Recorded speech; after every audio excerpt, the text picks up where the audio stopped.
Chapter 1850. That's a temporary mist crystal, Ruan said. It could be temporarily immune to physical attacks.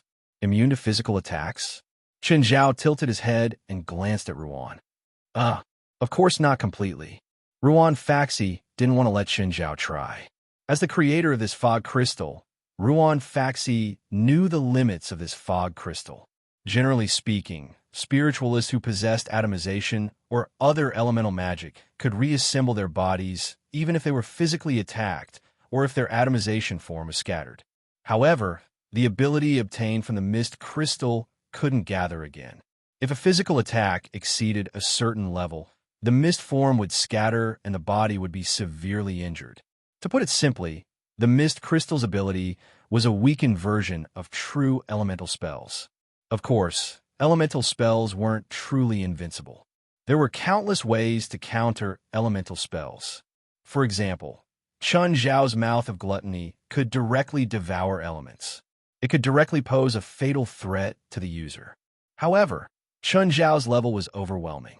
Another example was Jalan Ash's elemental spells, which were the bane of elemental spells. This was an elemental counter. Elemental spells had strong physical resistance. However, their magic resistance was greatly reduced.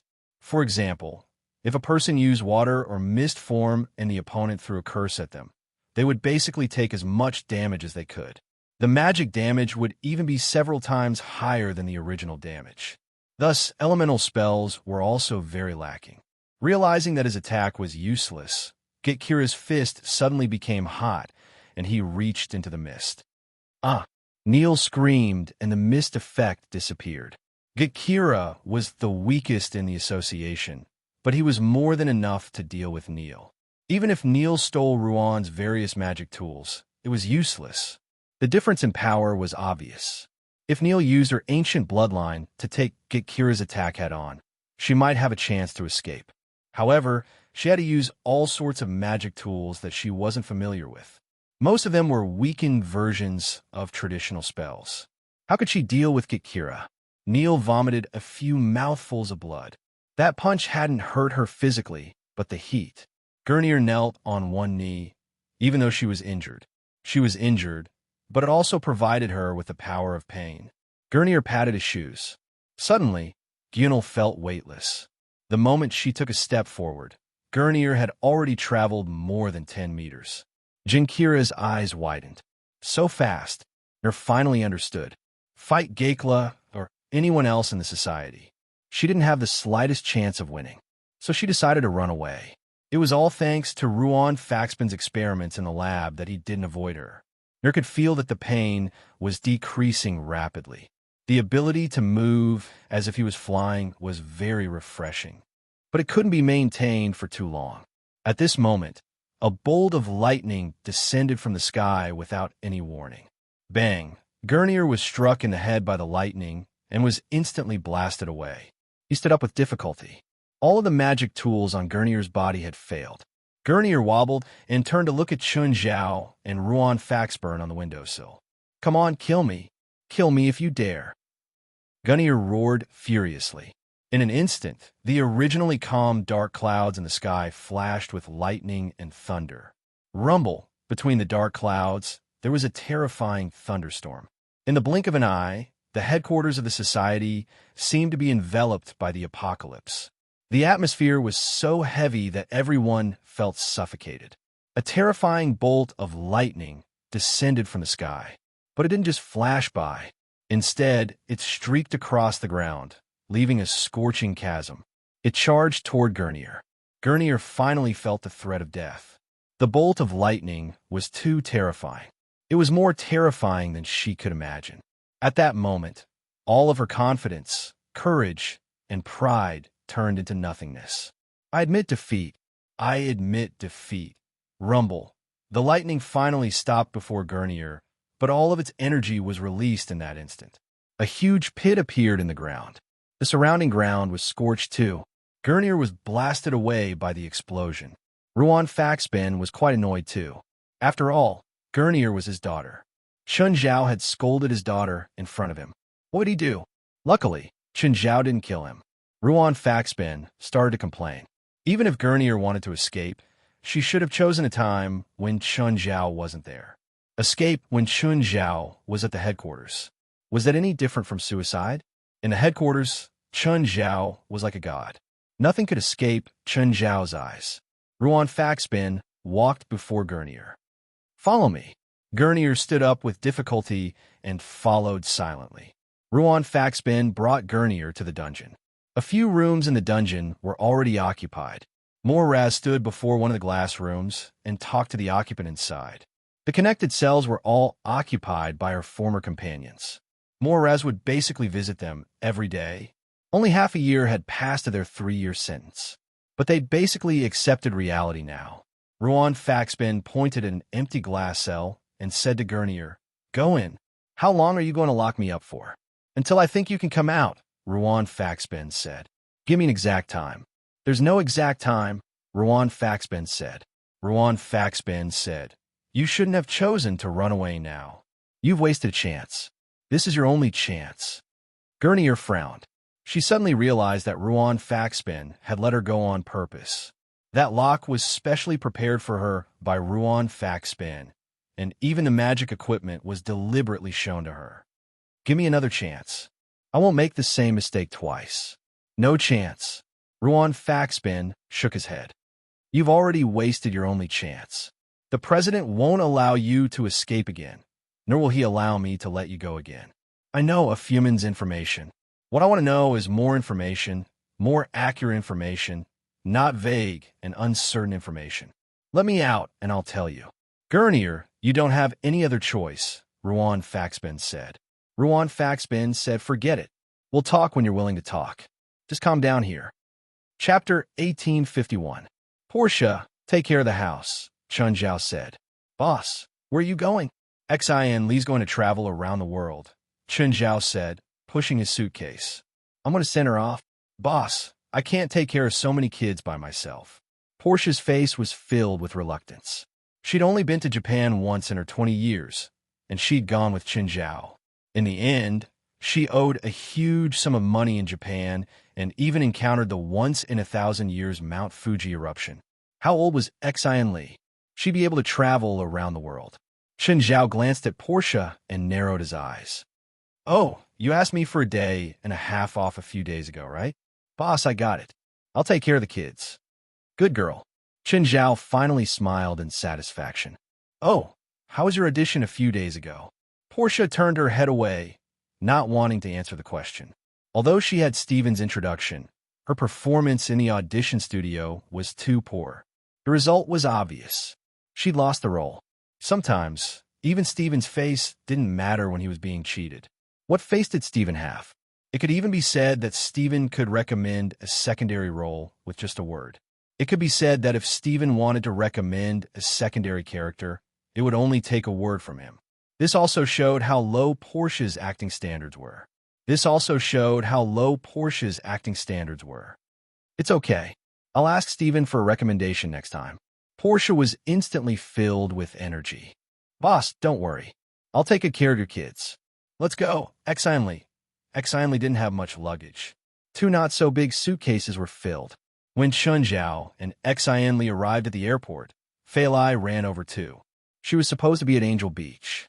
A while later, Risa, Moore, and Ruan Faxbin arrived one after another. Then Kalan arrived too. "Ruan, where's your luggage?" Chun Zhao looked at the empty-handed Ruan Faxbin. "Most of my luggage is contraband, so I chose to check it through other channels," Ruan Faxbin said. "You sure know how to be lazy." "Xin Li, be careful." Fei Lai hugged Xin Li. "Yes, any Fei Lai." Xin Li had always known, even though they weren't her real parents. But their concern for her was genuine. Ever since Xin Li decided to go on an adventure, Chun Zhao and Fei Lai had never said that they would try to find the golden apple. They only had one request, and that was to be safe. They had patiently repeated this request countless times. That was a request, or even a request, that only a family member would make. "When you come back, our whole family will search for the legendary treasure island." "Auntie Fei Lai, I'll come back safely." Chun Zhao was on the other side, his arm resting on Lisa's shoulder. If anything happens to Xian Li, I will send the three of you to hell. I mean what I say. Risa and Ruan Faxi suddenly regretted instigating Xian Li in the first place. Moore, on the other hand, was innocent. He wasn't involved in Risa and Ruan's conspiracy at all. All right, your flight is about to arrive. Go into the departure lounge. Chun Zhao and Fei Lai sent the five to the departure lounge and watched as they entered. Fei Lai, do you still have to work today? I have to go back to the coastal rescue team. I asked Robio for 3 hours of leave. Okay, I'll send you back. No need, Fei Lai said. Go to the supermarket and buy some things. We're almost out of daily necessities. There were many people in the house, so things were consumed quickly. Okay, be careful. After leaving the airport, Chun Zhao called Andrews first. Andrews, I need to withdraw some cash, $200,000. I'll go get it now. Help me prepare it. Chun Zhao often used cash, so he always kept some cash at home. This was the benefit of being a top client of the bank. He didn't need to make an appointment to withdraw large amounts of cash. If it was 2 years ago, Chun Zhao would need to make an appointment to withdraw $10,000. When Chun Zhao arrived at the bank, Amira knew that Chun Zhao was coming, so she came looking for him at the right time. Chun, do you want to come to my office? Business or private? Chun Zhao asked. It's not a big deal. Amira shrugged. My father's construction site is about to be completed. He heard that you Chinese are all good at feng shui, so he wants to ask you to check it. Ever since that incident, Amira's father, Depp, believed in such things. After hearing about feng shui, he wanted to ask Chun Zhao to check it out for him. I don't know how. You don't. I can introduce you to an expert in this area, Chun Zhao said. Also, the person I'm introducing is very skilled. His fees aren't as crazy as mine. All right, give me his contact information. Chun Zhao gave Li Qing's number to Amira. Oh, be more respectful to this person, Chun Zhao said seriously. She's my teacher. Chun Zhao wasn't worried about Amira's attitude. Amira always had a professional smile and attitude to everyone. She definitely wouldn't let Li Qing suffer. But Amira's father, Depp, was a jerk. An arrogant, rude bastard. After hearing that this person was Chun Zhao's teacher, Amira also became serious. Don't worry, I won't mistreat your teacher. Is the cash ready? Chun Zhao asked. Yes, I'll have Andrews send it over. A while later, Andrews came with the money. Mr. Chun, here's the cash you withdrew. Please count it. Chun Zhao nodded and turned to Amira. If there's nothing else, I'm leaving. After leaving the office and passing by the bank, Chun Zhao saw a figure. It was KG Sayer. KG Sayer also saw Chun Zhao. The two glanced at each other and saw the displeasure in each other's eyes. Chun Zhao thought for a moment. Should he greet that woman? Forget it. He wasn't familiar with her at all.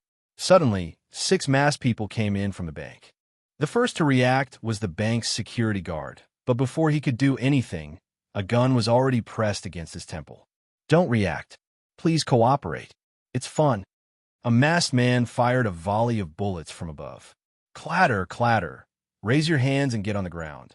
You're facing a robbery. Please don't give me a reason to kill you. Chapter 1852. Chun Zhao immediately laid on the ground and covered his head with his hands. KG Sayer's face was full of mockery.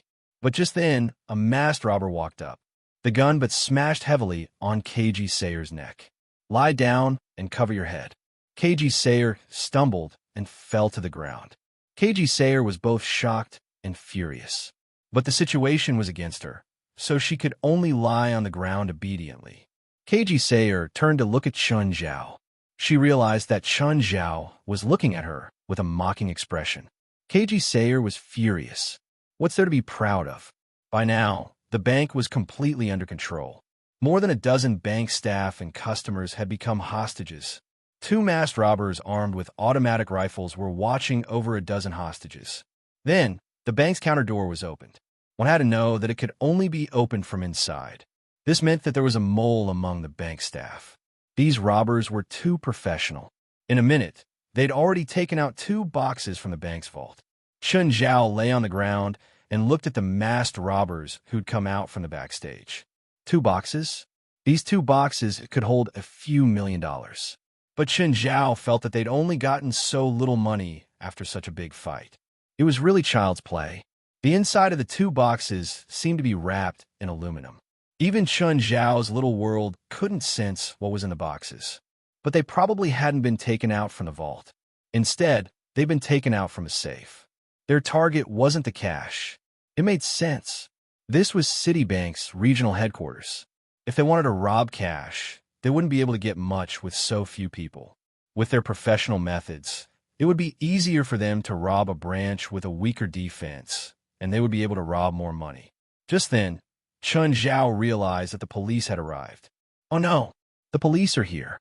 Our escape route is blocked. A masked robber had been guarding the window outside, monitoring the situation outside. Just then, Chen Zhao's phone rang. He picked it up. Hello, Fei Lai. Oh, we've run out of female products. Remember to buy some when you go to the supermarket later. Okay, I'll try my best. I'm in the bank now, but I'm robbed. Hang up the phone now. Hang up now. The two masked robbers guarding the hostages both pointed their guns at him. Let's not talk about it now. The robbers are pointing their guns at me now. All right, don't take too long. When KG Sauter looked at Chen Zhao, she looked at him as if he was crazy. This fellow is seeking death, isn't he? As soon as Chen Zhao hung up, another call came in. Don't answer the phone. The masked robber stood before Chen Zhao and pointed the gun at his head. Chen Zhao looked at the masked robber and said matter-of-factly, let's understand each other. I'm not going to tell anyone. Don't answer the phone. Do you want to die? But the threat didn't stop Chen Zhao from picking up the phone. Hang up. Hang up now. The masked robber's voice grew louder. I'm going to shoot. Hey, Chen, are you in the office? It was Amira who called him. Yeah, I'm being held hostage right now, Chen Zhao said helplessly. The robber is pointing a gun at my head. Are you kidding? I'm serious. Chen Zhao opened the video chat. Look, take care of them, Amira said. The thing they want is very important. Is it okay if I kill them by accident? It's okay. They're robbers. Oh, take care of the bank surveillance too. Just then, the masked robber loaded his gun. The other hostages didn't dare to look up. Just as the robber was about to shoot, Chen Zhao attacked without any warning. He grabbed the automatic rifle. Before the robber could react, his hand was empty. The gun was already in Chen Zhao's hand. Bang! Chen Zhao raised the gun and smashed it into the robber's face with the butt. The other robber's reaction wasn't slow. He quickly turned his gun toward Chen Zhao. Groin kick. Chen Zhao lifted the gun with one hand and kicked with the other. The two robbers guarding the hostages fell to the ground. Chen Zhao raised the gun and fired at the remaining four robbers. The four masked robbers immediately hid behind pillars and bunkers. All the bullets missed. Chen Zhao threw away the rifle in anger. As expected, he was cursed by the bullets. The hostages didn't even dare to look up. They trembled in the gunshots. Chen Zhao had already appeared behind a pillar. The four robbers were all beaten to the ground. Chen Zhao picked up the phone. Amira, it's done. Amira was speechless. 30 seconds. In just 30 seconds, the bank crisis was solved. The police broke in. Chen Zhao stood there with his hands raised. A few policemen surrounded him with their guns. Hands on your head and get on the ground. Sometimes, the police were no different from robbers. Stop, he's not a robber. Amira had already followed the police in. Chen Zhao and Amira exchanged glances. Amira glanced at the two boxes beside Chen Zhao. She opened the boxes and checked the contents. Chen Zhao saw many documents in the boxes. Judging from Amira's nervous expression, the documents were clearly very important. By now, the police had already learned what had happened from the hostages. Most of the hostages didn't dare to look up, but they could still vaguely see Chen Zhao's actions. The police were shocked by Chen Zhao's abilities, but they didn't make things difficult for him. After all, he defeated 6 armed robbers by himself. He was basically like the main characters in movies. Is there anything missing? No. Thank you, Chen. Amira heaved a long sigh of relief. Fortunately, Chen Zhao was here this time. Otherwise, she'd be in great trouble. The police came over and asked a few more questions. Chen Zhao answered them truthfully. He also explained how he dealt with the 6 robbers. Of course, the police didn't watch the surveillance, so they couldn't know the exact process. KG Sayer was also being interviewed. She glanced at Chun Zhao from afar. She was also shocked by Chun Zhao's abilities. At the beginning, she'd seen Chun Zhao lying on the ground so decisively. She thought that Chun Zhao was really a coward. In the end, Chun Zhao shocked everyone with a single move. Just now, she'd secretly watched Chun Zhao's counterattack. The entire process had been too fast. First, he'd killed the 2 robbers guarding the hostages. Then, he'd forced the remaining 4 robbers behind cover with his gun. Finally, he'd finished them off like a tornado. Chapter 1853. In a luxurious manner, a fat man in a nightgown looked at the man with a mustache in front of him. Fail? Joseph asked in surprise. That's not possible. Didn't you say you were professionals? We've never failed a commission before. The mustache Jax said calmly. The plan was going well, but there was a very powerful person among the hostages. He beat the expert I hire by himself. Who? Joseph asked with a frown. Don't worry about who he is. He's not part of the plan, Jax said calmly. Jax knew Joseph's personality. He probably wanted to take revenge. Jax didn't care who Joseph wanted to take revenge on, but the premise was that it didn't affect his plan. And someone who was able to kill 6 militants. He must be very powerful. Jax didn't like to involve this kind of enemy. Tell me, who stopped me? Joseph asked relentlessly. That's not part of my plan, Jax said coldly. I need that person's information. If you want to take revenge on that person, then you can investigate it yourself, Jax said. Are you trying to shirk responsibility for your failure? Joseph looked at Jax in annoyance. He was the employer, but Jax didn't respect him at all. He still faced him with that indifferent attitude. Jax still didn't move, although he wasn't happy about it. But he still stuck to his principles. Commissions always came first. Pulling a person with great combat power to the opposite side. It was very likely to bring about unpredictable variables. Jax also investigated the other party's identity. The other party was rich, a very rich person. In this country, having money meant having great influence and power. It was already difficult to get the documents from the Citibank safe. Adding a powerful enemy would make the problem even worse. Then I'll leave it to you now. I want you to kill the guy who gave me trouble, Joseph said. That person is rich, maybe even richer than you, Jax said. Do you know what will happen if you kill a super rich person like that? Oh, rich? Joseph narrowed his eyes. Then kidnap him or his family. Jax didn't answer. Kidnapping didn't need a commission. And who would pay the ransom for a commission? Count as a client? In that case, they might as well complete the kidnapping themselves. What if the client paid less than the ransom? Therefore, when it came to kidnapping, they would either do it themselves or not do it at all. Moreover, the impact of kidnapping a super rich person or his family was too bad. This would cause the entire upper class to unite against a common enemy. After all, no one was willing to put themselves or their family's safety at risk. How much ransom could a super rich person extort? Tens of millions of dollars was already the limit. After all, most of the rich people's assets were mostly real estate, not cash. It was unwise to go against a group for tens of millions of dollars. Moreover, there was still Joseph, who was greedy by nature. The commission he offered would definitely not be higher than the ransom. Joseph was very famous in the industry, even if he wasn't one. Joseph also had a nickname in the industry, Hyena. They specialized in embezzling other people's assets. As long as he could achieve his goal, he didn't mind using any means. Jax had worked with Joseph twice before. Joseph was a bad guy in the truest sense of the word. Every one of his money was bloody. After succeeding a few times in a row, Joseph's net worth skyrocketed, and his assets exceeded $1 billion USD. This also made him more and more complacent. Jax, on the other hand, knew the risks involved. Therefore, he always made his choices very carefully. Not every target was suitable to be their prey. A person who fought back against 6 armed men, and a super rich person at that. Using such a person as prey, he and Joseph would probably die a horrible death. Therefore, Jax always refused.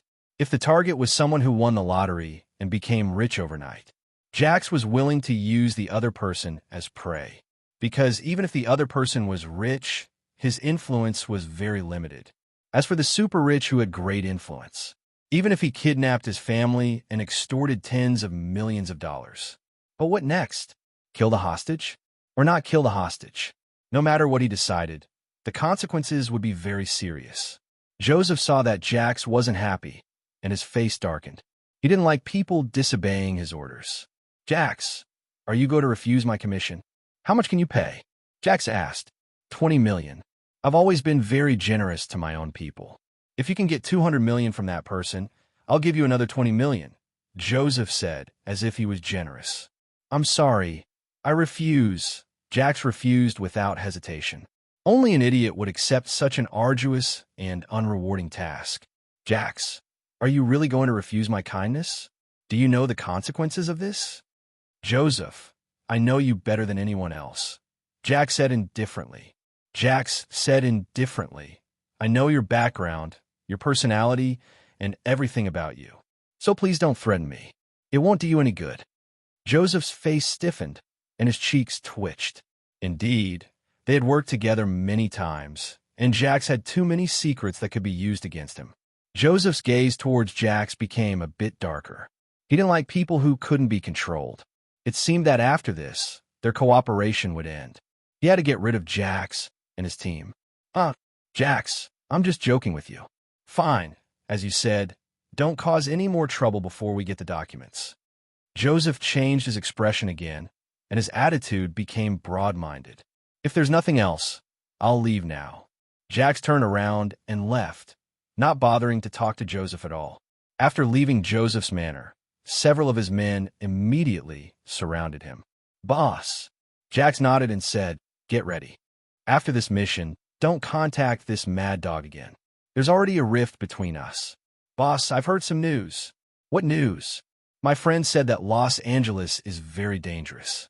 It said that in the last 2 years, more than 5 top mercenary groups have disappeared here, and at least 20 killers have gone missing.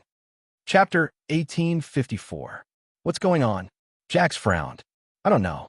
Anyway, Los Angeles has become a forbidden place for mercenaries and killers. The local gangs warned us to either leave as soon as possible or stay in Los Angeles. Could it be that the local gangs are deliberately mystifying things? No, I've investigated. It's true, the subordinate said seriously. More than 200 people are missing. Is there no more information? According to the local gang speculation, there might be a new power in Los Angeles. This power is very territorial and doesn't like outsiders doing missions in Los Angeles. Looks like we have to be careful, Jax said seriously. After all, we're outsiders. Jax had encountered such an organization or force before. Under normal circumstances, Jax would leave with his men. After all, a powerful dragon could not suppress a local snake. Moreover, it was not suitable to have a conflict with a local power without knowing the other party's background. Rather, they would rather have a conflict with the local gangs. They did not want to have a conflict with an armed group. Gangs and armed groups were two completely different concepts. Gangs, including the mafia, no matter what form they existed in, had a relatively loose internal structure. There were very few people who could be armed. Most of them had light weapons or no weapons at all. Even some of the armed forces were amateurs. Just like the gangsters in the movies where they could equip any kind of weapon, it was impossible to appear in reality. At least for a stable regime, it was impossible to allow such gangs to exist. However, some organizations and forces were different. They had much more powerful armed forces. Moreover, they might have connections with the government. Some organizations or forces were even formed by the government. They existed for a certain purpose. Therefore, if you offended them, the revenge you would receive would be extremely strong. No one wanted to have a conflict with such organizations. Even a professional team like Jax would not. Is there any local government department? Anti-Terrorism Security Department, the subordinate said. Anti-Terrorism Security Department. Jax frowned.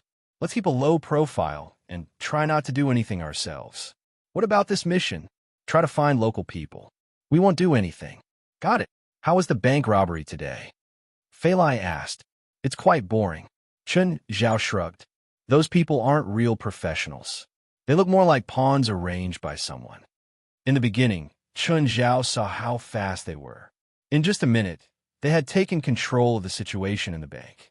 He thought they were professionals. In the end, they realized that they were only well-trained at best. He should be a retired soldier, but he was far from being an elite. Be it in terms of awareness or strength, they were quite average. Someone must be controlling them from behind the scenes. Even the spies in the bank were arranged by the people behind the scenes. They were just following the plan. Once Qin Zhao, who was not part of the plan, appeared, they didn't know what to do, especially when Chun Zhao answered the call. They couldn't make up their minds to shoot. This meant that they were not the kind of people who would kill indiscriminately. He was probably short on cash and wanted to earn some extra income. Then, he was hired to participate in this robbery. During the whole robbery, they did not kill anyone. This meant that they still had their own bottom line. Of course, this couldn't be a reason for them to get off scot-free. Amelia should know the truth, since the other party was here for the documents. And Amelia's reaction showed that he cared about the documents. This meant that Amelia knew the other party's identity. After dinner, Chen Zhao picked up his phone and called Amelia. Amelia, who's the person behind the bank robberies today? A robber who made his fortune by killing and robbing, Amelia said calmly. Those documents are a rich man's inheritance. Before he died, he gave his real estate to the bank for safekeeping.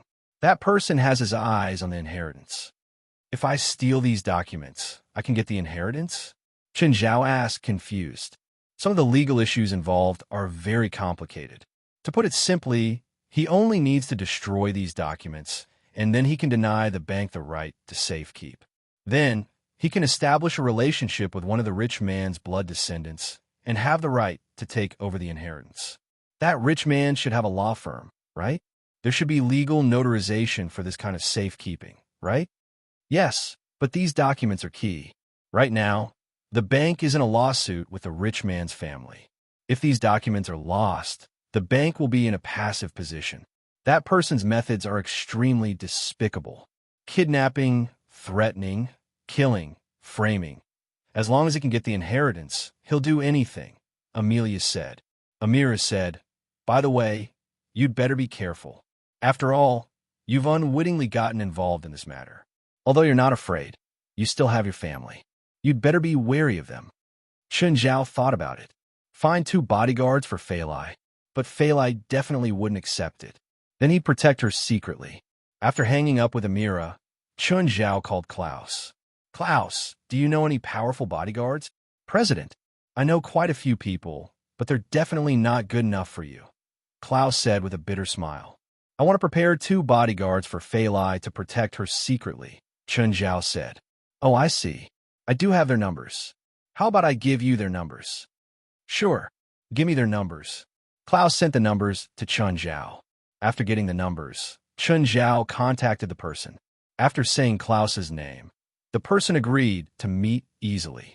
The person wasn't in L.A. right now, but they'd rush over immediately. They should be able to reach L.A. tomorrow. Actually, even without bodyguards, Fei Lai might not be in danger. First of all, she definitely wouldn't be in danger at home. Second, Walter would follow Fei Lai every day. Moreover, Fei Lai's skills were quite good. Her body was already much stronger than normal people. She would also occasionally practice boxing with Chen Zhao. Of course, Chen Zhao wanted to be careful. There was nothing wrong with being careful. Chen Zhao thought about it and called Basin over. Basin was also a strong bodyguard. Besides Samuel, he was the smallest one in the bodyguard team. Even if he followed Fei Lai every day, he wouldn't attract attention. Chapter 1855. The next day, Chen Zhao arrived at the appointed restaurant. There were quite a lot of people in the restaurant, but there was only one table. The customers were all in suits and ties. There were both men and women. Hello, Chen Zhao asked first. Did Klaus introduce you? You're Mr. Chen, right? The leading man was in his 40s. We're from Blade Security Company. I'm Glavers, the person in charge of the company. They're all members of our team. How much do you charge? Chen Zhao asked. Mr. Chen, Glavers asked, do you want long-term employment or short-term service? Chen Zhao thought for a moment and asked, what's the long-term fee? What's the short-term fee?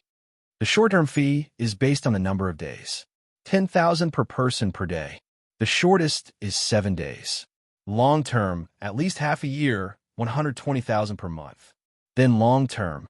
It seems more cost-effective, Chen Zhao said. I want 2 female bodyguards. It's best if my wife doesn't know. You just have to protect her secretly and don't disturb her work. So what does your wife do?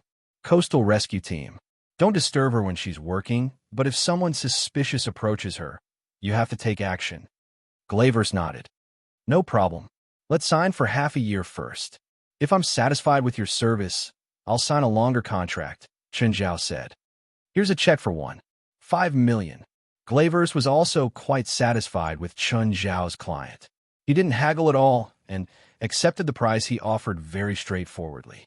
A regular security guard's monthly salary wasn't even 10,000. His offer was sky high, but Chen Zhao didn't even blink. Mr. Chen, do you need security services? Me? Forget it. I don't need it. Chen Zhao smiled and shook his head. Fine. By the way, are you close to Klaus? When Klaus was in the army, I was his instructor, Graves replied. Chen Zhao felt that anyone who could be an instructor in the army was really strong. For example, Gaia's combat skills were top-notch. Glavers thought that Klaus was Chen Zhao's bodyguard. He knew Klaus's skills, so he didn't force him to introduce bodyguards. She's Avia, and she's Zoya. They're not any weaker than any of the men in our company. Glavers pointed at the 2 women in suits. Chen Zhao reached out. Avia, Zoya, hello. Hello, boss. The 2 girls shook hands with Chen Zhao. From today onwards, you 2 will listen to Mr. Chen's instructions. Yes, Mr. Graves. Mr. Chen, if there's nothing else, we'll be leaving first. Talk to Avia and Zoya. Gravis led the others away. Chen Zhao gestured for them to sit down. This is my wife's message. Take a look. You better not let her know of your existence. Just protect her in secret. Unless it's necessary, don't show yourself. Boss, if your wife works for the Coastal Rescue Team, she shouldn't be in any danger during the day. At least, she won't be attacked directly. The main problem is when she's on her way to and from work, Avia said. Can you install a tracker on your wife? Yes. Chen Zhao nodded. If you think it's necessary, then do it.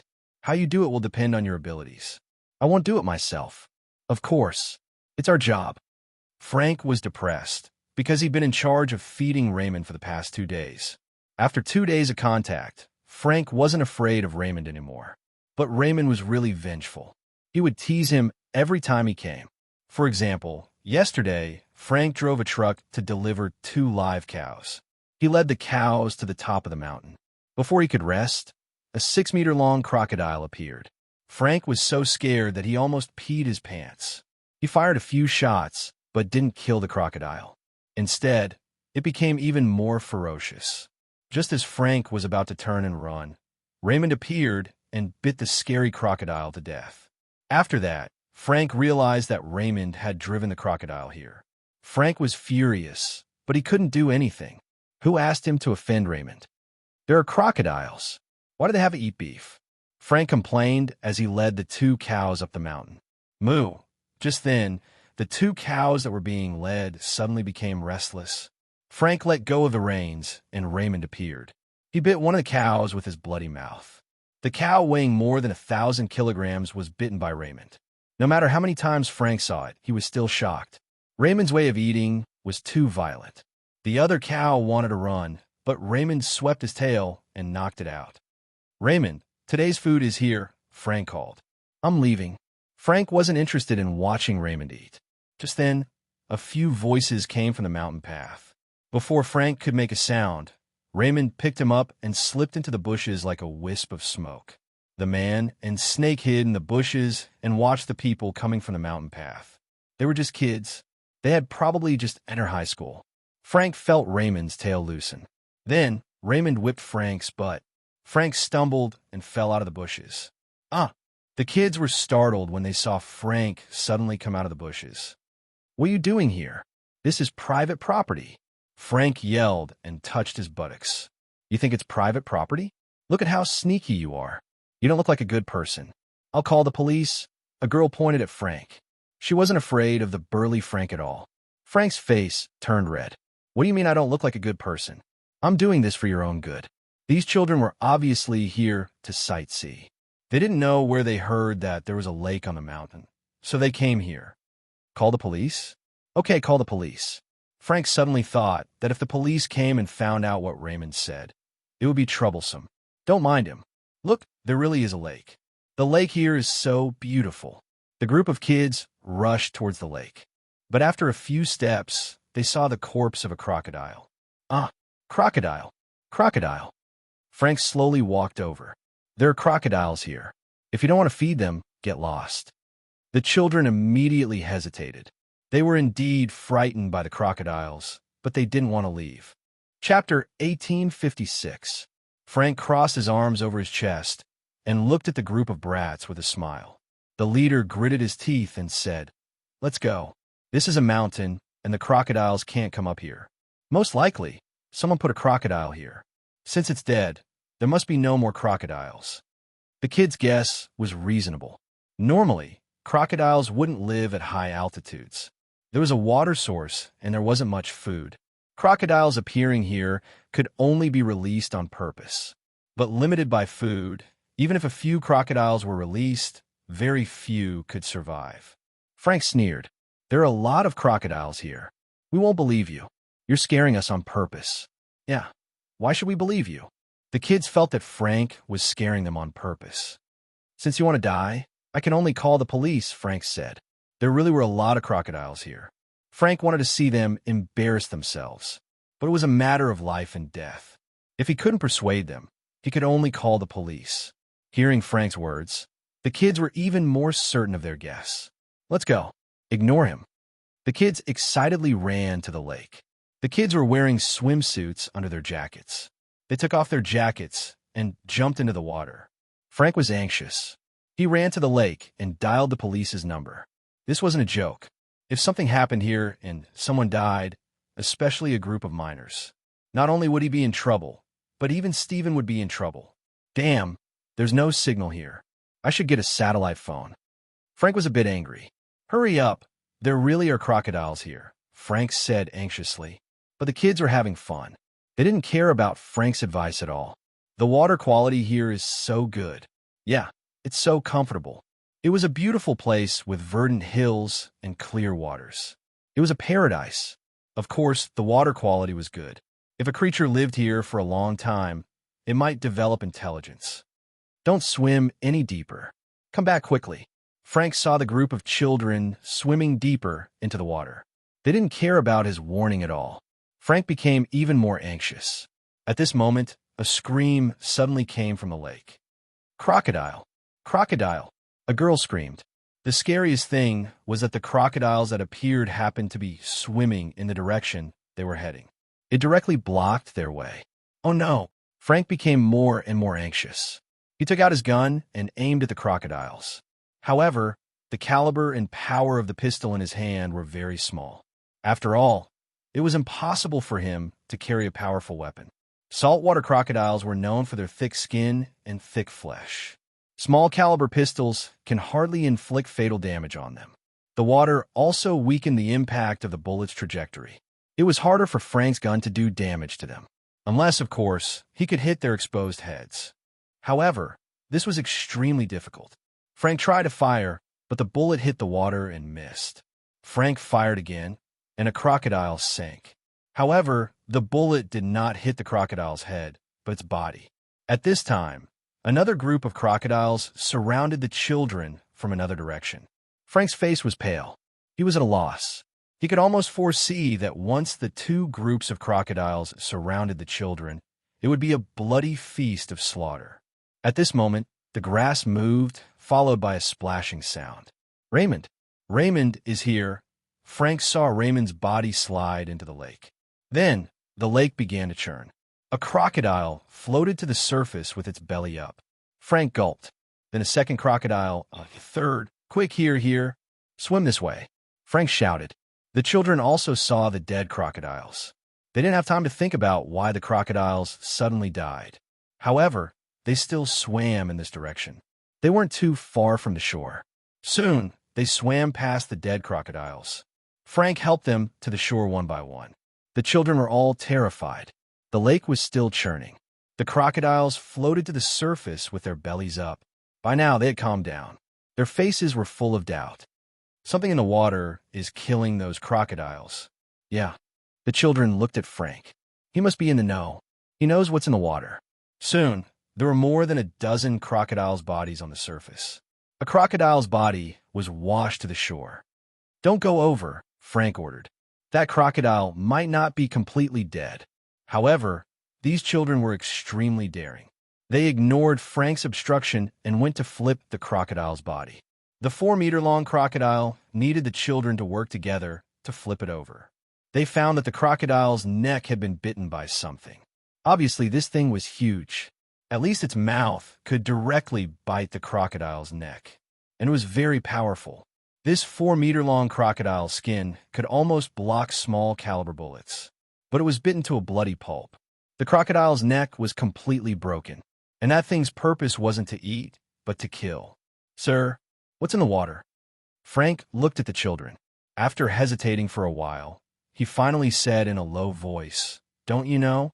There's a legend about the monster in this water. In the past 10 years, more than a dozen people disappeared here. Later, a rich man bought this forest and wanted to build a manor here. As a result, several people died as soon as the project started.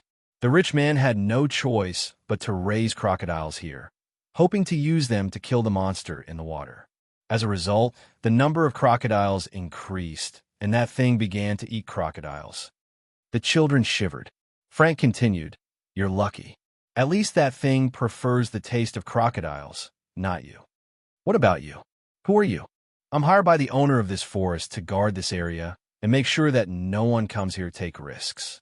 "Did you see the truck parked at the foot of the mountain?" The children nodded. Frank pretended to be mysterious. "It's used to transport cattle and sheep. It's specially used to feed that thing, in case it's hungry and attacks people who come here by mistake." Chapter 1857. The kids' faces turned pale with fear. Just then, the lake started churning again. After a while, a giant crocodile that was nearly 7 meters long floated up. Blood flowed out of the lake. Everyone's expression was unnatural. Even Frank was a little shocked. Of course, he was one of the lucky ones. After all, he had seen Raymond's true form. That was why he knew Raymond was terrifying. But that didn't stop him from being shocked. The rest of the children were also frightened. "You'd better leave." "I'm leaving too. Once the monster in the water changes its appetite, we'll probably become its target," Frank said and turned to leave. The kids didn't dare to stay any longer and hurriedly followed Frank. Seeing this scene, Frank finally let out a sigh of relief. If the kids didn't want to leave, it would be really troublesome. Then he would inform Stephen and let him handle it. It was true that any means of invading someone else's territory was allowed. But Stephen was a public figure, so he couldn't be reckless. As long as it was a stable society, minors would be protected as much as possible. Even if a minor made a mistake, public opinion would often side with the minor. "Jess, do you believe what he said? Whether he's telling the truth or not, at least there's a terrifying creature in the water," Jess said, and looked meaningfully at his companions. "Linan, you don't believe him?" "No, I believe him," Linan said. Linan said, "Have you ever thought that if we can film a monster, then we'll be rich? Our video will cause a sensation, and we'll all become celebrities." But that monster eats people. Jess was a bit scared. After all, that thing could even kill crocodiles in groups. It would probably be very easy to deal with them. As for the Americans, they had been deeply affected by the monster movies. They were all a bit scared. Would it cause more trouble? "It's okay.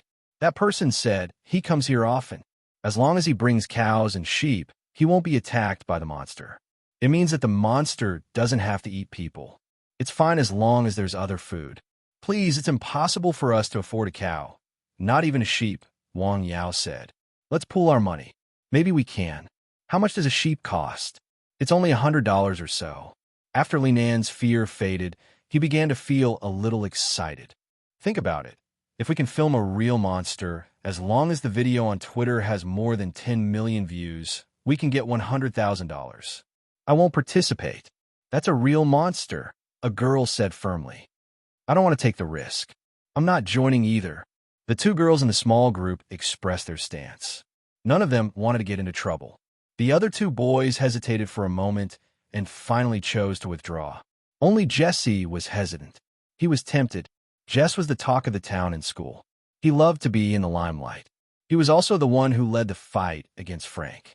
Linan, on the other hand, came from a poor family. His record in school is very poor. What he wanted was not to be in the limelight, but to make money. What if we don't find the monster, but the crocodiles find us? Jay said hesitantly. Those crocodiles aren't worth much. It's fine as long as we don't go near the water source. Crocodiles can't run as fast as us on land. Are you sure the monster won't eat us like snacks if we find it? We can disguise ourselves. Monsters are monsters after all. It'll be fine. I can get a gun, Linan said. My dad has a gun. Please don't. Jay's was calmer. Your gun can't even kill crocodiles, let alone that monster. Didira was building a castle on the beach with Jerlin, Mara, and Sindora. Chun Zhao realized that Didira was really calm and reserved. She was the model daughter of a rich family. Chun Zhao didn't dislike Didira. He just hoped that she could be more open-minded. Didira wasn't like other kids who like to make a fuss or be gluttonous or cry. Even Portia would throw a bit of tantrum, but Didira wouldn't. Didira didn't cry at all. Instead, she helped Chun Zhao and Fei Lai take care of the kids. Of course, Chun Zhao could still see some of Didira's immature behavior. For example, when they were shopping, Didira wanted to buy something. She would look at those things carelessly, but when Chun Zhao looked at her, she would avoid it and pretend to be careless. Chun Zhao was very troubled. Lying on the chair, Chun Zhao looked at Didira. After thinking for a while, Chun Zhao took out his phone and called Nawat Singh. Nawat, I want to ask you something. Chun, what do you want to ask? I think Didira is too introverted. It's even a bit abnormal. A child from a normal family wouldn't be so introverted. Whether it was in the East or the West, the current society gave children too many opportunities to interact with the outside world. Therefore, many of the children's characteristics were nurtured. Chun Zhao was worried that Didira had some mental illness, even depression. Depression was a very scary mental illness. Of course, it wasn't scary for others. Depression didn't cause damage or harm to others. It would harm oneself. Some patients with depression had some symptoms when they were young. Parents didn't pay attention to it, causing the illness to worsen. In the end, they would walk a path of no return. This wasn't what Chun Zhao wanted to see. He didn't know how to treat depression either. So, Chun Zhao wanted to take Didira to see a psychologist. However, Chun Zhao was also worried that taking Didi to see a psychiatrist would cause more serious psychological trauma. Chun Zhao planned to ask Nawat Singh about it first. Didira, her background isn't good, Nawat said. Her parents died in an accident when she was very young, and she was fostered at her uncle and aunt's house. I heard that her uncle and aunt didn't treat her well and even beat her. Nawat Singh said. Nawat paused. Didira's worried that she'll be abandoned. Okay, got it. Hearing this, Chun Zhao heaved a sigh of relief. It was a trauma, not a mental illness. Mental trauma wasn't good either, but at least it could heal her trauma. If it was a mental illness, it would be troublesome. Chun Zhao stared at Didira. After a while, he called Fei Lai. Chapter 1858. In the evening, Fei Lai returned. She also brought back a huge gift box. Didi, come and help. Hearing Fei Lai's call, Didi immediately ran over to help Fei Lai carry the gift box. Didi wanted to ask what was in the box several times, but she resisted the urge and did not speak. The box was very heavy, at least dozens of kilograms. All the children gathered around, looking curiously at the square gift box that was almost as tall as a person. Mom! Little Larissa ran to Fei Lai unsteadily. Little Larissa could understand the words mom and sister now, but it was still unclear. Open it, little Larissa shouted, pointing at the big gift box. Fei Lai turned to Didi. Didi, do you want to know what's inside? Didi hesitated for a moment and then nodded. Yes, it's for you. Open it, Fei Lai said. Huh? For me? Why? Where are my siblings? They don't have any, Fei Lai said. It's for you, because you're the most obedient child. Didi stared at Fei Lai in a daze. Biting her lower lip, she still hesitated. Fei Lai patted Didi's shoulder. Go ahead. Didi finally went up and undid the knots on the box. Instantly, the box opened with a clatter. Inside was an exquisite boat model, a yacht model. Didi La, this yacht is the model of your uncle's customized yacht, and your uncle and I have decided to name it after you. The warrior Didi La, the boat model, had been taken from Seagate. Chun Zhao had called Fei Lai earlier to ask her to take the yacht model. Huh? Didi was caught off guard. She wasn't a boat model enthusiast, but the yacht model before her really made her eyes light up. She liked the unique design and exquisite workmanship from the bottom of her heart. The other children also looked at the model enviously. Mom, I want it too. I want it too. Little Jerlin tugged at Fei Lai's pants. Little Jerlin, if you want it, you have to be as obedient as Sister Didi. It depends on your performance, Fei Lai said. Jerlin will be obedient. Jerlin clenched her little fists as if she had made up her mind. Chun Zhao walked up and touched Didi's head. Didi, I'll bring the model to your room. Didi bit her lower lip. She wasn't good at expressing her feelings. Her eyes were filled with touched and happy tears. Thank you, Auntie. Thank you, Uncle. Chun Zhao carefully brought the model to Didi's room. Dinner was held in the front yard. The inferior demons placed the dishes on the long table. Didi La, what else do you want besides the ship model and the naming of the new yacht? No, Didi said. I don't want anything else. Of course. Think about it, Fei Lai said domineeringly. What do you want the most? Didi said. Didi, Chun said. Didi, Chun did. Chun, and Didi said. Chun said. Didi, Chun, and Didi. Chun Zhao and Fei Lai were both stunned. They didn't expect Didi to make such a request. Chun, can you do it? Yes. Chun Zhao nodded. But I need to make some preparations. Chun Zhao stood up. You guys eat first. Chun Zhao didn't even want to go around the world. But DDRA had this wish. Chun Zhao naturally had to fulfill her wish. Chun Zhao needed to prepare equipment that could resist high temperatures and strong winds for Didi. Chun Zhao called Jalik first. Usually, Ruan Feisai was the most suitable person for this. But Ruan wasn't here, so Chun Zhao could only ask Jalik. Chun Zhao told Jalik about his request and intentions. Jalik accepted the request without hesitation. The request itself wasn't difficult. The main thing was the silver dragon skin. So, the request was simple. Of course, Chun Zhao also wanted a beautiful appearance. Chun Zhao wanted a set of equipment similar to superheroes. It didn't need any special functions. Gutkira and Dongya Tianchi were in charge of the outer shell. They finished it quickly. Then Jalik was in charge of further processing, covering the armor with a silver dragon skin. 2 hours later, Chun Zhao brought Didi to the headquarters. Didi, put this on. See if it fits. Chun Zhao picked up the helmet and put it on Didi. After putting on the helmet and the equipment, Didi's entire aura changed. She looked like a valiant Valkyrie. There was also a red cape on the back of the equipment. Of course, apart from being able to resist pressure and heat, the cape didn't have any other uses. The entire equipment was sealed. There were only a few ventilation holes on the back of the helmet. Didi, how do you feel? Chun Zhao was quite satisfied with Didi's appearance. Not bad. Pretty comfortable, Didi said. Uncle, what's this for? To go around the world, Chun Zhao said. Are you ready? Now. Of course, Chun Zhao said matter-of-factly. At the same time, Chun Zhao appeared in his strongest form. Jalik and the others also took a few steps back. Chun Zhao reached out. Come, sit on my arm. Didi hesitated, but he still sat on Chun Zhao's arm. Chun Zhao slowly rose into the air. If you feel uncomfortable, tell me immediately. Oh, got it. Chun Zhao didn't go at top speed right away. Instead, he slowly sped up. If the acceleration was too fast, Didi wouldn't be able to handle it. How do you feel now? Not bad, Didi said. Uncle, can you go faster? Yes, I'll speed up. Okay. Chun Zhao had calculated. With his speed, if he went at full speed, he could circle the Earth in less than 3 hours.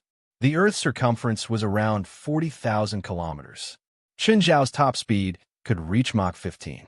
However, Chun Zhao considered stopping at a few places and letting Didi play for a while. So, the estimated time for this trip was around 10 hours. Soon, Chun Zhao reached his top speed. Although Chun Zhao had brought Didi, he felt that his speed wasn't any slower than the last time. In fact, it was even faster. After all, last time, the runway was short and he didn't have enough acceleration. Now, Chun Zhao had enough time to accelerate, so he estimated that his speed could surpass Mach 16. Chapter 1859. Didi, how do you feel now? Chun Zhao asked. Do you feel uncomfortable? No, I feel good. DDRA looked at the vast sea, which was also rapidly retreating. Just then, 2 fighter jets appeared in front of them. With Chun Zhao's current speed, he must have been discovered by the satellites.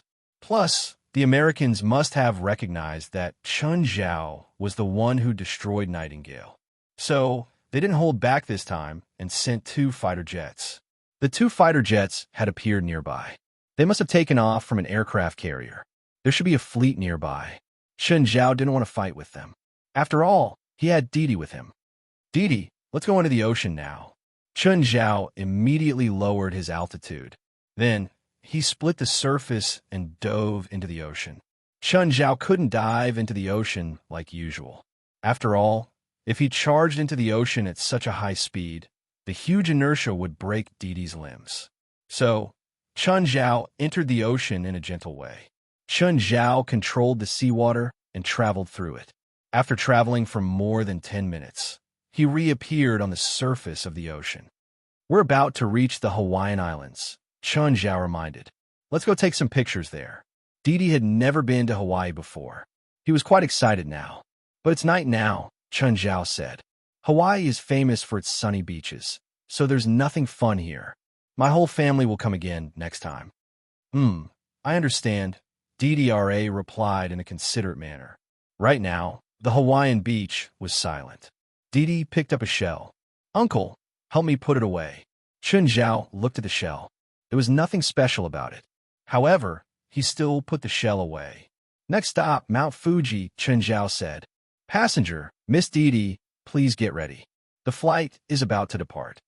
Whoosh! Instantly, Chun Zhao set off again, heading straight for Mount Fuji. Didi wanted to go around the world, but if it was just going around, it would be meaningless. Chun Zhao wanted to go to some landmarks or scenic spots. Hawaii was about 6,000 kilometers away from Japan. In less than 20 minutes, Chun Zhao brought Didi to the sky above Mount Fuji. This is Japan's Mount Fuji. Do you see that forest? That's the Aoki Plains Forest Sea.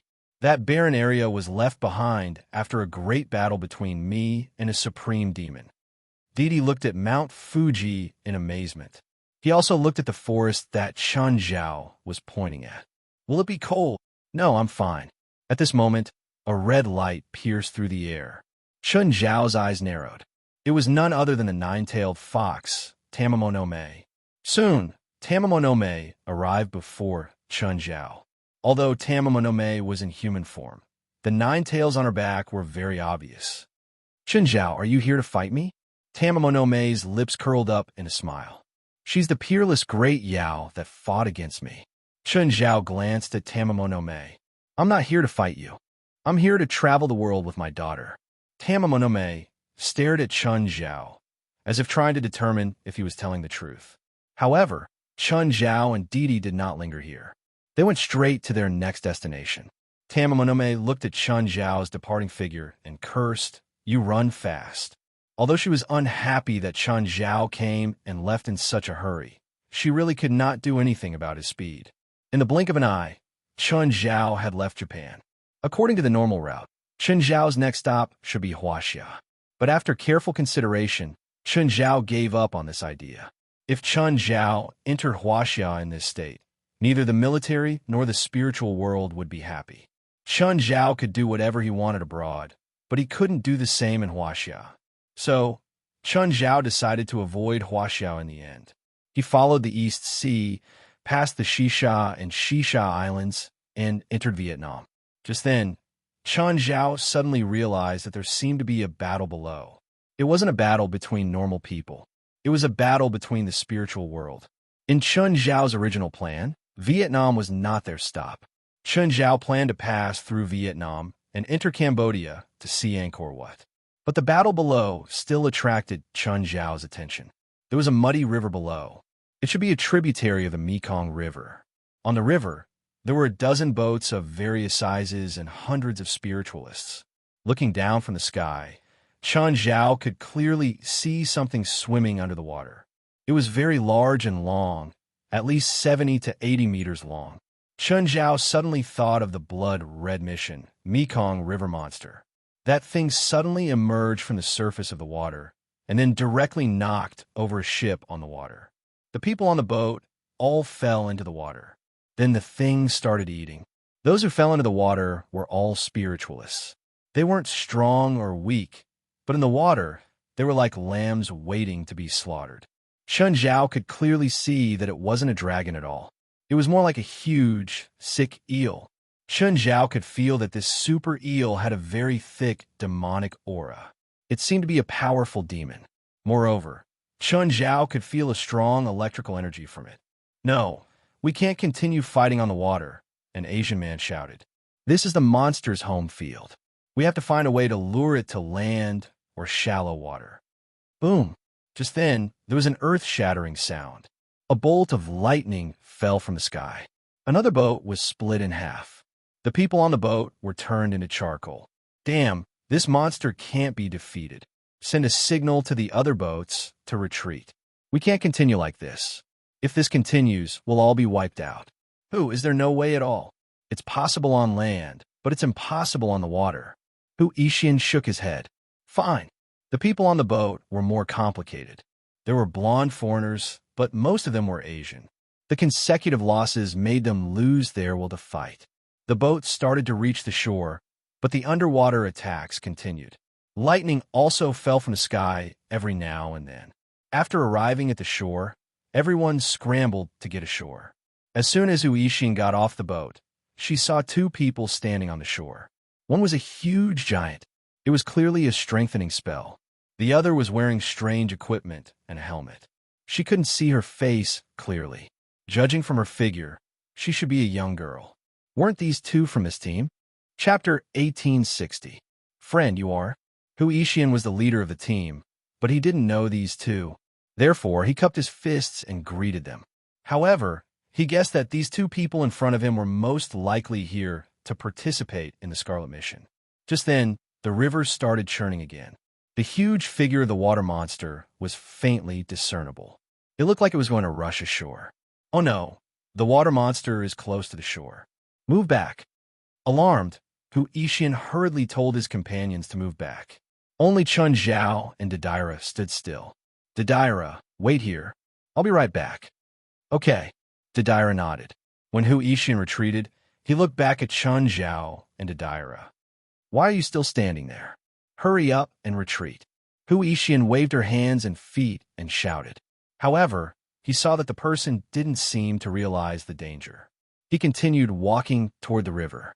By then, the water monster had reached the shore and poked its huge head out of the water.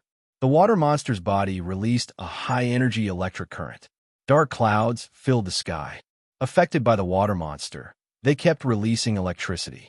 Chun Zhao was huge, but compared to the water monster, he was like an ant compared to an elephant. Ishian gasped. This was his first time seeing the water monster's true appearance. The others were the same. The water monster was scarier than they'd imagined. A power that could cause a celestial phenomenon was absolutely powerful no matter where it was. Chun Zhao looked at the water monster. This big eel should be half a step into the enchanting realm. However, it was limited by the water.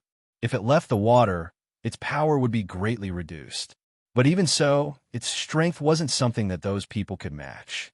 The water monster pounced at Chun Zhao, its huge mouth going for his head.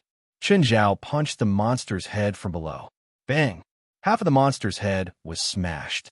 Everyone's jaws dropped as they stared at Chun Zhao in shock. Instant kill? That terrifying water monster had been instantly killed by this person. Just when everyone was in disbelief, the water monster suddenly moved again. The water monster suddenly moved again, and then its exposed body suddenly shrunk back into the water. At the same time, the damaged part of its head began to heal rapidly. Chun Zhao raised an eyebrow. This water monster's healing ability was so strong. He was not much weaker than Tamamo no Mae. Half of his head had been smashed off, yet he was still alive. Chen Zhao jumped into the water. In an instant, the river began to churn violently, creating huge waves that reached the sky. Lightning flashed and thunder rumbled in the sky, and thunder fell continuously. Everyone looked at the raging waves of the river in horror. Rumble. None of them had ever seen a battle of this level. Even though they had more than 10 ships and more than 100 spiritualists working together previously, it was still impossible for them to survive. The water monster also didn't display its true strength. In the water, Chen Zhao kept beating up the water monster. The water monster was very similar to Chen Zhao. He possessed the attributes of water and lightning, and at the same time, he had a strong physical body. It was the same for Chen Zhao, but his control over water wasn't as good as the water monster's, while lightning was stronger. Therefore, they were basically equal in these two aspects. However, Chen Zhao's level was higher than the water monster. His physical strength far surpassed that of the water monster. The water monster felt it too, so it started to run away. Chen Zhao couldn't deal a fatal blow to the water monster. The strongest thing about the water monster was its self-healing ability. It was almost at Tamamo, no maze level. Chen Zhao took out the black trident. The water monster instantly bristled and twisted its body even harder. It felt the threat of the black trident. It was a fatal threat. Chen Zhao stabbed the trident into the water monster's head. The moment the black trident pierced the monster's head, the terrifying power started killing the monster's cells. Chen Zhao twisted the black trident in his hand, and the monster's head was blown apart. In the murky water, Chen Zhao sensed two familiar energy sources.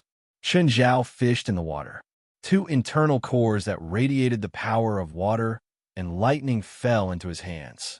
The two cores were similar to old turtles. However, the difference between the two was billions of times. Nevertheless, the two cores were useless to Chen Zhao. Of course, Chen Zhao didn't want to waste them, so he put away the internal cores and the water monster's body. Hu Yixian and the others looked at the river. It continued to churn for half an hour. Suddenly, there was silence. Was the battle over? Everyone waited for the result. Who lost? Who won? Or was it a draw? Finally, a figure flew out of the river. A pillar of water exploded from the water. Everyone saw Chen Zhao's figure rise into the air and then land on them. Hu Yixian walked over in large strides. This time, he didn't put his hands together. Instead, he cupped his hands and bowed. "Sir, how is the water monster?" "Dead," Chen Zhao answered indifferently. Hearing Chen Zhao's fluent Chinese, Hu Yixian's heart jumped. He must be a spiritualist from China. "Sir, may I know your name?" Hu Yixian asked.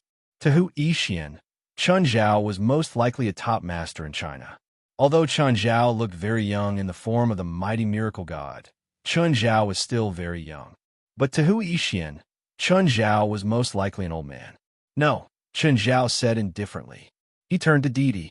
"Didi, sit on my arm. Let's go." Hu Yixian was stunned for a moment. Why did this old senior suddenly speak English? Didi sat on Chen Zhao's arm, and Chen Zhao shot into the air. Even the pressure from Chen Zhao's departure was unbearable. Who? Is he a spiritualist from China? So powerful, so scary, as expected of the most active supernatural region in the world. He's like a god. Who? Do you know where he's from? I don't know. That senior doesn't want to reveal his information. The remaining people were all amazed. That unbelievable power made them gasp in amazement. Unfortunately, Chen Zhao's unapproachable attitude made it impossible for them to befriend him. By now, Chen Zhao had reached the border of Vietnam. In the blink of an eye, he was in Cambodia. Chen Zhao paused for a moment to check his position and confirm the direction. Next is Angkor Wat. Didi, do you know Angkor Wat? No. Uncle, what's Angkor Wat? Angkor Wat was more like a Buddhist city than a temple. Angkor Wat was built by Suryavarman II in the 12th century and worshipped Vishnu. In Hinduism, Vishnu was the guardian of order among the three major gods. Buddhism itself was born from Hinduism. After it was introduced to China, it evolved into Zen to adapt to Chinese politics and customs. Chapter 1861. Chen Zhao deactivated his Titan form and had Didi put away his equipment.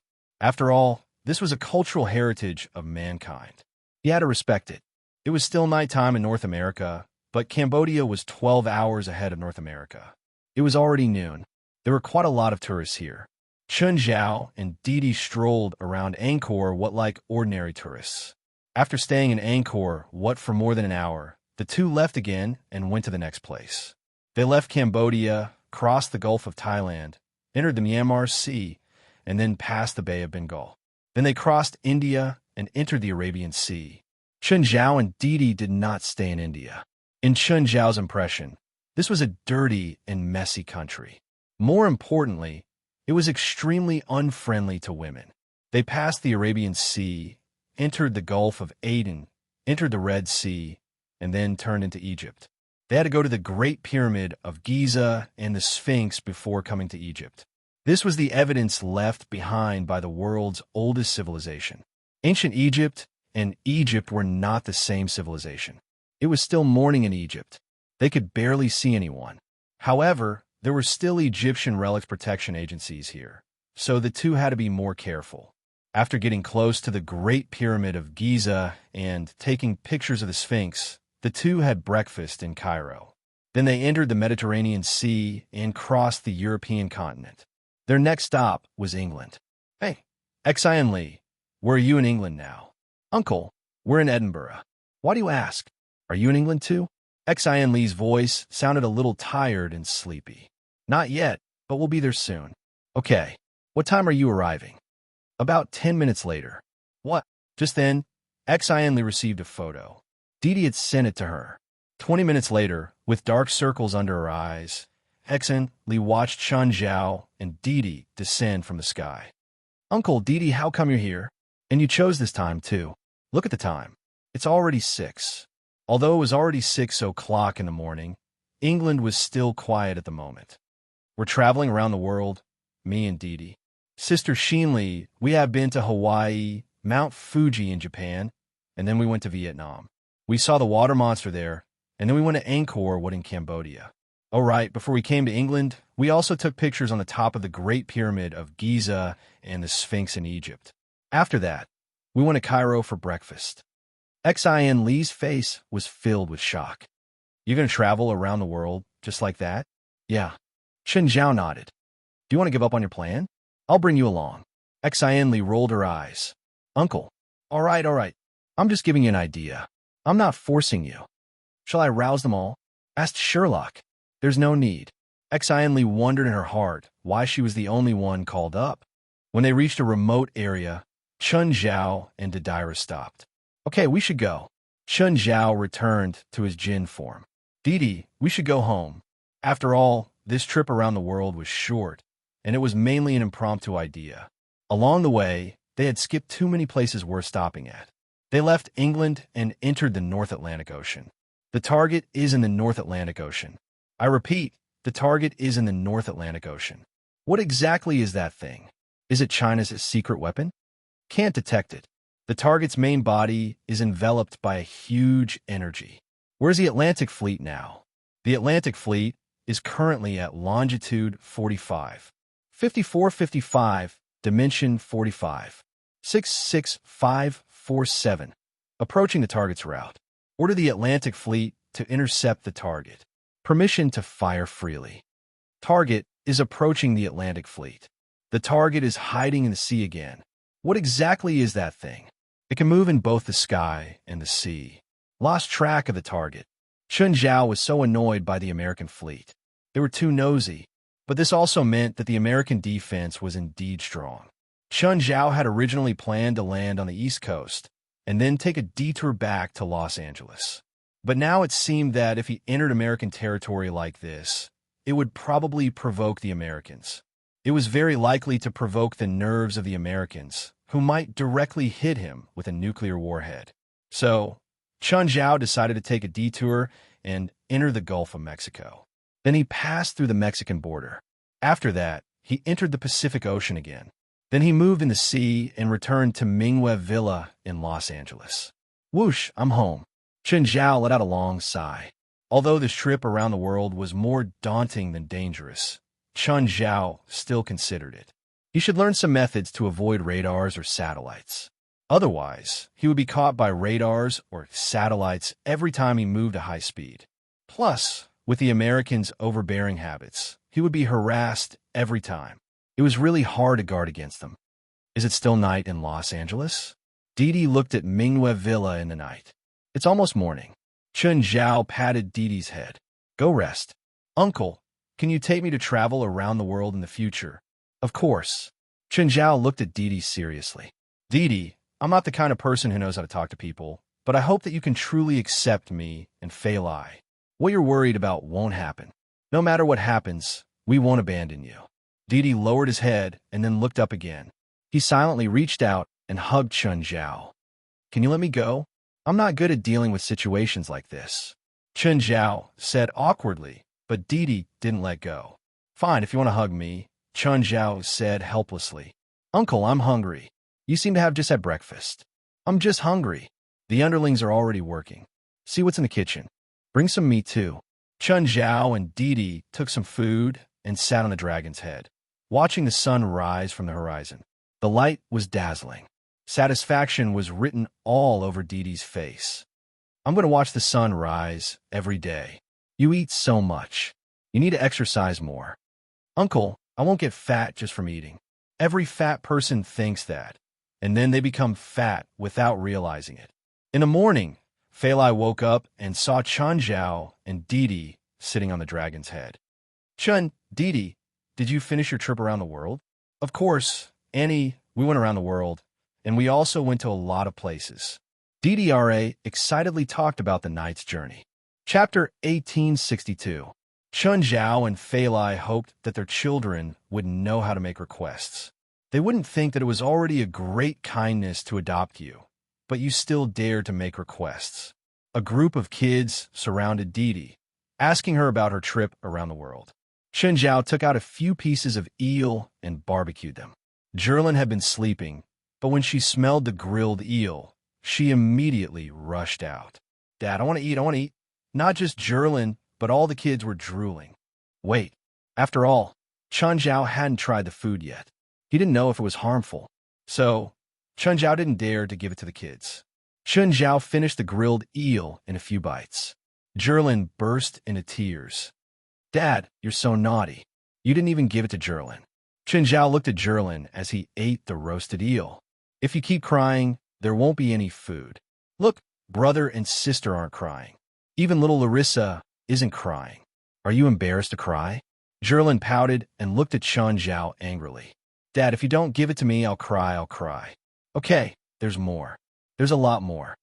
After confirming that there was nothing wrong with the eel, Chun Zhao took out more. He had to admit that the more powerful they were, the better the meat.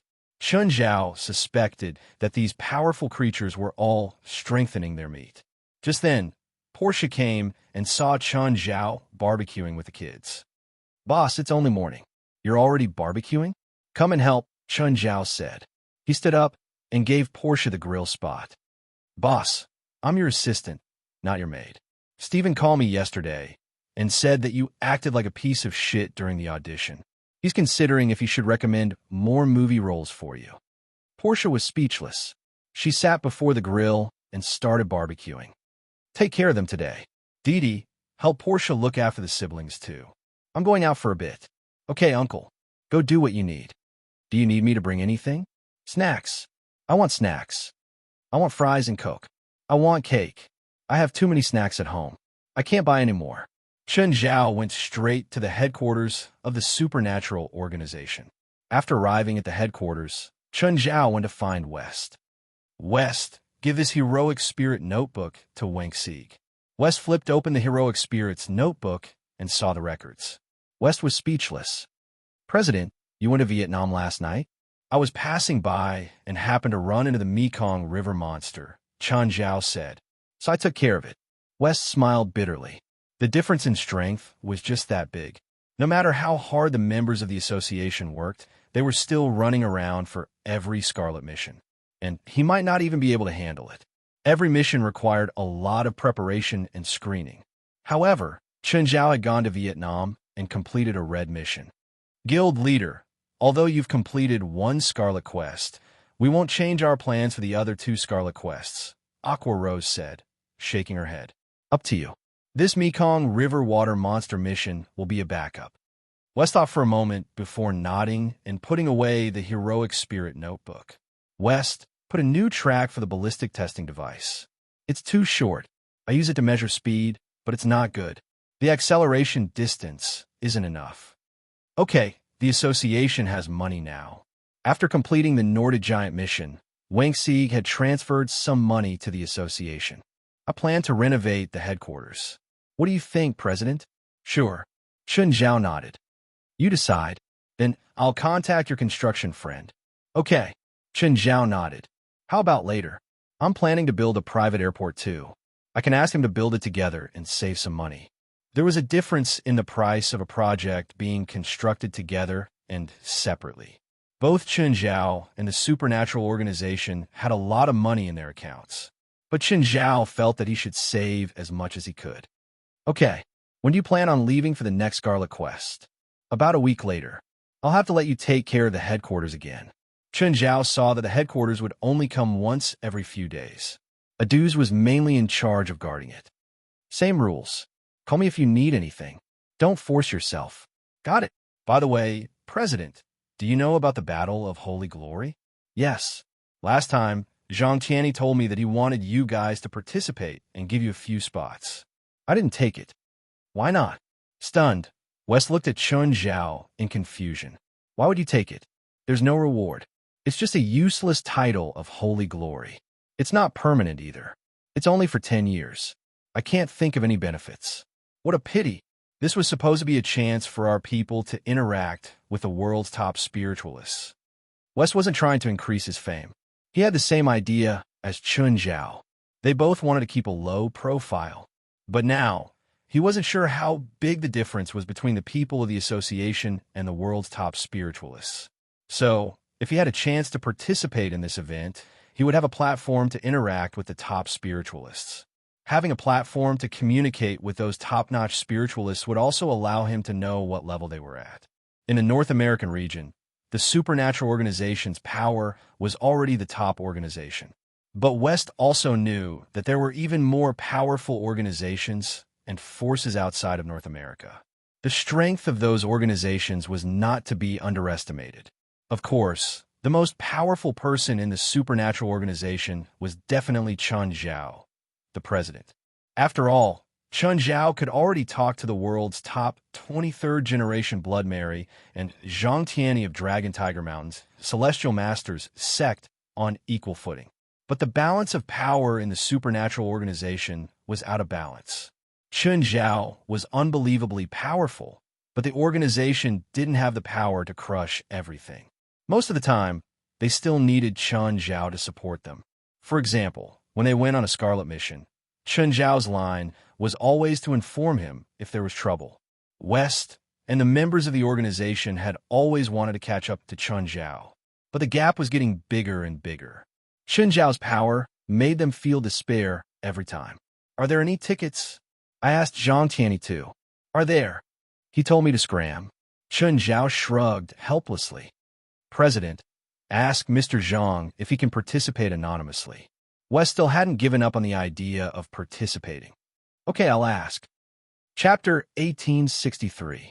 After leaving the headquarters, Chun Zhao went to the supermarket. He wondered if he should ask Wenip to open a supermarket near Mingyue Villa. Of course, this idea was basically impossible unless Chun Zhao was willing to pay for it. Mingyue Villa was too remote. It was more than 30 kilometers away from the city. There were only roads along the way. There were no other buildings. Very few people walked on the roads. The kids at home had asked him to buy snacks, but Chun Zhao had rejected them. Nevertheless, he still planned to buy some snacks. Of course, the little referred to hundreds of snacks and happy otaku water. Carbonated drinks were said to be unhealthy. However, children also needed a certain amount of sugar when they were growing. Children like to eat sweets because they contain a lot of sugar. Nutrition was a very complicated field of study. It was even more complicated than medicine. Moreover, children of different ages had different nutritional requirements. Of course, when Chun Zhao and Fei Lai were at home, they would barbecue and drink beer. As long as one didn't overeat, the so-called junk food and happy otaku water wouldn't harm a body. Chun Zhao pushed the shopping cart out of the supermarket. Suddenly, a scene appeared in Chun Zhao's shadow eye. Chun Zhao took a step back. The snacks on the cart exploded. Another sniper? Who was it this time?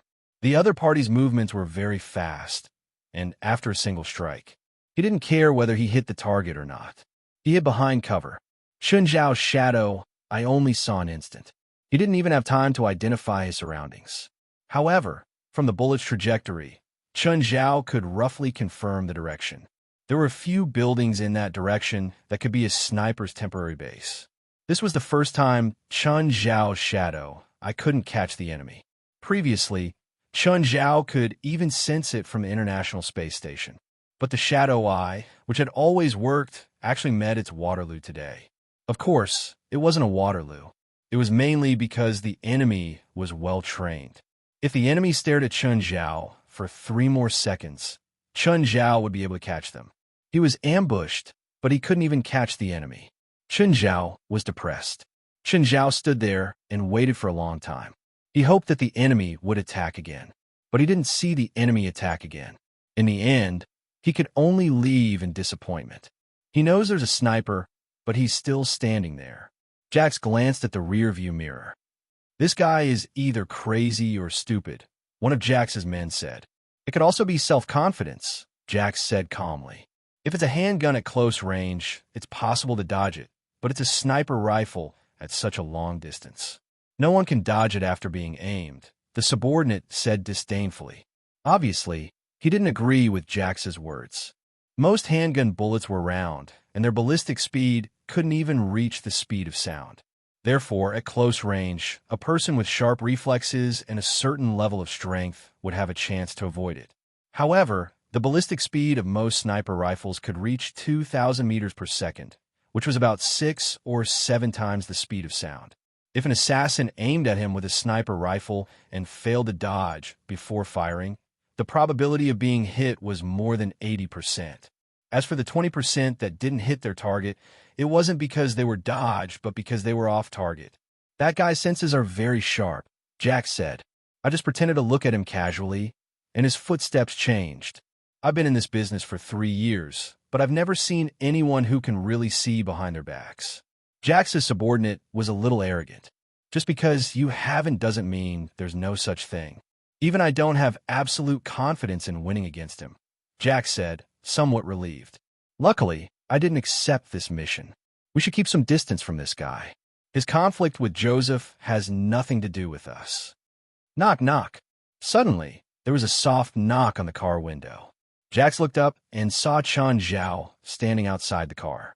Jax's subordinate immediately pulled out his gun and pointed it at Chun Zhao. I heard your conversation just now. You're talking about me, right? The subordinate looked at Jax. Boss, what do we do?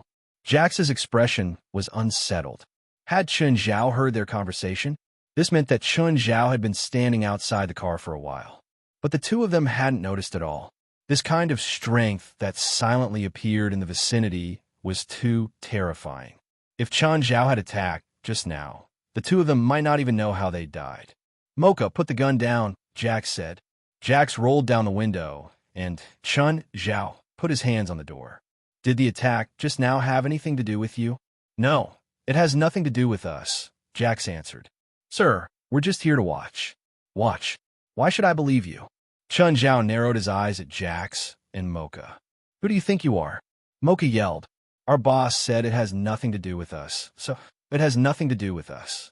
Jax waved his hand, signaling for Mocha to shut up. Sir, this really has nothing to do with us. Watching a show isn't fun. Since we're here, shouldn't we pay for the ticket? What do you want? Jax asked. Who attacked me? What's their relationship with you? How do you know? The person who attacked you is our employer, but we rejected him, so he found someone else. What's his name? Joseph. He's called Hyena in the industry. Why did you reject him? I don't think we're friends. Because you're rich, just like our previous employer. You're richer than him. We usually don't attack super rich people because it's too risky. Plus, you were able to defeat 6 armed men unscathed a few days ago. This means that you're not to be messed with. When the risk is disproportionate to the reward, I choose to reject you. You know about the bank robbery a few days ago? What's your relationship with that? The people you beat up are hired by me. So we're still enemies? No. At least I don't plan on being enemies with you. Please stop here. We don't have any conflict of interest. Okay, one last question. Where can I find your previous employer, Mr. Hyena Joseph? Beverly Hills. He has 2 mansions there, but I'm not sure. Chapter 1864.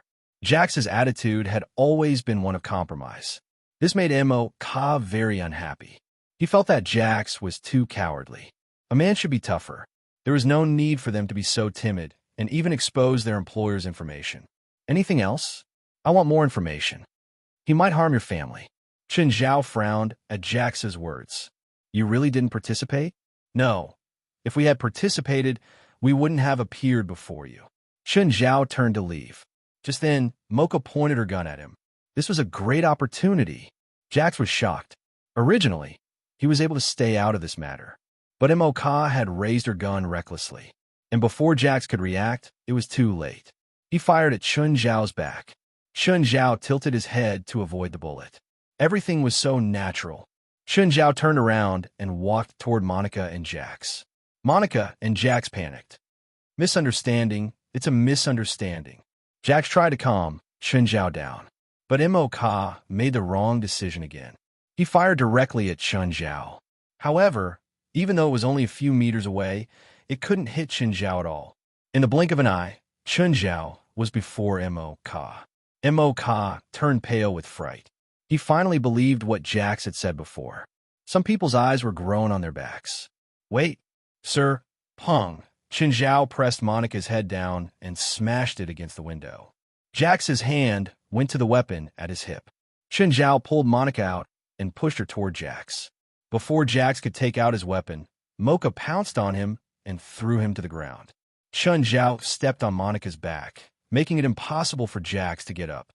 Sir, M.O.K. is just young and impetuous. Chen Zhao increased his strength and Mocha screamed again. Young people are full of vigor. He shot me with a gun. Is this called being full of vigor? I can help you make an appointment with Joseph, Jax said. Only then did Chen Zhao let go. Jax was annoyed by Monica's disobedience. He could have stayed out of it. Right now, he could only intervene. He didn't want to be enemies with Chen Zhao. Likewise, he didn't like to be Joseph's enemy. He knew how terrifying Joseph was. That was the most despicable and vicious person he had ever known. There was no other. Of course, he also had his own armed forces. Other tycoons relied on their own influence to prevent others from coveting their wealth. However, Joseph had no influence, so he could only rely on his own equipment. Half of his money was used to arm his personal forces. He was like a warlord among the rich. In addition, he was involved in some of the businesses: drugs, firearms, people, and even organs. Therefore, he gathered a group of vicious criminals under his command. There were dozens of armed men living in his house all year round. Even his butler, servants, and chefs were wanted criminals. But now, he had to make a choice. They were either on Chen Zhao's side or Joseph's. Of course, if he stood on Joseph's side, he would have to face Chen Zhao right now. M.O.K.'s rash actions just now had already caused them to lose the qualifications to be spectators. Jax, I'm not in Beverly Hills right now. I'm at my villa in the suburbs. A villa in the suburbs? How come I didn't know you had property in the suburbs? I just got it. The original owner is a good person. He only took $1 from me. Give me the address, Jax said. I have something to talk to you. Okay, I'll send you the address now. After hanging up, one of Joseph's subordinates said, Boss, Jax has been in contact with that person. Got it, Joseph said disapprovingly. Joseph said disapprovingly. Let our people prepare to welcome our guests. On the wall of the room, a man was hanging on the wall. In front of Joseph, there was a naked woman. However, this woman's arms and legs were broken, and she was lying on the table. She no longer had any reaction to Joseph's actions. Just at this time, Joseph suddenly let out a high-pitched voice, and his body trembled. Damn bitch, no reaction at all. Joseph kicked the woman, and she fell to the ground. Bring Abao and Gates here. One of his subordinates brought 2 hounds that were barking and baring their fangs to Joseph. "My darling, she's your dinner." Joseph squatted down and touched the 2 dogs, then untied their collars. "Ah, ah." The woman, who had no reaction, suddenly screamed and struggled. But facing the 2 ferocious dogs, the woman with her limbs broken couldn't fight back at all. The 2 dogs' mouths were full of blood and flesh, and they tore at the poor woman crazily. The man hanging on the wall struggled with all his might. It clearly wasn't the first time the 2 dogs had bitten someone. They knew how to make the victim suffer even more. They didn't bite the woman's throat. The woman kept screaming, but she couldn't die. She was already a bloody mess. Joseph slapped his head and said with a face full of regret, "Oh no, I shouldn't have let them eat here. I really like this carpet. Do you know how to clean this kind of knitted wool carpet?" "Forget it. Let's change the carpet." Joseph sighed. This carpet should be an Arab merchant's carpet. Just then, one of his subordinates came to Joseph. "Boss, Jax is here." "Oh, how many?" "1 car, 3 people. Other than Jax and his subordinate, Mocha, there's 1 more person who's our target." "3 people? There aren't any other cars behind them?" "No." "Huh, let them in," Joseph said proudly. "I didn't think that Jax would actually bring them to me, even though he said no." Soon, Jax, Mocha, and Chun Zhao were surrounded by Joseph's subordinates. A few people came over to search him. His phone was also taken away. "Please keep my phone safe for me." Chun Zhao smiled at the person. The person looked at Chun Zhao with a cold smile. Jax and Mocha looked at Chun Zhao in confusion. They thought that Chun Zhao would call someone, but Chun Zhao had come alone. To them, this was no different from walking into a trap.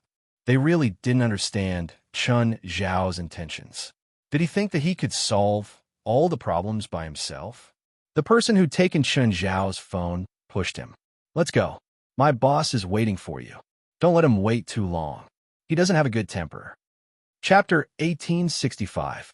Chun Zhao walked into the living room and saw a man hanging on the wall. There was also a woman who had been bitten into a bloody mess. Frowning, Chun Zhao walked up and kicked the 2 dogs away. He squatted down to check the woman. She was still breathing. She wasn't completely dead. Chun Zhao fed the woman a bottle of medicine. Joseph looked at Chun Zhao quietly, a faint smile on his face. "Sir, this isn't the attitude a guest should have."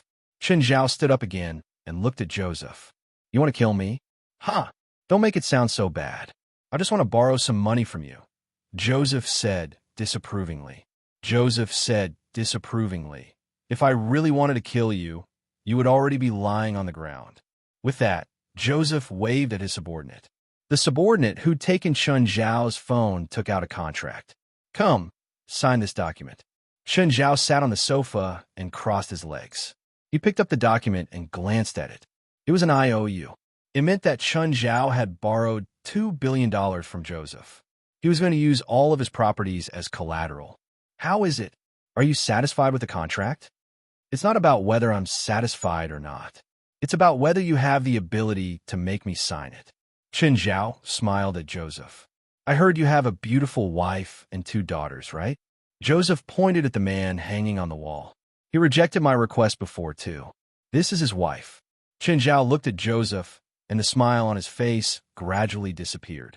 "I said that I need you to prove whether you have the ability to force me to sign this contract." Just then, the person who'd taken Chun Zhao's phone took out a gun and pointed it at the back of Chun Zhao's head. But the next moment, Chun Zhao turned around without any warning. Crack! The man's arm was broken. "Ah!" Chun Zhao took back his phone unhurriedly. "Good thing my phone isn't broken." Someone, Joseph's bloated body hid behind the sofa with unimaginable agility. Numerous noises could be heard from outside. Chun Zhao looked at the lights in the room and then at the man hanging on the wall. He walked over and tore off the seal in the man's mouth. "Your villa should have a butler system, right? Kill him. Kill him for me." The man roared. "Give the butler an order to cut off the power to the entire villa." Cut off the power. The entire villa district's power supply was instantly shut down. Everything was plunged into darkness. Even the starlight in the night had disappeared.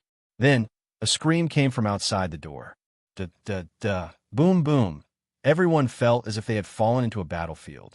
Gunshots and explosions filled his ears. Of course, there were also the inevitable screams. At this moment, Jax and Mocha both found a place to hide. They had no idea what was going on. It was unbelievably dark here. There was no light except the flash of the gun and the explosion. Not even the fire was lit. This kind of dark environment was really unsettling. Finally, the gunfire stopped. The entire villa district was silent, as if it was a silent hell. Everyone held their breath. How's the situation? Who lost? Who won? Just then, Chen Zhao's voice sounded in the darkness. You can turn the lights back on. Connect the power. When the lights came on, everyone felt that their eyes weren't used to it. A few seconds later, they opened their eyes again. But all they saw was a sea of blood. The living room was filled with corpses. All the corpses were piled up in the living room. More than 100 corpses were piled up into a small mountain. Blood had covered the entire living room. The scene sent chills down one's spine. This was a true hell of flesh and blood. Jax and Mocha were both elites among mercenaries. But now they were truly afraid. What kind of monster was this? Chen Zhao stood beside the pile of corpses. His body was covered in blood, and his hands were in his pockets. This guy was an even more terrifying demon than Joseph. Joseph's evil couldn't compare to this man at all. Mocha felt her scalp go numb. How did she have the courage to shoot him? How could she do something so stupid? Chen Zhao walked over and pulled the man down, loosening the rope around his wrist. The man immediately wanted to pounce on Joseph. But Chen Zhao stopped him. With a meaningful smile, Chen Zhao said, "There's still a long time tonight. Don't you want to have some fun?" Joseph's face was pale, and his limbs were trembling. Chen Zhao walked over to the woman and put her on the sofa. "Your wife isn't dead yet," Chen Zhao said. "Go get a basin of water. If she's lucky, she might survive." The man knelt before his wife and started crying loudly. "Maiev, I'm sorry. It's my incompetence that hurt you." The woman called Maiev's eyes were unfocused. Her body and mind were both broken. Chen Zhao turned his head and glanced at Jax. "Mr. Jax, when I'm treating this lady, I hope some people can keep quiet and not disturb me." Jax took a deep breath. "Happy to help, Mr. Chen." "Lady, it might be very painful, very painful." Crack. Chen Zhao straightened Maiev's arm. Maiev arched her body. But now, she didn't make a sound. Chen Zhao sensed that Maiev's aura had weakened. He sent a bit of celestial power to protect her heart. Terrified, Joseph gradually calmed down and secretly took out a gun from his back. Bang! Jax blew at the smoke from the muzzle. "Sorry to disturb you," Jax said. "Mocha, go get some tape and seal Mr. Joseph." Chen Zhao didn't get distracted. He continued treating Maiev. Jax was very rational. He didn't have Mocha's impulsiveness, especially after the massacre. "Sir, Maiev, does she still have hope?" "The environment here is simple. I can keep her alive for now, but her injuries need to be changed. I'll call the hospital now." "No, the hospital can't save her," Chen Zhao said. Then what?" Chen Zhao lowered his voice. "A secret place, but you can't reveal it. You and your wife can go there temporarily, but I don't want you to tell anyone about it. Do you understand?" I understand. I'll agree to any of your requests. You can take my assets too." "No need. I'm not interested in your assets." Chapter 1866. "Darling, I might not be able to go back tonight." Chen Zhao called Fei Lai first. "A bug is planning to use you and the child to threaten me. I'm killing it now." "Okay, wash up when you come back. I don't want you to bring the bug's smell home." "I'm busy. I'll hang up now." Chen Zhao hung up. Everyone was thinking about Chen Zhao's wife. Chen Zhao called Klaus again. "Klaus, I'll send you the address. Drive the helicopter over and need a stretcher. Someone's heavily injured and needs to be taken to HQ.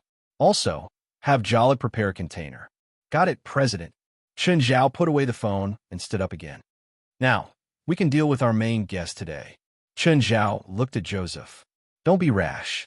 Do you know how powerful I am? Do you think I can't do anything to you just because you killed a few of my people?"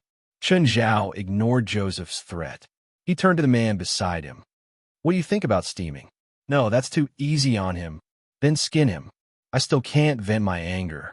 "How about we bring him back alive?" "I have many options for you to choose from." There's bound to be one that suits you. Of course, I also want him to die in pain. After all, no one has ever dared to use my family to threaten me. The man thought for a moment and finally nodded heavily. He controlled the beast in his heart. He was afraid that he would suddenly lose control and kill this demon. A while later, the helicopter arrived. Klaus arrived with the lightning squad. When Klaus entered, he immediately covered his nose. President, yes, leave 2 people here to deal with this. 2 more people come and carry this woman to the helicopter. These 2 look like mercenaries. Klaus looked at Jax and Monica. The 2 immediately exploded. Klaus's gaze made them very uncomfortable. It was a gaze even more explicit than Chun Zhao's. No need, Chun Zhao said. Let them stay and deal with the bodies, then let them go. Chun Zhao and the man sat in the helicopter. Joseph was used as a footrest and laid flat in front of the seat in the helicopter. What's your name? Jiggs. Jiggs stared at Joseph on the ground. His hands were trembling. However, he controlled his emotions very well. Just like the most delicious main dish, it must be served last. The helicopter slowly landed at the headquarters. Carry your wife, Chun Zhao said. But Jiggs looked at Joseph on the ground. Don't worry, he's yours. Here, you have a lot of time to satisfy your hatred for him. Only then did Jiggs pick up Maiev. Jolig and Wes came out to help. Jiggs carried Maiev to a room. Put her in that container. Chun Zhao pointed at a container in the center of the room. Jolig, get the oxygen pump. Chun Zhao instructed everyone. After putting on Maiev's oxygen mask, the container was filled with water. At the same time, he poured the perfect demonic crystal mixture into a container and poured 3 bottles into it. Then, he started pouring his immortal power into the container. Jiggs looked worried. Mr. Chun, can Maiev survive? Sure. Chun Zhao and Jolik started adjusting the heart rate monitor.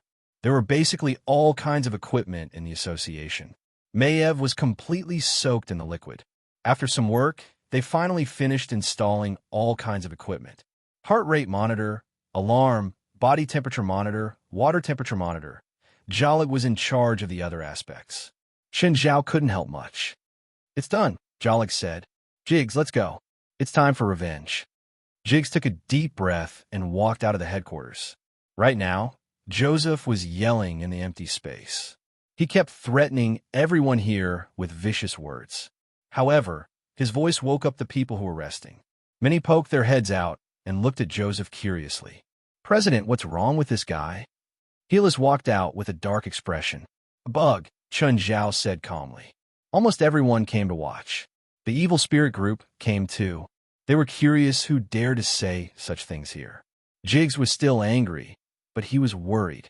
He asked in a low voice, Mr. Chun, so many people are watching. Will your decision be okay? Huh, these guys like to watch more than me. I can do whatever I want. Of course. I want sulfuric acid, Jiggs said tentatively. Hey, you have potential. You want to soak him in sulfuric acid? No, I'm going to pour it into his stomach. Jiggs, don't you dare. Joseph roared. I'll feed your whole family to the dogs. Sulfuric acid isn't fun. He'll die too quickly.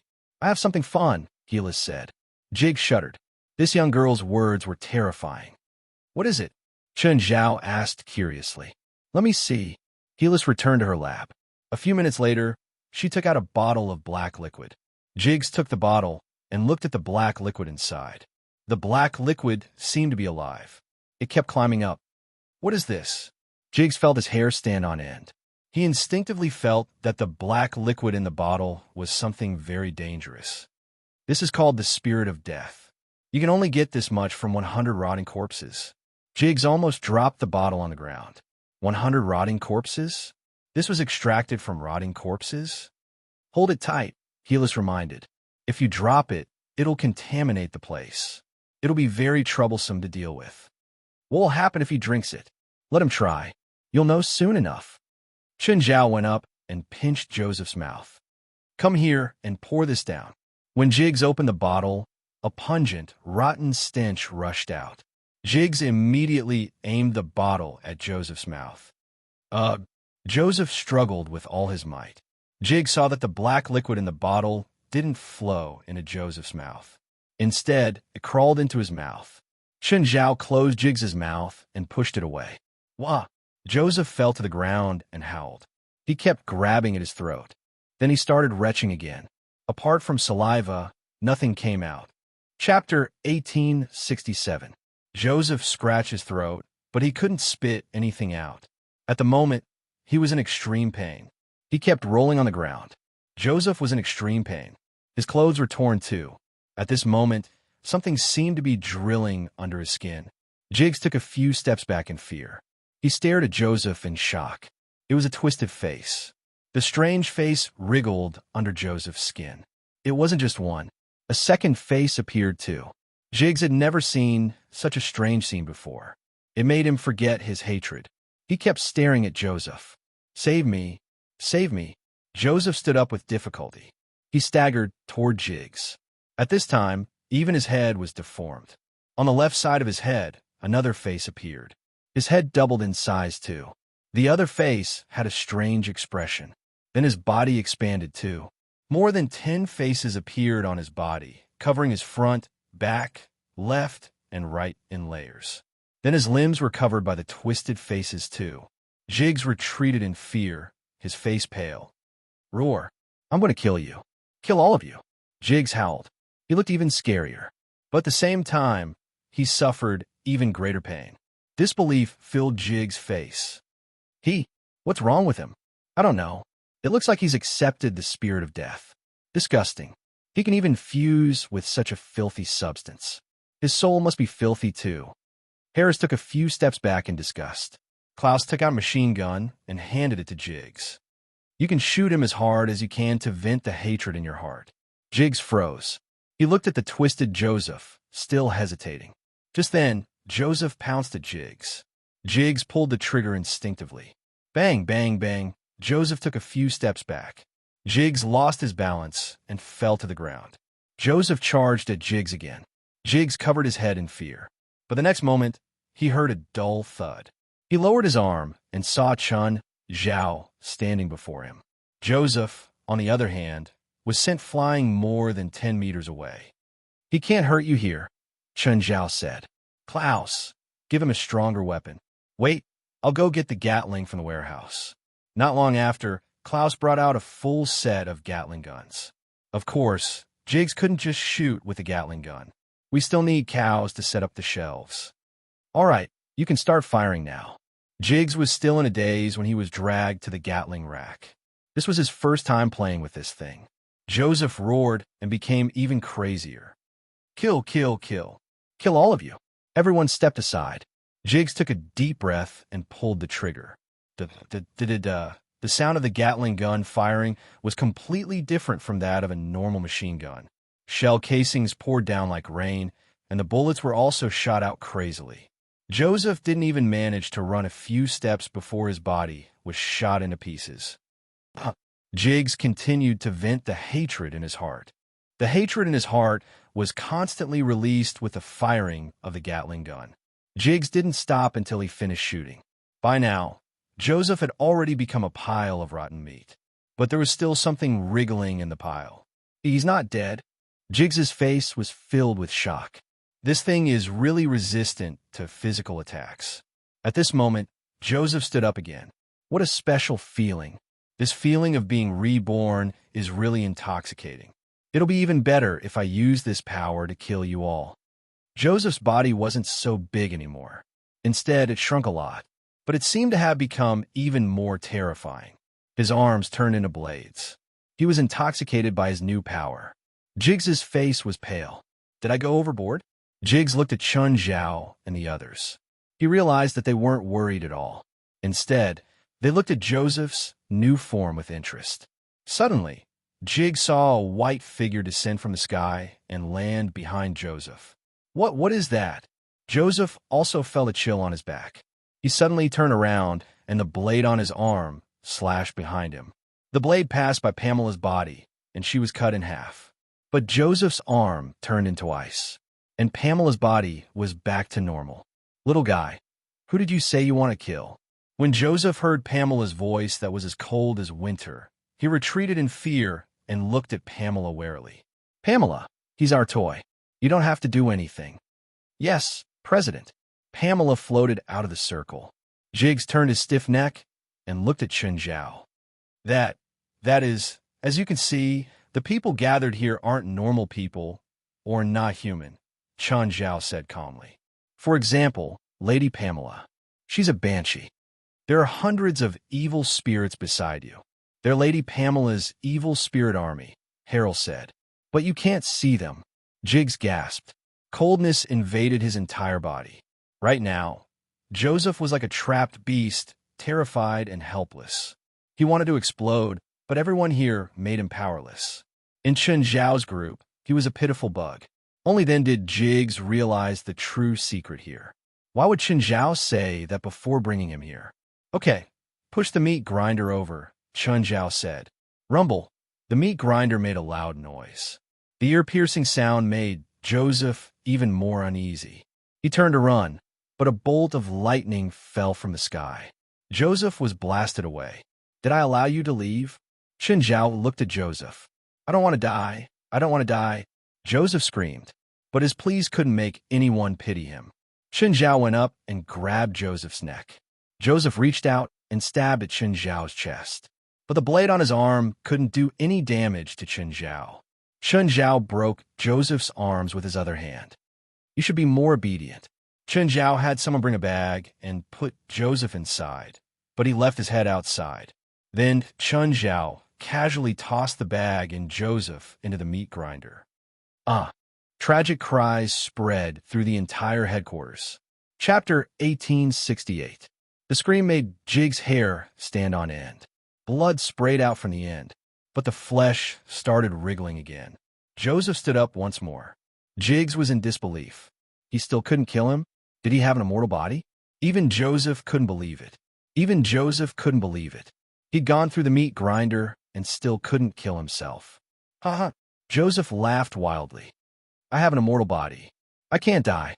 It's your turn now.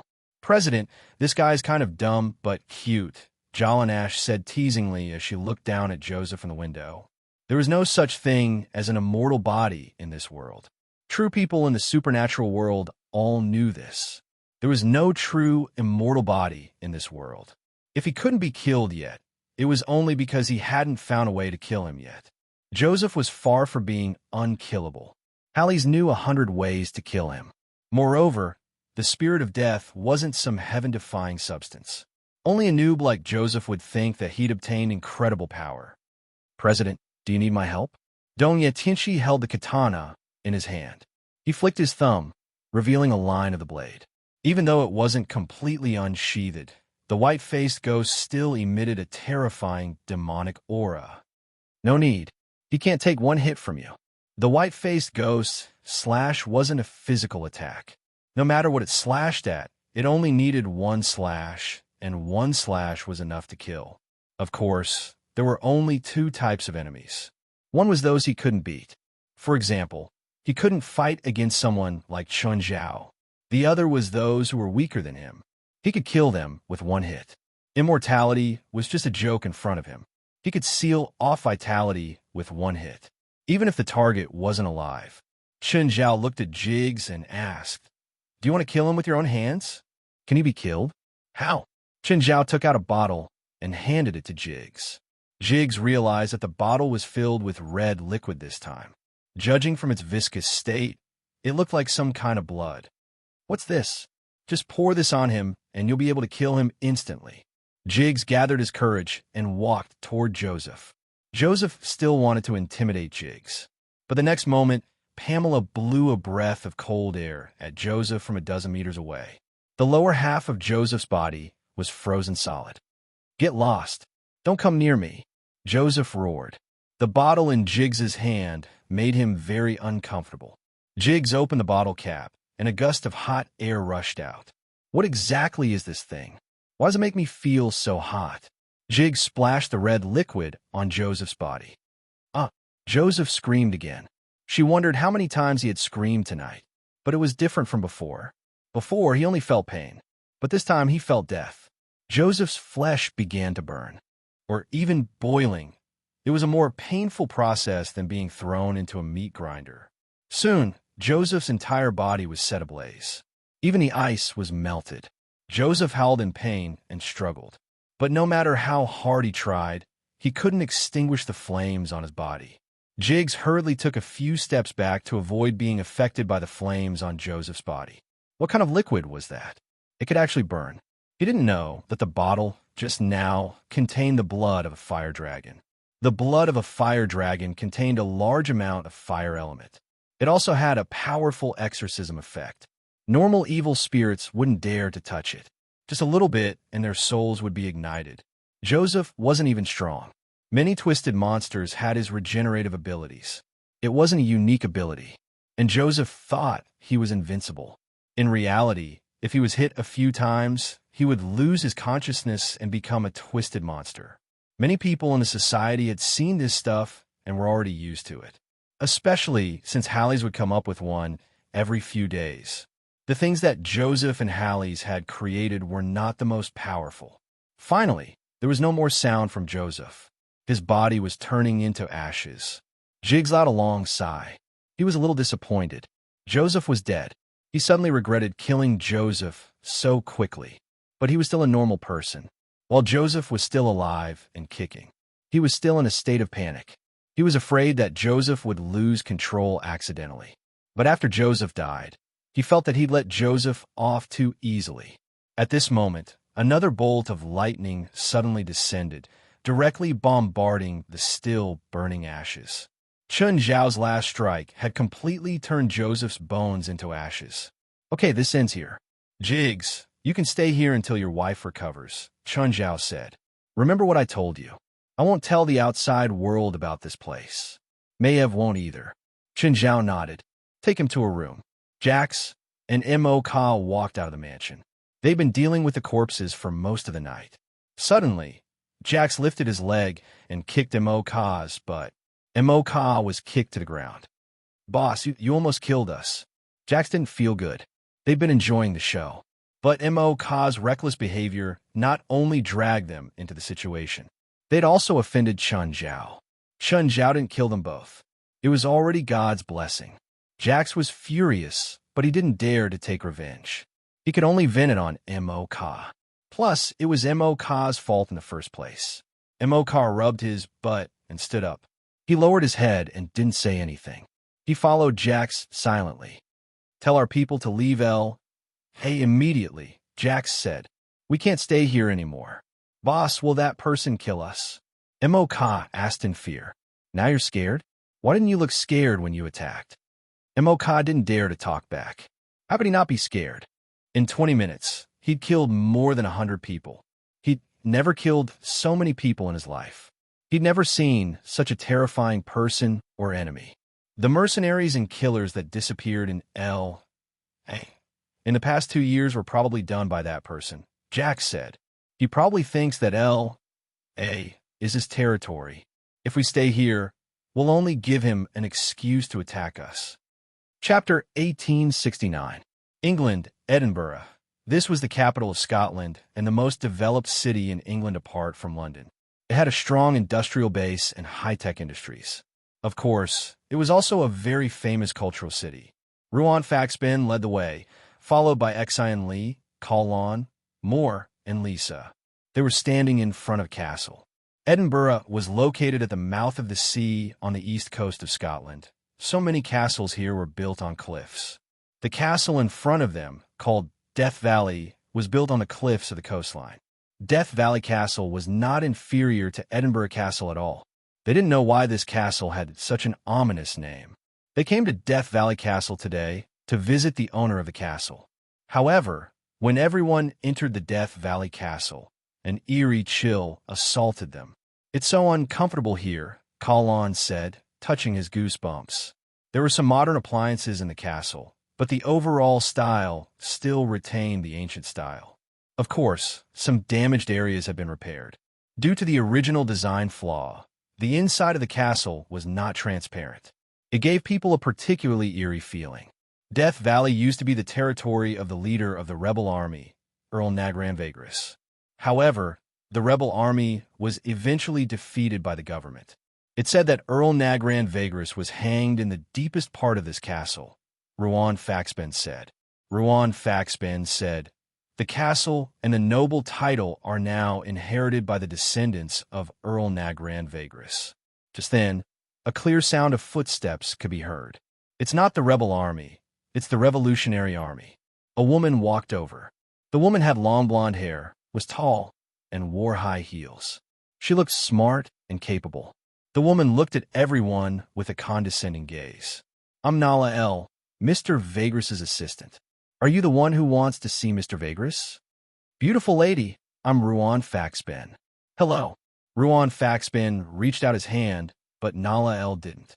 This made Ruan Faxben feel rather awkward. His hand froze in the air, not knowing whether to withdraw or release it. "Wait here. I'll go inform Mr. Vagris. Although you have an appointment, Mr. Vagris's temper has always been erratic. He might not see you." Knock, knock, knock. Nala Iyer stepped on the heaven-hating heights and left. Her footsteps were as arrogant as she was. "What an unlikable woman," Ruan Faxburn murmured. "Faxi, it's mainly because you're not likable. You're already in your 40s, and you're the kind of person who doesn't care about your appearance. Why do you have to act like a gentleman?" Reisa teased. "Shut up. I'm not even 50 yet," Ruan Faxi yelled in annoyance. "If the president is here, he can definitely change that woman's attitude." "Bullshit. The president is so young. How could he have the temperament of a mature man like me?" "But the guild leader is more charming than you." "That's right. Uncle is a perfect man," Xianli said. "Handsome, young, gentle, rich, and powerful." Ruan Faxben rolled his eyes. "Little girl, you haven't seen your uncle's cruel side, right? If he gets angry, he'll transform into a demon. Even if he's angry, there must be a reason." Xianli was Chun Zhao's diehard fan. "Also, I can feel a strong sense of jealousy from your tone. You're jealous of him." Ruan Faxben turned his head away, asking for a snub. Facing a brainless fan, no words could wake her up. Just then, Nala Iyer returned. Everyone immediately quieted down. "Mr. Vagris agreed to see you, but you better be mentally prepared." "Mentally prepared for what?" Nala Iyer hesitated. "Mr. Vagris is a bit weird. He always thinks of himself as a vampire." "It's fine," Ruan Faxben said, smiling. "We'll cooperate with his performance." "All right, please follow me." After passing through the long corridors, they finally reached the depths of the castle. A man in classic British aristocratic attire leaned against the window, looking at the sea outside. "Count Vagris." Ruan Faxben put one hand on his chest respectfully and bowed with his head lowered. "Shouldn't vampires hide in dark rooms? Aren't you afraid of the sun shining on you?" Risa tilted her head and looked at the man before her. "It's the sun now. It's in the other direction of the castle. It can't shine here," Nagran Vagris said. Nagran Vagris said, "And vampires hate the sun, not fear it." Ruan Faxben knew that one of Chun Zhao's subordinates was a vampire, but he hadn't heard that Chun Zhao was afraid of the sun. Nagran Vagris waved at Nala Iyer, gesturing for her to leave. After Nala Iyer left, Nagran Vagris ran his hands through his hair. Everyone sized up the vampire in front of them. "You are the dead Duke Nagran Varglis?" Ruan Faxburn asked in a probing manner. "Are you surprised? You must have encountered many supernatural creatures, right?" "Quite a few, but it's my first time with vampires," Ruan Faxben said. Ruan said, "But I heard that even vampires don't live more than 200 years, right?" "It's a matter of power," Nagran said. "When I break through some shackles, I have a lifespan that surpasses my peers. Tell me, what do you want from me? Don't tell me that you want to turn into a vampire. Only ordinary people can do it, and the process is very complicated." "No, we want to know the contents of the Book of Prometheus," Xianli said eagerly. Xianli said impatiently, "You were the one who donated the Book of Prometheus to the British Museum, right? Did you leave a copy?" Nagran Varglis looked at Xianli in surprise. Your blood looks delicious." Ruan Faxben looked at Nagran Vagris. "Please don't do anything to these children, especially this girl. Trust me, her parents are very fierce." "I'm fierce too," Nagran Vagris said with a smile. "Her parents only need to call 23rd generation Blood Mary to come and support her." Count Nagran Vagris. Are you sure you can handle it? 23rd generation Blood Mary? Nagran Vagris' face twitched, as if recalling an unpleasant memory. Forget it. I can't afford to offend her. Chapter 1870. Nagran Varglis came down from the windowsill and turned to look at them. I have the rubbing of the Book of Prometheus, Nagran Varglis said. Since you have such a powerful background, the price you're offering shouldn't be low, right? Price? Do I still have to pay? Xianli asked, confused. How much do you want? My uncle gave me a credit card with a limit of $100,000. Nagran Varglis rolled his eyes. Ruan Faxaben looked at Nagran Varglis. Then what does the Earl want? Her blood, Nagran Varglis said, pointing at Xianli. I'm afraid not. Her uncle will kill me. I just need 1,000 milliliters. It's not much, right? It's okay, just 1,000 milliliters. I agree, Xianli said generously. Normally, 500 milliliters was enough for 2 donations. Xianli didn't think it would be a problem. Where's the rubbing? This girl's blood is only the first condition. There are 2 more. Any other requests? Ruan Faxben frowned. Previously, Xianli had exposed their goal in advance. It caused them to be very passive now. After all, they had a favor to ask. They could only accept Nagran Varglis' request. I want a dragon's tooth, and a pure blood dragon's tooth at that. This. Ruan Faxi's face showed hesitation. But Xianli exposed herself again. That's it?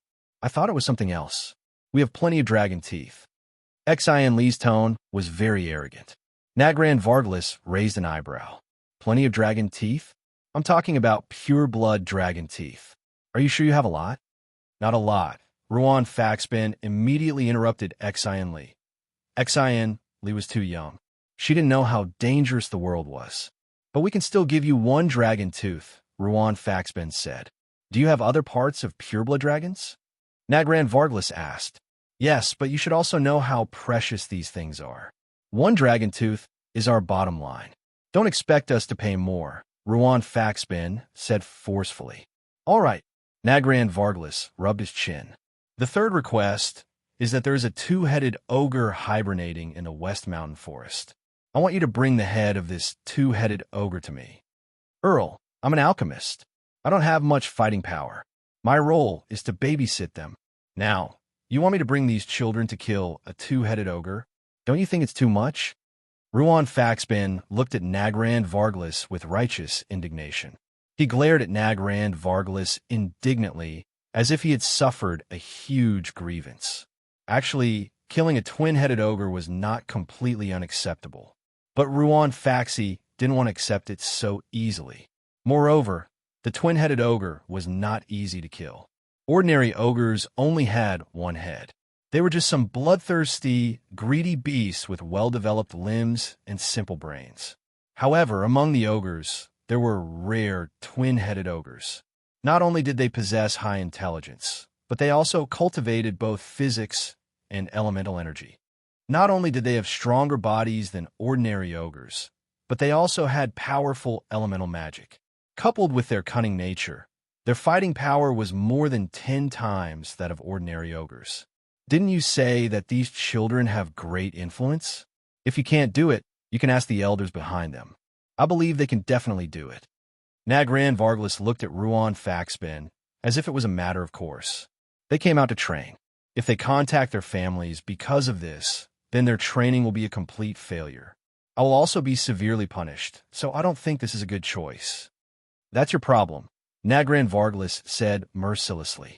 Earl, we came with sincerity. If you ask for such a sky-high price, then we can't continue the discussion. Seeing Ruan Faxben's unyielding attitude, Nagran Varglis couldn't help but wonder if his request was too much. However, when Nagran Varglis saw Xianli's gaze, he suddenly realized that Ruan Faxi was trying to bargain with him. I don't think this request is too much. Earl, if any of these children are hurt, their elders won't just vent their anger on me, Ruan Faxben threatened. Nagran Varglis was instantly unhappy. Ruan Faxben's words were clearly a threat. Do you think I'll be afraid? Do you know how many of my family members are in Edinburgh? Perhaps I'll be afraid in other places, but in my territory, no one can threaten me, not even the Scarlet Church or 23rd Blood Mary. Earl, Xian Li's elders can affect not only 23rd Blood Mary, but also Taoist Master Zhang Tianyi of the Eastern Dragon Tiger Mountain Celestial Master Sect. I believe Mr. Zhang will be very willing to travel to Edinburgh. Nagrand Varglas's expression changed slightly. Of course, he knew Zhang Tianyi's name.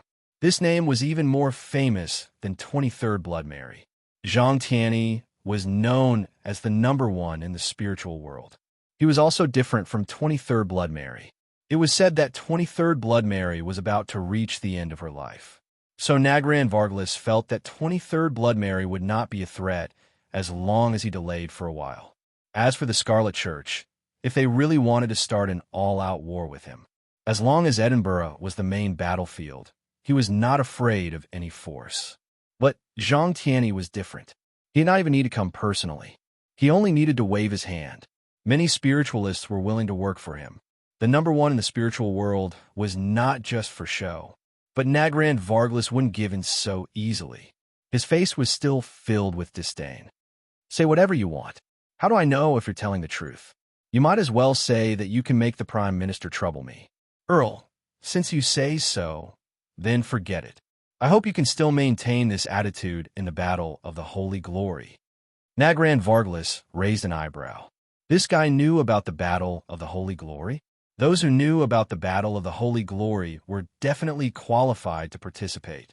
And everyone who was qualified could not be underestimated, especially when they could influence the two strongest in the world.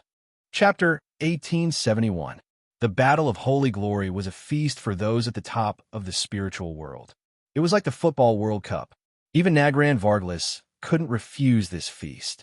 Nagrand Varglas was also a frequent participant in the Battle of Holy Glory. But if the people behind them could influence the two strongest people in the world, then Nagrand Varglas would be in big trouble, especially when the Battle of Holy Glory arrived. If Zhang Tianyi and 23rd Blood Mary met him head-on, he wouldn't even have a place to hide. The spiritual world was a place where strength mattered. It followed the law of the jungle here. The strength of one's strength represented everything.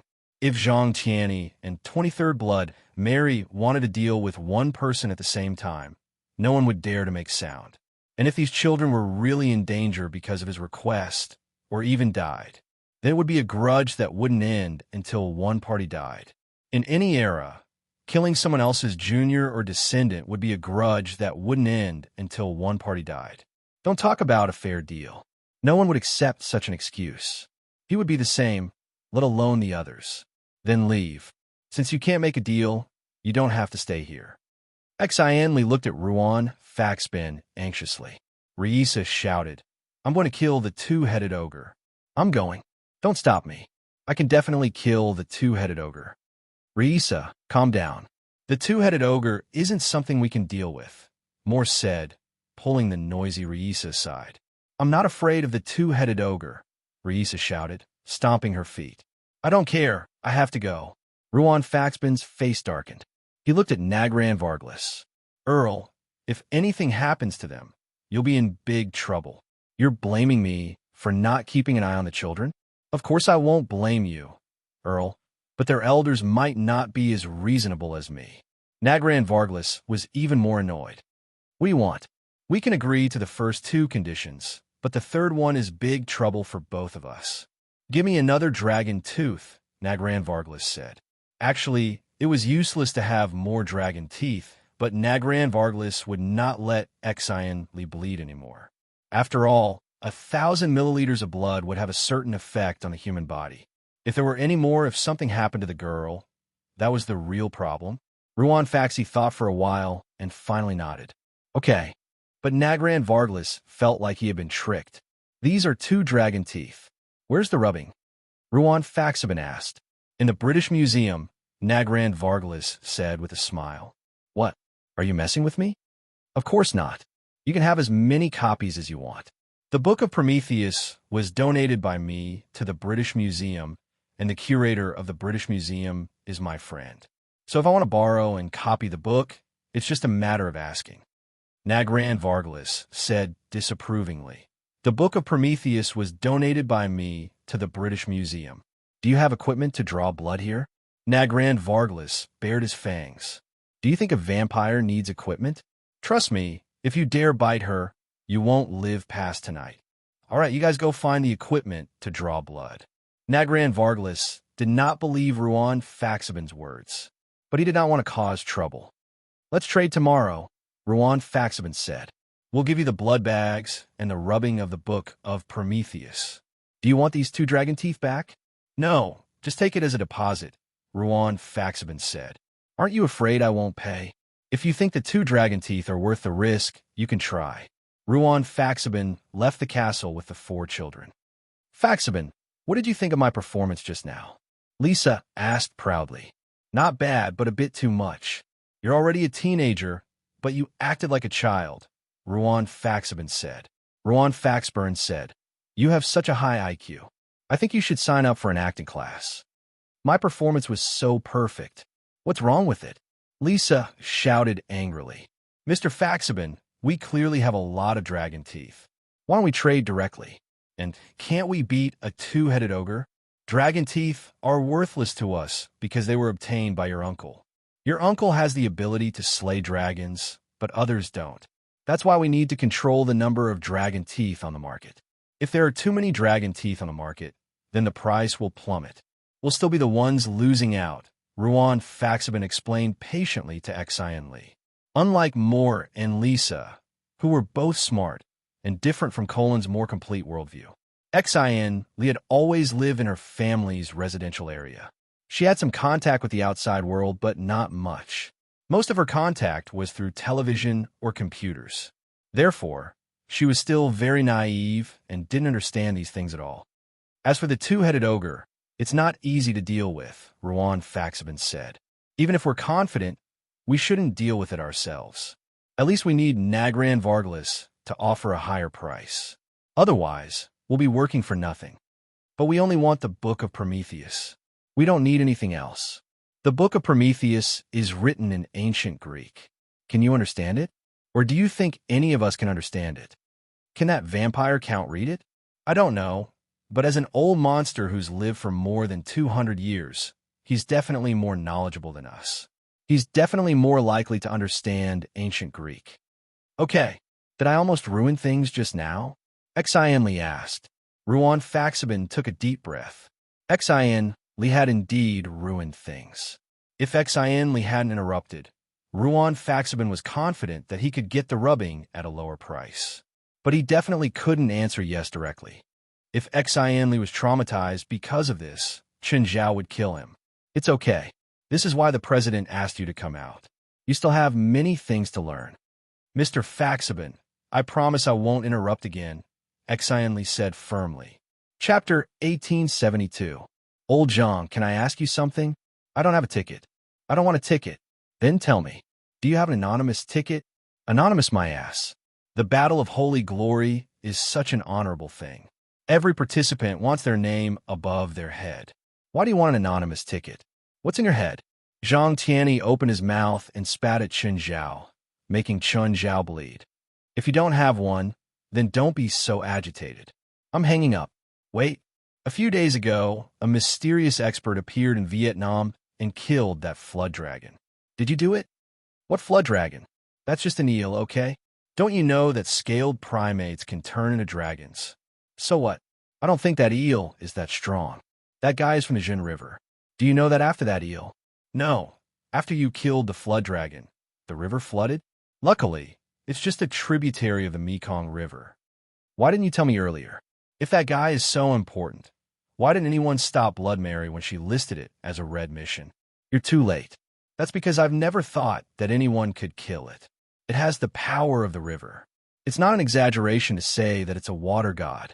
In that tributary, it's almost impossible to kill it. It has endless power. Chen Zhao thought about it. The big eel's recovery seemed to be really unusual. It was clearly weaker than Chen Zhao and Tamamo no Mei. However, its regenerative ability was astonishing. Chen Zhao had smashed its head with a punch, and it could still heal. This was more or less an immortal body, so it was because it had the power of a river. That river should be considered as its domain. If not for the Black Trident, Chen Zhao probably couldn't do anything to it. You took its beast core? What beast core? I don't know. Stop bullshitting. We met a few times. I've long noticed that you have the aura of lightning water. That eel? No, the flood dragon is also lightning water. You must have noticed its beast core, Zhang Tianyi said with certainty. Give me the water beast core. You're going too far. I risked my life to kill that eel, yet you're asking for half of the spoils of war right now. I'm helping you clean up. Zhang Tianyi cursed. That beast core is to create a new river god. Otherwise, that tributary will flood so much land. Do you know how many people will lose their homes? Chen Zhao gritted his teeth. He'd thought that he'd gotten rid of a disaster for the people. Give me another $1,000,000 and donate it to the local victims. I can give it, but I don't have money. I'm accumulating good karma for you. Even if you're not afraid of karma, you should think about your family and children. The debts you owe will affect your family. Chen Zhao thought for a moment. Could Joseph have been punished because of his sins? Okay, I suddenly feel sad when I think of the victims. Is $1,000,000 enough? Should I donate more? Chen Zhao paused. Then he asked, can accumulating good fortune bring good luck to my family too? Zhang Tianyi was speechless towards this bastard who wouldn't release the eagle without seeing the rabbit. I'll have someone from the North American Embassy contact you. You just need to give it to them. Okay. Oh, do you need a secret code? For example, the Heavenly King covers the Earth Tiger, or the pagoda suppresses the river monster. I don't have time to talk to you. I have business to do. Just then, Chen Zhao heard a voice. Thank you for the Manchu Han Imperial Feast. Love you. This disrespectful old thing was watching the live stream of an online streamer again. Old Zhang, I need to put this donation to good use. Give me the receipt. If I find out that the money went to some streamer, I'll go to Dragon Tiger Mountain to ask for it personally. Who do you think I am? I'm doing it with a learning attitude to promote Taoism. You're also doing it with a learning attitude. It's called respecting the content of the show. Since it's learning, of course I have to pay. If you live stream subduing demons, you'll definitely have more than 1,000,000 fans. I want to, but if I dare to do that, I'll be sent to jail tomorrow for spreading futile thoughts. I'm hanging up. Chen Zhao couldn't be bothered to continue arguing with Zhang Tianyi. Not long after he hung up the phone, a car entered the territory of the Mingyue Villa. A square-faced man walked up to Chen Zhao. He emitted surging magic power. Hello, you must be the Mr. Chen that my ancestor mentioned. I'm Yanghua. Chen Zhao looked at Yanghua with a, are you fucking kidding me? I'm not joking. Yanghua looked at Chen Zhao seriously. It was as if he had read Chen Zhao's unspoken words. It was definitely not his first time in such a situation. Can you tell me what you've been through? Because of this name, I hid abroad, Yanghua said gloomily. I thought that if I could interact with foreigners, I wouldn't have the troubles in China. Chen Zhao suddenly felt a gaze from the sky. Looking up, he saw a huge eagle circling in the sky. Yours? My ancestor gave it to me. He said that this eagle matches my name. Helplessness was also written all over Yanghua's face. Before I left, my ancestor said that I was still lacking and almost cut off my right arm. He didn't give you another wife. Why do you think he didn't give me one? You're also called Little Dragon Maiden? Dragon, Yanghua said. Take this and this check. Chen Zhao gave Yanghua the water elemental internal alchemy and a $2 million check. Come visit me when you're free. Oh, you're welcome to come too. Chen Zhao really wanted to see if the legendary Little Dragon Maiden was also devastatingly beautiful. Yanghua looked away. He'd already seen through Chen Zhao's dirty thoughts. She's in China. Don't even think about it. I still have things to do, so I won't keep you. Hearing that he wouldn't have a chance to see Little Dragon Maiden, Chen Zhao instantly lost interest. He didn't even want to deal with Yanghua anymore. He directly asked him to leave.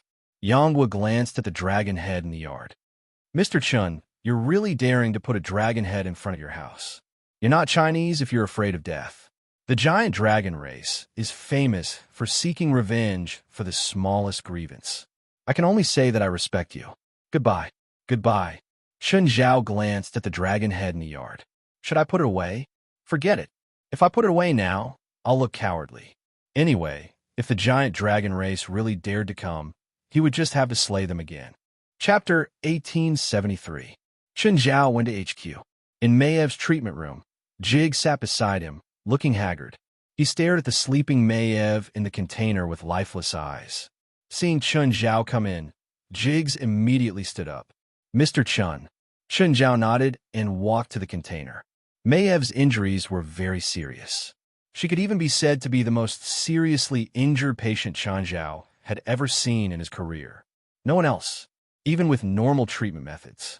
Even Chen Zhao couldn't do anything about it. When Chen Zhao had brought her back to HQ, he basically picked up a corpse. If she'd been sent to the hospital, she probably wouldn't even have made it to the hospital. Mr. Chen, how's Maiev? Not really good, but at least she's stabilized, Chen Zhao said. Actually, Mayev's biggest problem was still psychological. However, this had nothing to do with Chen Zhao. After Chen Zhao healed her, Jigs would be responsible for her psychological trauma. Chen Zhao started draining the liquid in the container. Then, he took over the container and filled it with new water. Maiev had already absorbed all the essence in the container. He had to pour in new perfect demonic crystals. Jigs couldn't help either. He could only worry on the side. Chen Zhao saw that Jigs would be very uneasy if he didn't do anything. Come and reconnect these devices, Chen Zhao said. Jigs immediately came to help after receiving the order. After changing the water, Chen Zhao said to Jigs, "Go rest. I think you're in a bad state." Chen Zhao looked at the container before him and the complicated devices around it. Could these instruments and the container itself be combined instead of being put together in such a crude way as they were now? Just the messy wires were enough to make Chen Zhao very uncomfortable. Of course, Chen Zhao didn't understand machinery and technology. He needed to ask Jalik. He told Jalik his request and thoughts. As for whether Jalik could satisfy his needs, Chen Zhao wasn't sure. Mr. Chen, how long will Maiev need to be healed? At least a month, Chen Zhao said. How much can she heal? Her external injuries will be completely healed, Chen Zhao said. Can I really? The real problem is her psychological trauma, Chen Zhao said. You can only rely on yourself. I can't help. Jigs nodded in understanding. You really should go and rest. Otherwise, it's very likely that she'll cure you, but you'll collapse. I will. Although Jig said so, he had no intention of resting. Chen Zhao didn't force it. No matter what, it was his own business. Chen Zhao walked out and turned left. He found Jalig's warehouse. Jalig's lab was as messy as Ruan Faxbin's. Everything had been thrown away haphazardly.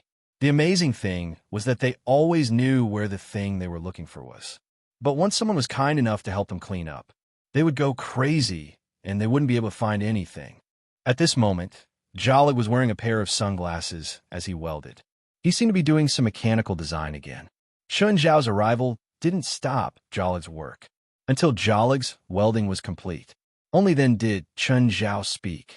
Jalig, President, when did you arrive? I just arrived. What are you doing? Giselle's new equipment, Jalig said. When do you have time to help me make an instrument? Chen Zhao told him his idea. Can be done. It's not hard. Actually, I just need to integrate those instruments and install them on the container. Then I'll do some cosmetic changes to avoid some safety issues. What Chen Zhao was worried about were the technical problems. Actually, there weren't any technical problems at all. Chen Zhao's request was simple. It was a combination, not an innovation, but he wasn't in a hurry to use it for now. Chen Zhao wanted to prepare some medical equipment for emergencies. After all, the spiritual world was a high-risk job. Chen Zhao stayed in the headquarters for 2 hours. Everyone was preparing for the next African trip. Chen Zhao would be a hindrance if he stayed. So, he left the headquarters early. I wonder how Raymond is doing. Chen Zhao checked the time. There were still 3 hours until Fei Lai got off work. While he still had time, he went to Stevens Forest. When he reached the foot of the mountain, he saw 2 bicycles by the road. Weird. Why are there 2 bicycles here? Confused, Chen Zhao walked up the mountain. When he reached the top, he heard cries for help. Help! Help! Chen Zhao looked in the direction of the sound. 2 kilometers away, there were 2 kids hugging a big tree. They kept shouting and waving their hands, hoping to attract Chen Zhao's attention. But Chun Zhao pretended not to hear or see them. Of course, normal people couldn't see or hear them for such a distance. 3 or 4 crocodiles were sunbathing under the tree. The 2 kids weren't in danger anyway. Chun Zhao wasn't in a hurry to save them. Reinen, it's useless. That man can't hear us. Jess, what do we do? I don't want to die here. Ever since the last time, Jess and Reinen had been hoping to get a picture of the monster. Then they snuck here and hid in the tree with enough equipment and food. They planned to fight a long battle here. They thought that the monster should be amphibious and wouldn't climb trees. But soon after they climbed up, a group of crocodiles came. The crocodiles didn't notice them. Instead, it was because there was plenty of sunlight here. They were sunbathing under the tree. This lasted for 2 days. The crocodiles didn't leave completely. After one left, another group came. This also caused the 2 of them to be trapped on the tree. This caused the 2 of them to be trapped in the tree for 2 days. They ate, drank, and pooped on the tree. They couldn't sleep at all. They were afraid that they would fall down if they fell asleep. At first, they hoped that Frank would come again. But after 2 days, Frank still didn't come. There was no signal here at all. Their phones were all out of battery in 2 days. This made them sink into despair. Just then, the person came. But the tree they were hiding in was a bit off the road. As a result, the person didn't hear their cries at all. They didn't know that Chun Zhao did it on purpose. Chun Zhao didn't know who the 2 kids were. If they didn't have anything to do with Stephen, he would call the police after they went down the mountain. 9 Heaven's Divine Emperor. Chapter 1874. Chun Zhao's small world spread out. It covered more than half of the lake. There were clearly fewer crocodiles here. There were probably less than 1/10 of the entire lake now. However, the fewer they were, the harder it was to clear them out. Chun Zhao looked at the lake. Then he took off his clothes and dove into the water. Reinen and Jess cried out again on the treetops in the distance. There were water monsters and crocodiles in the water. Going into the water was suicide, but the man clearly couldn't hear them. He still dove into the water. Soon, Chun Zhao sank into the water. He didn't come up again. It was obvious that the man must have been killed. He was either eaten by a water monster or drowned by a crocodile.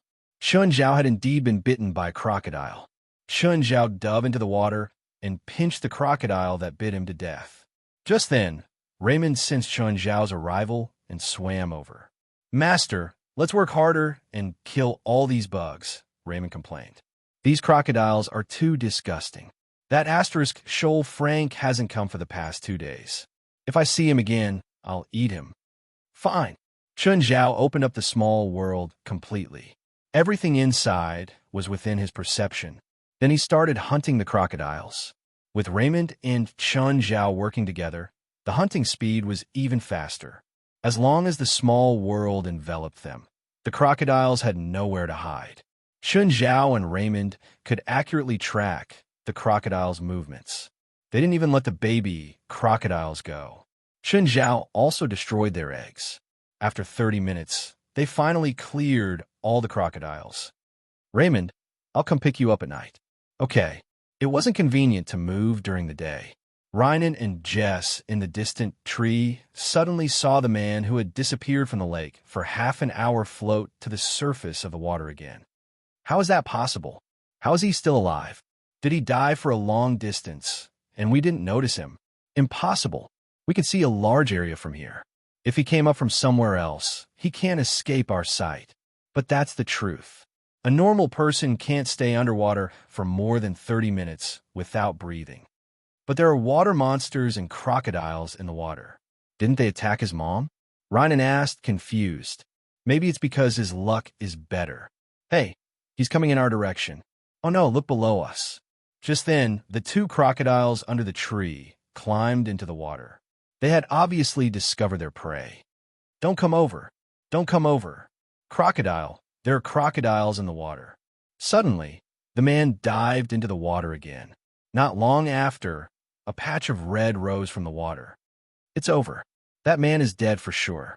After killing the crocodile in the water, Chun Zhao used a rock to press the carcass to the bottom of the lake.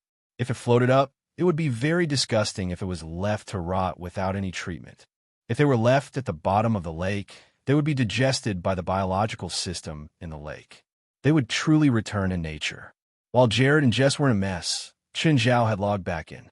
When Jess and Reinen saw Chun Zhao, their faces were filled with astonishment. How could this guy still be alive? That's impossible, right? We're the two crocodiles. Just then, the two crocodiles under the tree charged at him. Crocodile, the crocodile is coming towards you. At such a close distance, Chun Zhao could no longer pretend not to hear. On land, crocodiles weren't as slow as people thought.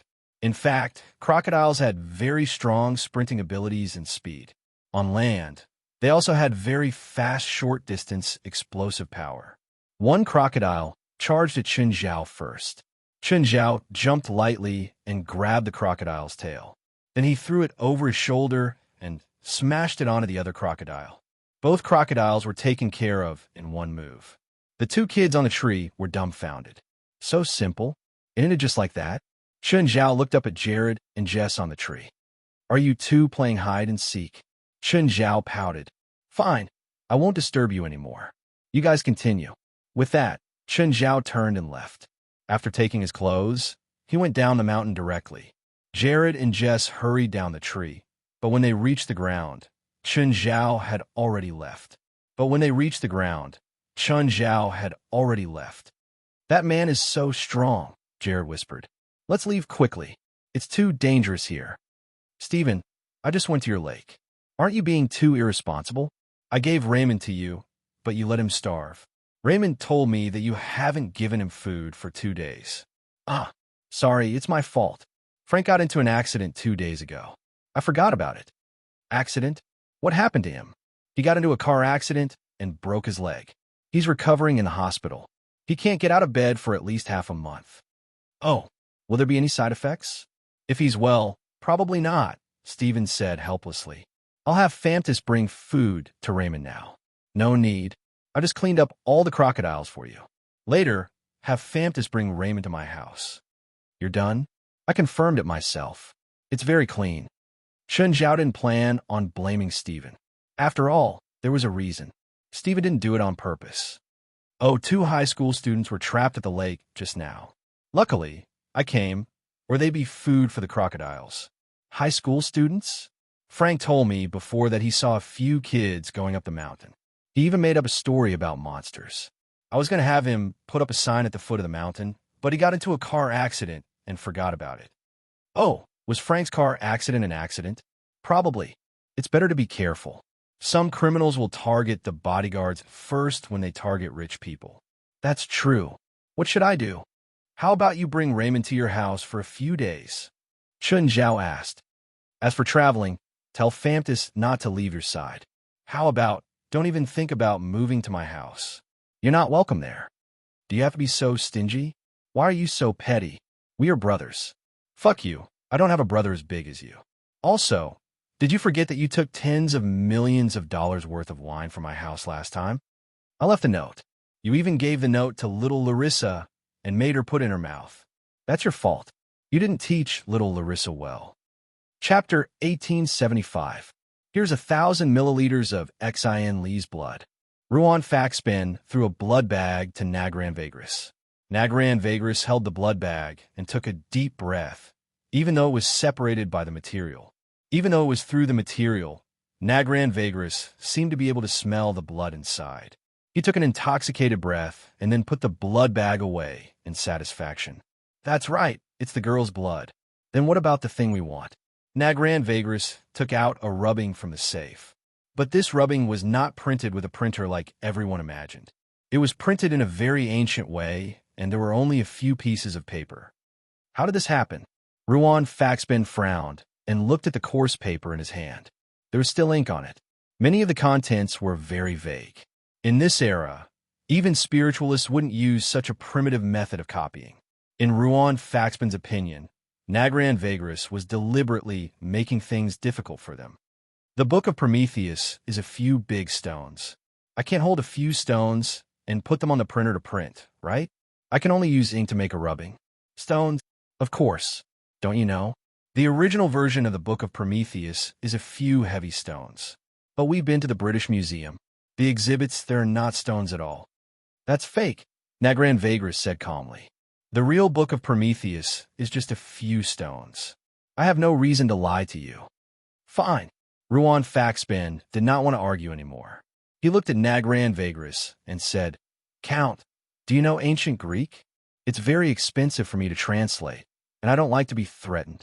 This time, Nagran Vagris said the ugly part first. After all, he had been threatened a few days ago, so he had to back down. Zhang Tianyi and the 23rd Blood Mary were too famous and illustrious. Even if he could not guarantee that they were related to these two, Nagran Vagris did not want to be enemies with them. But he was unwilling. After all, he was not a charity. He was not related to them, and always used them to threaten him. No matter who the other party was, it was unbearable. So Nagran Vagris made up his mind not to back down. Tell me your conditions, Sir Count. I still have the same request. Help me kill the twin-headed ogre. Just then, Ruan took out a small bottle. After opening the bottle, he flipped it over. 2 small balls rolled out from inside. Ruan Faxbin sprinkled some magic powder on the ball. In an instant, the 2 balls turned into 2 huge heads. These 2 heads were several times the size of an ordinary person. The bloody head rolled to the ground. Nagran Vagris raised an eyebrow and went forward to check. It really was that hateful twin-headed ogre. They actually killed the twin-headed ogre? Nagran Vagris looked at Ruan Faxbin in bewilderment. Did he do it, or was it the power behind them? Nagran Vagris had been fighting this 2-headed ogre for more than 100 years. Neither side could do anything to the other. But in this case, Nagran Vagris had suffered a huge loss, because in the past 100 years, he had lost hundreds of subordinates or family members, and almost all of them had become food for the twin-headed ogre. This twin-headed ogre was different from ordinary ogres. He would directly attack anyone he saw. This twin-headed ogre understood the rules of humans and would not attack ordinary people at all. Even if he ran out of food, he would at most attack the cows and sheep in the nearby farms. So even though the government knew of the existence of this twin-headed ogre, they ignored him. They were even happy to see Nagran Vagris and this twin-headed ogre fight each other. Of course, Nagran Vagris knew the sinister intentions of the government, but he had no other choice. This twin-headed ogre was not only powerful, but he also never left the mountains. In the past, he had led teams into the mountains to surround him. Most of them fell into his traps and died. Nagran Vagris' strength was only on par with this twin-headed ogre. Neither had the strength to kill the other.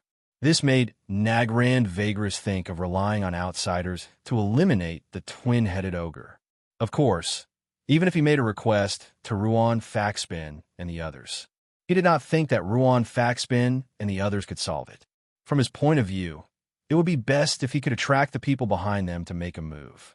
But he did not expect that Ruan Faxbin would directly throw this cunning twin-headed ogre's head in front of him.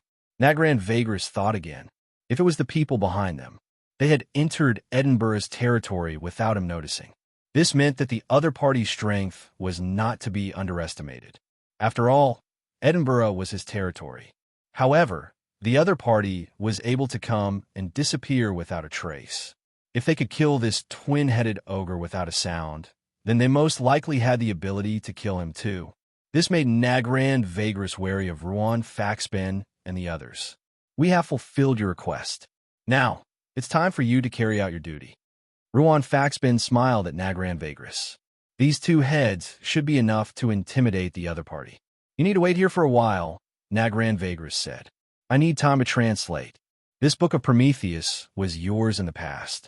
Have you not translated it at all? Do you know what the literacy rate was in ancient Greece? Does your question have anything to do with your translation of the Book of Prometheus? It's 0, 1%. In that era, ancient Greece had a population of millions, but only a few thousand people could read. Most of them were spiritualists, and only a few were nobles. Nagran Vagris said, and those nobles only knew the simplified version of the ancient Greek language. I still don't understand. Ancient Greek characters contain a mysterious power. This mysterious power cannot be translated and can only be identified through specific magic. In the past, when I had the Book of Prometheus, I only translated the simplified version. Only after I had a breakthrough in my strength did I realize that I had neglected the true content of the Book of Prometheus. How long will that take? I'm not sure, Nagran Vagris said. Identifying the mysterious Greek language requires a huge amount of magic. Chapter 1876. Does that mean I can translate the Book of Prometheus as long as I master this recognition spell? Of course, it's not that simple. You also have to master Ancient Greek. Recognition spells and Ancient Greek are both necessary. Then give me a specific time. It's a long process, Nagran Vagris said slowly. I can't rush it, but we won't be in England for long. I can't do anything about that. How about this? I'll inform my superior and ask him to invite you to our place to translate. Trust me, we can provide you with a stable and quiet environment. You could translate there without worry. Nagran Vagris's face darkened. Ruan Facilis was using this again. But this time, Nagran Vagris was helpless too. After all, he had received their payment. It was useless even if he wanted to go back on his word. Ruan Facilis had clearly predicted that Nagran Vagris would bring up the past again. He didn't give him a chance to go back on his word. This translation is really complicated. There's no room for mistakes. 7 days at most. If you can't finish in 7 days, I can only call my superior. You're making things difficult for me. But you're making things difficult for me too. Ruan Facilis had a smile on his face. He knew people like Nagran Vagris very well. If he didn't force him, if he wasn't forceful, he would be the one to take the initiative. Ruan Facilis knew very well that they wouldn't get Chen Zhao support for this risky operation. Chen Zhao hoped that they would run into trouble halfway and then return dejectedly. But Ruan Facilis and Lisa would definitely be punished by Chen Zhao. After all, they were the ones who started this. The only thing they could do now was to borrow Chen Zhao's power. They could only threaten Nagran Vagris with groundless threats. Nevertheless, Ruan Facilis wasn't afraid that Nagran Vagris would really ask for proof. After all, Blood Mary of Wundao, 23, and Zhang Tianyi of Dragon Tiger Mountain wouldn't be exposed. They definitely wouldn't give themselves away. Plus, Ruan Facilis was very confident. Nagran Vagris didn't dare to really ask for proof. I can return 1 dragon tooth to you. Hand over the money, hand over the goods. There's no reason to return the commission you've paid. Ruan Faxi was a veteran. How could he let Nagran Vagris go back on his word? If Nagran Vagris really dared to break the rules, Ruan Faxi would really call Chen Zhao and kill this old monster, even if it meant destroying everything. A week is too short, Nagran Vagris said. It wasn't that he didn't have a way, he just didn't want to pay such a huge price. Use recognition spell to identify the ancient Greek characters in the Book of Prometheus. It required too much mana. If Nagran Vagris really translated all the content in a week, he wouldn't be able to do it. In that case, he would become a cripple. If the other party offered a high enough price, he could even stay in bed for half a year. However, the price that the other party had offered was merely to meet his standards. Even if they did, they wouldn't be able to earn much. Why don't you let me bite this girl, and I promise to translate it for you in a week. Count, I don't like to joke around. I don't like to joke around either. The price you're offering isn't enough. What else do you want? Nothing. A month, Nagran Vagris said. It can't be shortened. 10 days, at most 10 days. Ruan Faxi only took a small step back. In the end, the two bargained for a while and agreed on 15 days. Nagran Vagris might be a noble, but he was very low-key most of the time. After all, to humans, he was an anomaly. He tried not to fight if he could. He also didn't want to have a grudge with others, especially when the other party's identity was unknown and he was very powerful. Ruan Faxi didn't want to force him too much either. After all, he was just using his connections to intimidate others. Thus, both sides took a small step back. After Ruan Faxbin left with his men, Nagran Vagris looked at the rubbing of the Book of Prometheus and immediately felt a headache coming on. Translating the Book of Prometheus was also a big problem. The ancient Greek characters were divided into simplified version and mysterious version. In ancient Greece, most nobles only learned the simplified version. The mysterious version required one to learn the simplified version and be proficient in special recognition spells. Then they could be translated with recognition spells. Before Nagran Vagris donated the original version of the Book of Prometheus, he had translated it once. But at that time, he wasn't strong enough and didn't have recognition spells. Therefore, what he translated was only a simplified version. Later on, he inadvertently mastered a special identification spell. It was only when he saw the original Book of Prometheus in the British Museum that he realized that he had missed out on something. But to activate the recognition spell, it required a huge amount of magic power. Nagran Vagris didn't think of translating it again. After all, it was a thankless task. But this time, he could only brace himself to translate. Famtis sent Raymond to Stephen's villa. Evan immediately dodged Raymond. He had seen Raymond before, but at that time, Raymond was just a small snake. Now, Raymond was more than 10 times his size. Even though the smell was similar, Evan still didn't dare to approach Raymond. Stephen came out to greet Raymond in his big pants. Raymond dashed out of the container. Stephen and Raymond greeted each other. "Raymond, I'm sorry for starving you for 2 days." Raymond curled up into a ball and ignored Stephen, sunbathing by the pool. Judging from Raymond's appearance, he was clearly holding a grudge against him. Stephen changed the topic awkwardly. "Famtis, go get Raymond some food." Stephen also wanted a pet like Raymond. Not only was he smart, but he was also unique. Stephen sat beside Raymond. Raymond's cold body made him feel very comfortable. Raymond's body was also very soft. It wasn't as hard as leaning against a rock. Famutus also brought Evan here every day. Stephen also liked to rest against Evan's body.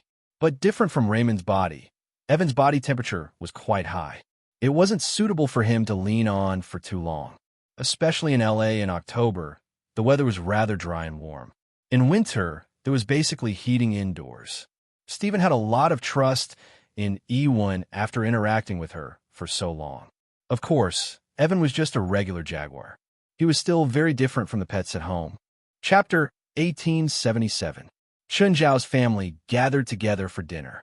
Only Xian Li's seat was empty, but they still turned on the video call so that Xian Li could watch them eat. "Xian Li, how's your progress?" "Not bad. We found the original owner of the Book of Prometheus, but because the book is in ancient Greek, we're waiting for the translation." "Ancient Greek? I know someone who knows ancient Greek. Do you need me to contact her?" Chun Zhao remembered that the 23rd blood married knew ancient Greek. If Xian Li needed it, he could help her contact her. "No need. I want to find the golden apple step by step." Xian Li bit the apple in her hand. "Is this your dinner?" Chun Zhao asked. "Is there a limit on that credit card? Do you need me to increase it?" "This is supper." Xian Li looked at the sumptuous dinner in the video and gulped. "Uncle, you're tempting me to eat supper." "It's okay. It's good to be able to eat, especially for a kid your age. Plus, if you get fat, I can personally arrange a weight loss plan for you." "Sister Xian Li, do you have good food at your place?" Jerlin asked. Xian Li's cheeks twitched. The worst thing about England was the climate and food. Edinburgh wasn't too bad. When they stayed in London, their jackets had to be waterproof. If it was a cotton coat, they would be a few kilograms heavier. As for English food, she just had sandwiches, burgers, fries, roast meat, and some vegetable salad every day. She'd even fantasized about trying world-famous food and looking up at the starry sky. But it was definitely not a beautiful experience of eating delicious food. "Sister Xian Li, when are you coming back? Remember to bring good food for Jerlin." Jerlin looked at Xian Li in the video with big, watery eyes. Me too, me too." Little Larissa also shouted. She was still in Phalai's arms, but she was the most passionate about food. Little Larissa had learned many new words recently. She had learned a few common words. She had to admit that Larissa's talent in languages was better than Jerlin's. However, Jerlin's talent in swimming was much better than Larissa's. "Did anyone bully you?" "No, Uncle. Don't think the outside world is so dark.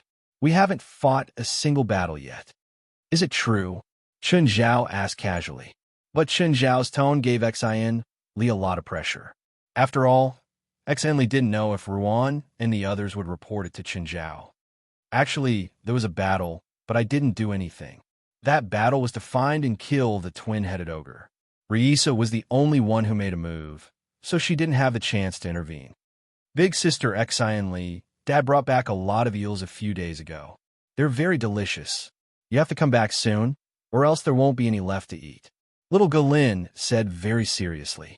Xian Li remembered that when Chun Zhao brought Didi around the world and arrived in Edinburgh, Didi had told her that the water monster they'd encountered in Vietnam's Mekong River was a super large eel. Xian Li, give me your address. I'll mail you some cooked eel meat. Uncle, it's okay. Apart from the taste, the eel meat can also increase your magic slightly. Okay. At night, Chun Zhao rose into the sky again for a day of cultivation. But before long, Chun Zhao was harassed by the American Air Force again. The Americans seemed to have figured out how to find Chun Zhao. Recently, he had been discovered by the American Air Force about 1/3 of the time. As a result, Chun Zhao never flew into the sky at his house. He would often run a distance away. Moreover, he would be in a different location every time. In order to prevent the Americans from figuring out his location through his movements, Chun Zhao didn't plan his activity area at all. Every day, he cultivated in a random location. But being harassed during cultivation wasn't a pleasant experience. Hey, old Zhang, why are you calling me at this time? It should be afternoon in China. Am I disturbing you? No, I'm just curious why you're calling me at this time. Don't you sleep at night? Remember the divine hit you taught me last time? I'm in trouble. What trouble? Going crazy? You won't go crazy with a divine hit, right? No, it's just that every time I use it, I'll be discovered by the American military satellites. Then they'll chase after me. Then what do you want to do? Shouldn't you provide after-sales service? I have a way, but I can't move. If I do, I'll be exposed. What way? Are you coming to the Battle of Holy Glory? That's boring. Cut the crap. Are you coming or not? Let me think about it. I have a lot of business. My business isn't business. Yes, you have business too, but I'm really not interested. I'm asking your subordinates to participate, not you. I won't let you participate even if you want to. Then I'll choose a few people. One organization can choose 10 people, Zhang Tianyi said. Okay.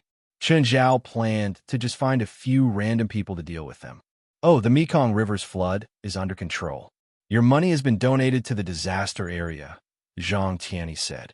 You can create a water god so quickly. Chun Zhao asked curiously. The main thing is to find a powerful monster and give it to him. At the very least, it will be able to replace the original flood dragon in a short period of time. However, it will probably take a few years for it to completely absorb the inner core. Are there a lot of these mountain, water, and earth gods in China? Not many, and there aren't any mountain or earth gods, only water gods, Zhang Tianyi said. The big rivers in China all have water gods, but they're all managed by monster organizations. Monster organizations? The only officially recognized organization is the Monster Alliance. There are also some smaller monster organizations, but you're not in China anymore. Do you plan on coming back to develop? Forget it, Chun Zhao said.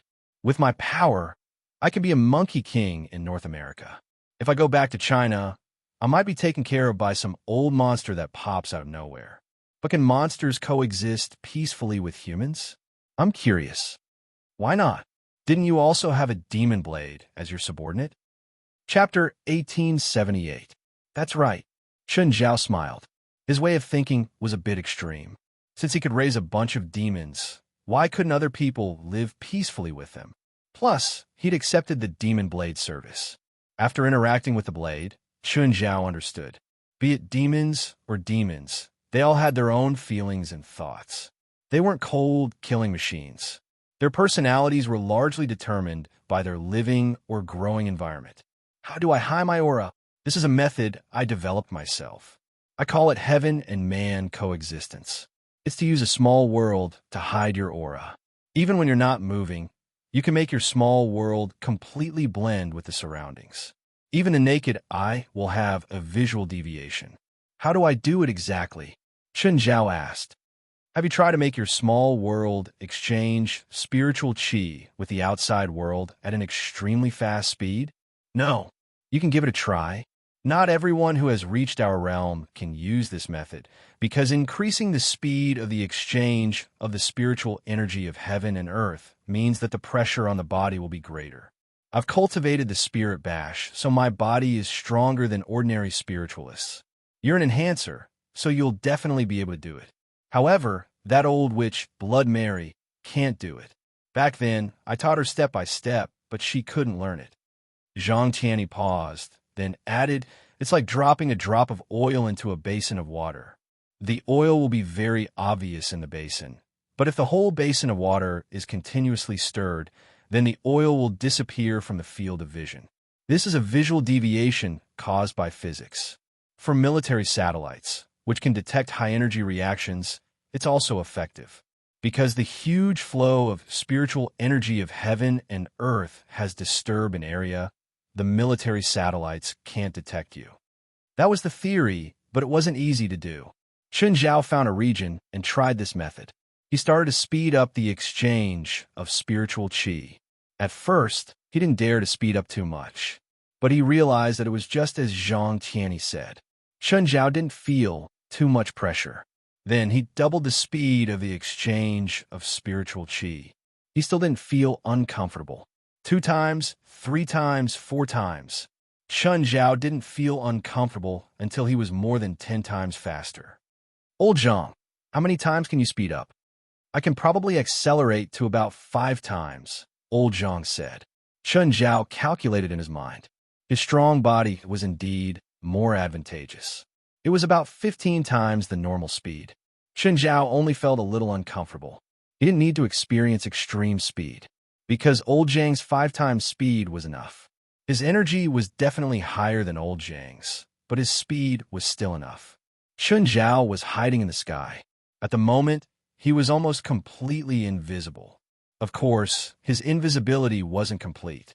Actually, it was still visible to the naked eye. If the military satellites overhead happened to be watching him, he would still be discovered. But this possibility was even lower than the possibility of winning the lottery.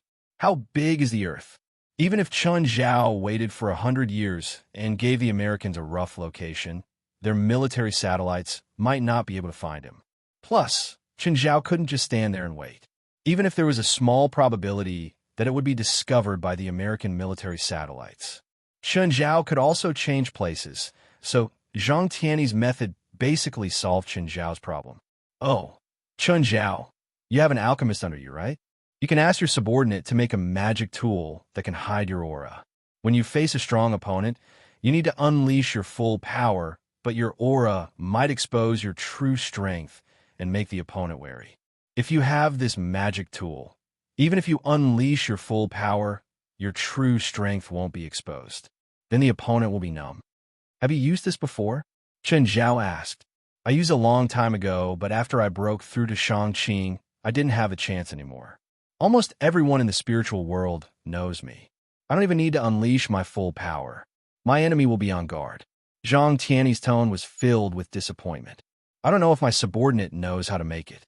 It's not difficult, but the process is a bit complicated. If your subordinate says he doesn't know, he's definitely just brushing you off. You can teach him a lesson." Chen Zhao thought about it. With Ruan Faxi's personality, he would probably brush him off like Zhang Tianyi said.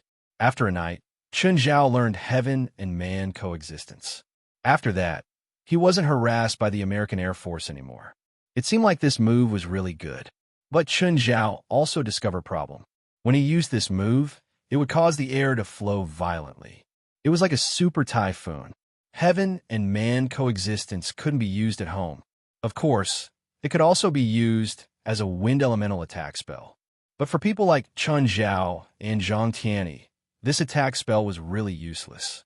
With their strength, this move was useless against enemies weaker than them or enemies of the same level as them. It was impossible to defeat a powerful enemy with just a storm. Of course, heaven and man coexistence's effect was the same as wind elemental magic. It actually had nothing to do with it. In fact, this storm was just a byproduct of heaven and man coexistence. Chen Zhao's current 1,000-meter small world could almost create a small super typhoon. It sounded powerful and could affect the weather in a small area.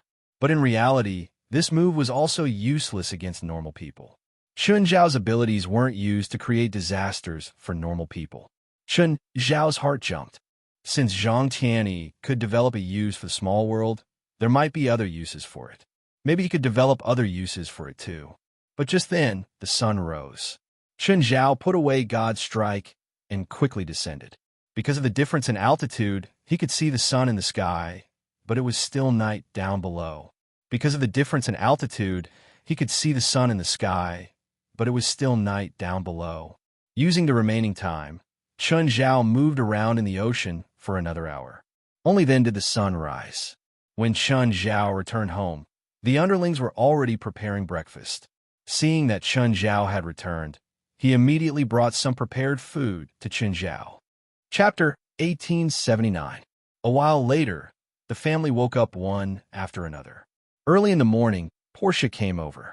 "Portia, you're really early today." Chun Zhao glanced at Portia, who had rushed over. "You didn't eat breakfast, right? Come and eat with us." Portia didn't stand on ceremony. She sat down and started eating.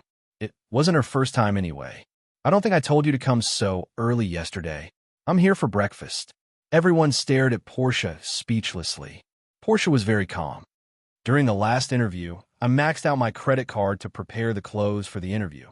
"You don't have money on you?" "I only have enough money for gas," Portia said calmly. "Do you want me to lend you some?" Chun Zhao asked. "No need. I plan to eat and drink at your place. I don't have any other expenses." Portia was determined not to borrow money from Chun Zhao. Otherwise, she wouldn't be able to pay back the money she owed. To be honest, the cost of living in Los Angeles was really high. Portia decided to grit her teeth and persevere. "What about your water, electricity, and insurance?" "The water and electricity stopped a long time ago," Portia said. Unlike in China, even if one owed water and electricity, it could usually last for a few months. The water company and electricity bureau wouldn't necessarily cut off the water and electricity. In America, if you owed water and electricity for a month, the electricity company and water company would make you go back to primitive society. Chun Zhao couldn't imagine that kind of life. However, he wouldn't pity Portia. To put it bluntly, Portia was reaping what she had sown. It was obvious just by looking at her crazy spending when she was in Japan. Moreover, it wasn't the first time Portia maxed out her credit card for an audition. Chun Zhao never approved of pursuing dreams without caring about anything.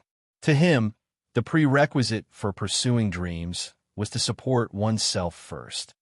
"Portia, are you sure you don't want me to lend you money?" "Boss, you sound like a demon. I won't lend you money again." Chun Zhao didn't borrow money for free. He had to pay interest. Portia's monthly interest on the money she owed him was $700 to $800. Of course, it was even scarier if the bank debt was included. Although Chun Zhao gave Portia a high weekly salary, Portia's salary was very high. However, with Portia's extravagant spending habits, she still couldn't make ends meet. In fact, with Portia's salary, she would be considered a high-income person in any country or region in the world. However, Portia still lived her life as a member of the Moonlight Clan. However, this was also the consumption concept of most Americans. Spend in advance, enjoy in advance. The price was a huge debt. Of course, Portia's spending couldn't compare to Chun Zhao's. But no matter what he spent, it was all in cash. Chun Zhao had a credit card, but he basically paid it on time. All of Chun Zhao's expenses were within the amount of his bank account. Of course, Chun Zhao would not criticize Portia, because they had different ideas. Therefore, there was no right or wrong. It was the consumption concept that was nurtured by the environment of the two countries. "Portia, help me make an appointment with Felwood Cisco. Ask him to come to Mingyue Villa." "Oh, okay." Portia hurriedly wiped her mouth and stood up to call Felwood Cisco. But there was no response. After a while, Portia looked at Chun Zhao awkwardly. "Boss, can you lend me $20? I owe my phone bill." Chun Zhao was speechless. He took out $100 in cash. "Boss, I want to charge my phone bill. How'd I top up if you give me cash?" "Never mind." Chun Zhao helped Portia top up her phone bill with $100. "Hello, Mr. Felwood. I'm Portia. Mr. Chen's assistant. Hello, Ms. Portia. How can I help you? Mr. Chen asked you to come to Mingwei Villa today. Are you free? I'm free. Of course I'm free. Felwood accepted without any hesitation. He did not care why Chun Zhao wanted to see him. Even if Chun Zhao wanted to chat with him, Felwood would come. Felwood came very quickly. Chun Zhao had not even eaten the table yet. Felwood, you haven't eaten breakfast yet, right? Come and eat with us. Then I won't stand on ceremony. Felwood had worked with Chun Zhao many times, so they were rather familiar. At the table, Felwood Cisco asked, Mr. Chun, may I know why you called me here? I have a friend who wants your company to build a new house for him. It's my honor. Felwood was very happy. Chun Zhao didn't just ask him to build his house. He even introduced his friend to him. This was a very valuable resource for him to build connections with. He'll be here soon. Wait a moment. Okay, I'm not in a hurry. Felwood nodded. Wait here for a moment.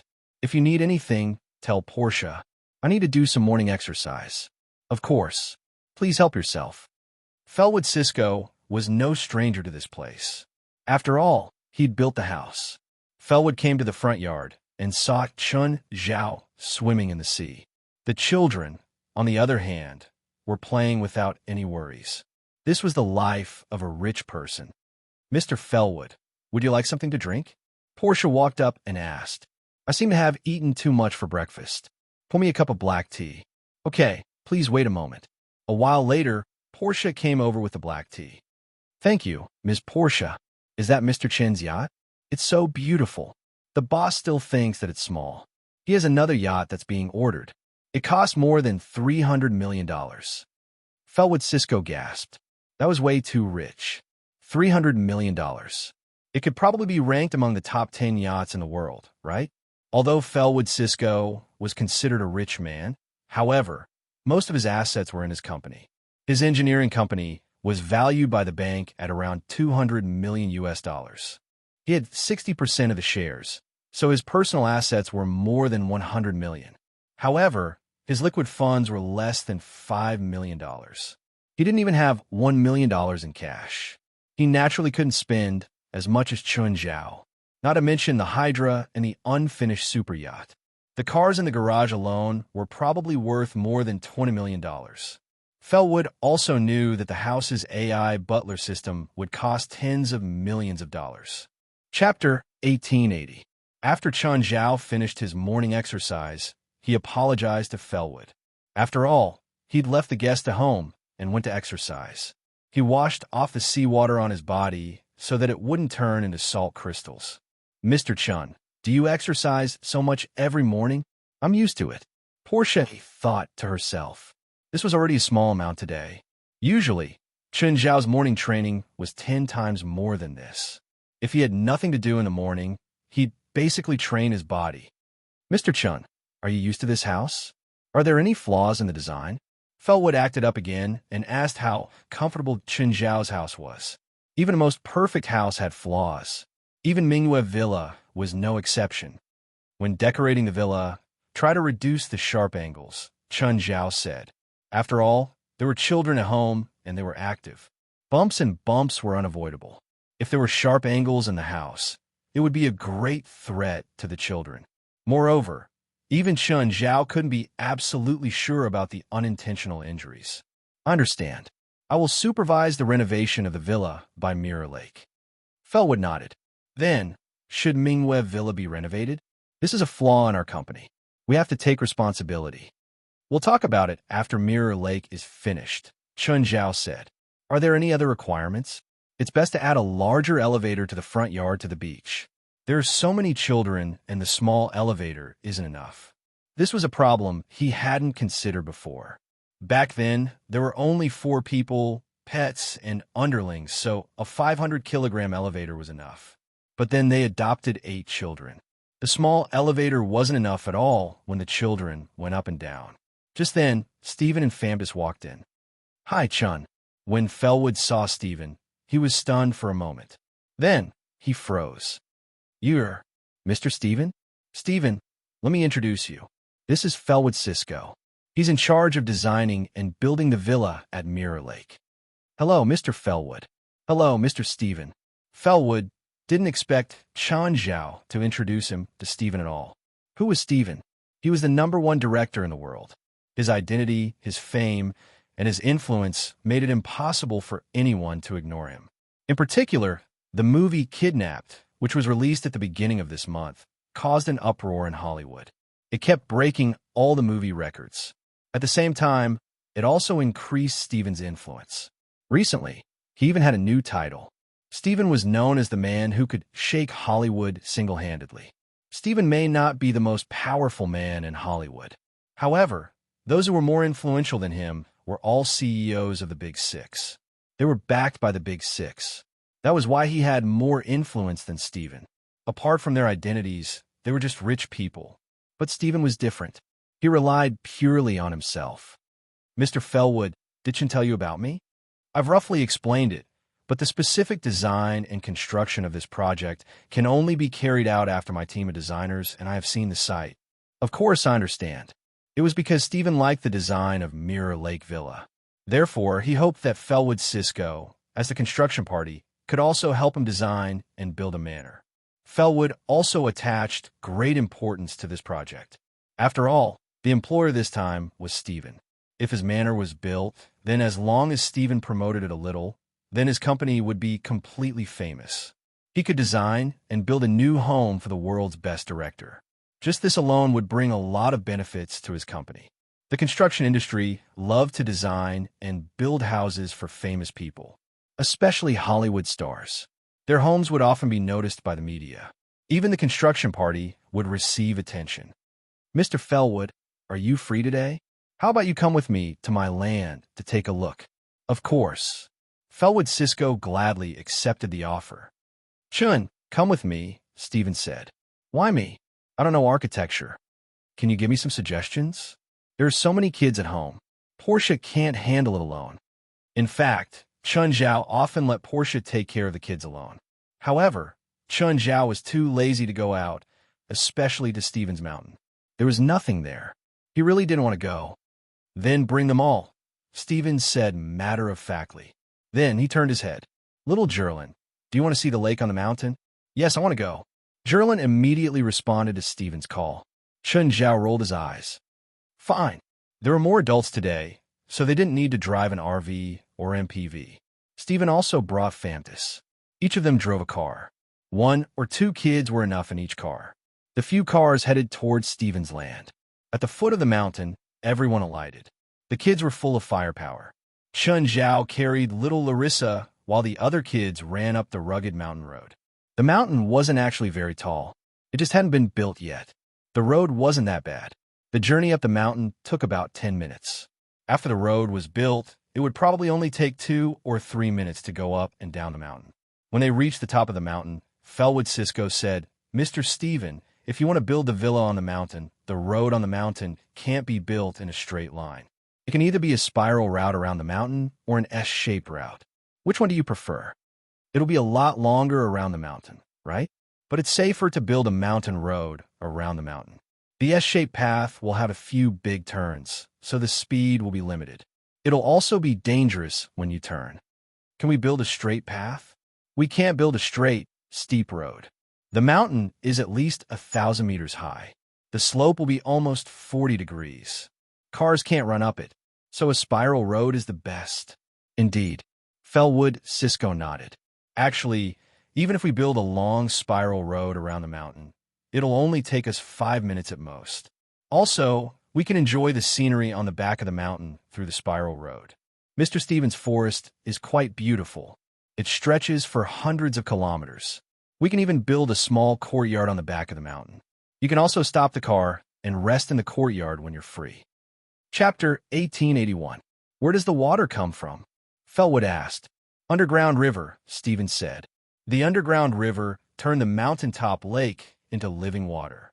The rich nutrients in the river also flowed into the lake. It was precisely because of this that the lake was so full of vitality. Plus, the wind from the mountaintop made the entire lake sparkling.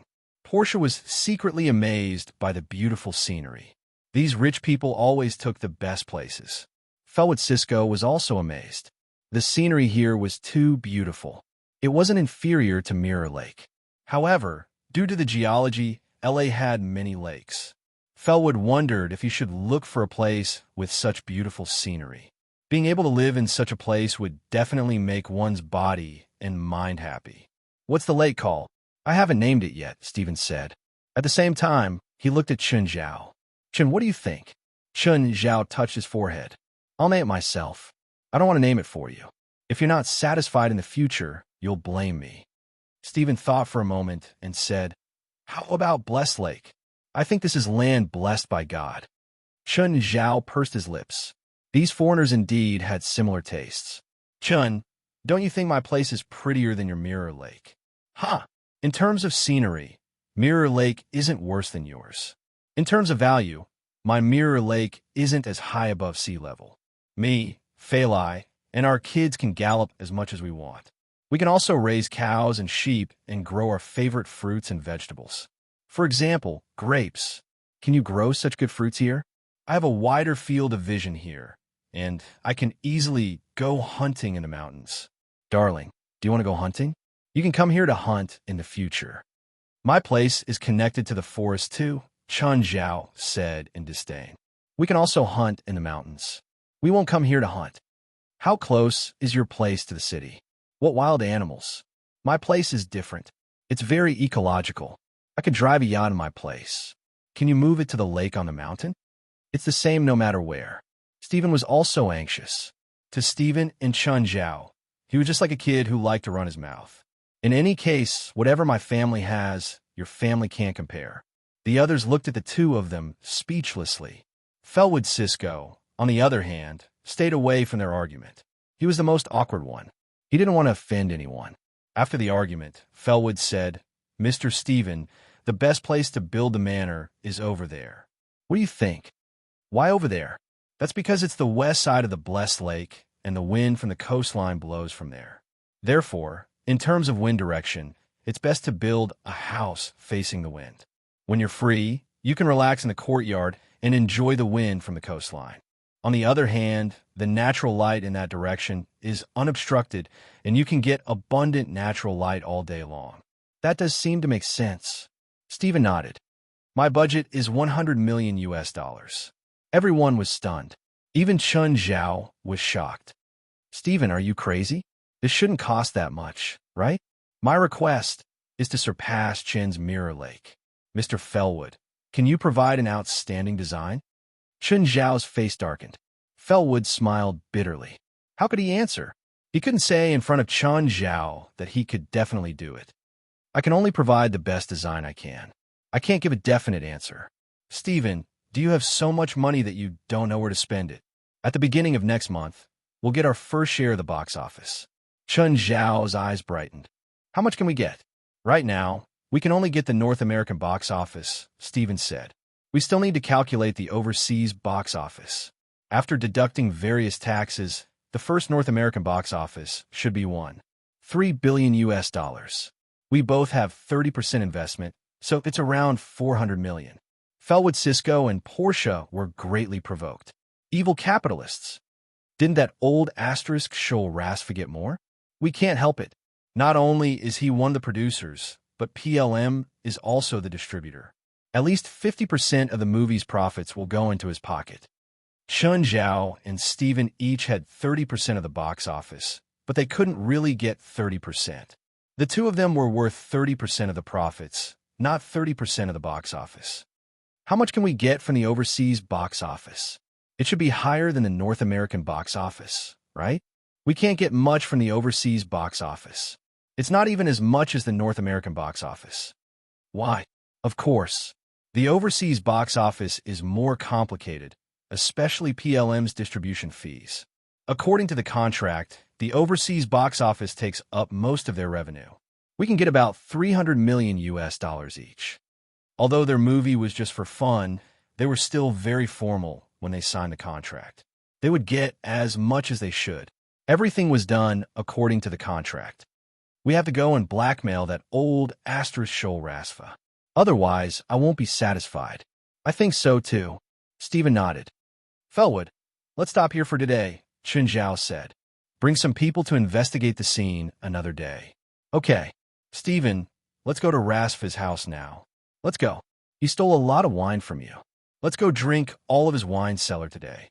After Fellwood left the mountain, he parted ways with Chun Zhao's group. He also wanted to join in the fun, but his relationship with Chun Zhao and Stephen wasn't at the level where they could have fun together, so he still left dutifully. Portia watched as Chun Zhao and Stephen led the way.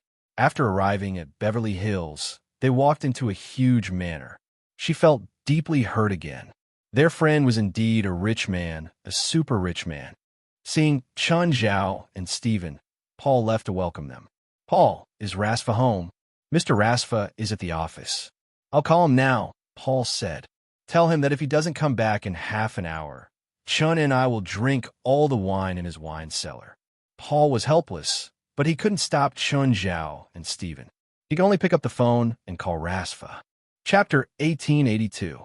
Portia looked at the beach that was even longer than Bright Moon Beach. Portia cursed the evil capitalists in her heart again.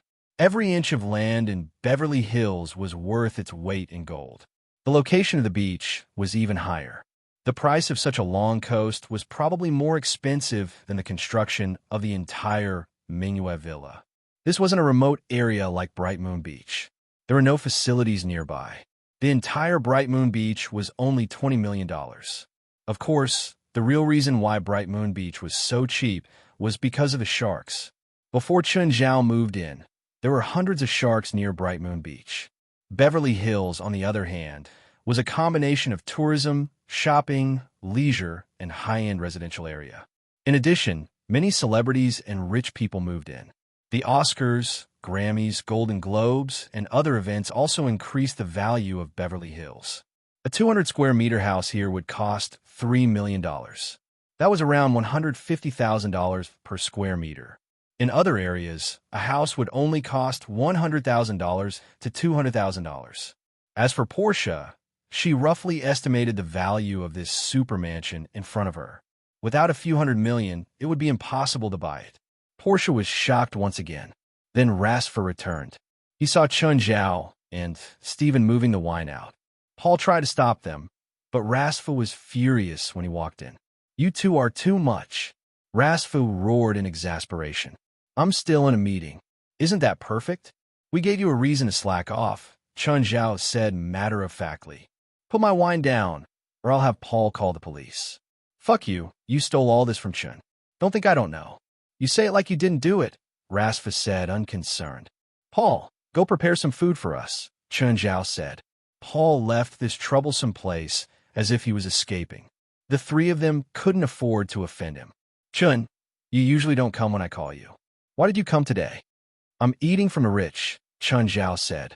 You earn so much. You have to pay something. That's right. Take this wine as payment. Stephen held 2 bottles of purple brew in his hands. You say it like you earned very little. Rasfa rolled his eyes. All the accounts were from their company. Of course, Rasfa knew how much money Stephen and Chun Zhao had. But we still earn less than you. Portia hated these 3 evil capitalists very much. Rasfa looked at Portia, who was standing at the side. Who is this young lady? My personal assistant, Portia. Find a place to play. After Portia left, Rasfa came over immediately. Chun, did you fuck her? Get lost, old pervert. The 3 of them sat on the beach, watching the children playing on the beach. Rasfa and Stephen already knew that Chun Zhao had adopted 8 children, but this was the first time they had seen it. Chun, what were you thinking? Why did you adopt so many children? It was a spur-of-the-moment idea. Do you regret it? I don't regret it. It's just that sometimes I feel tired, but I also feel a sense of accomplishment.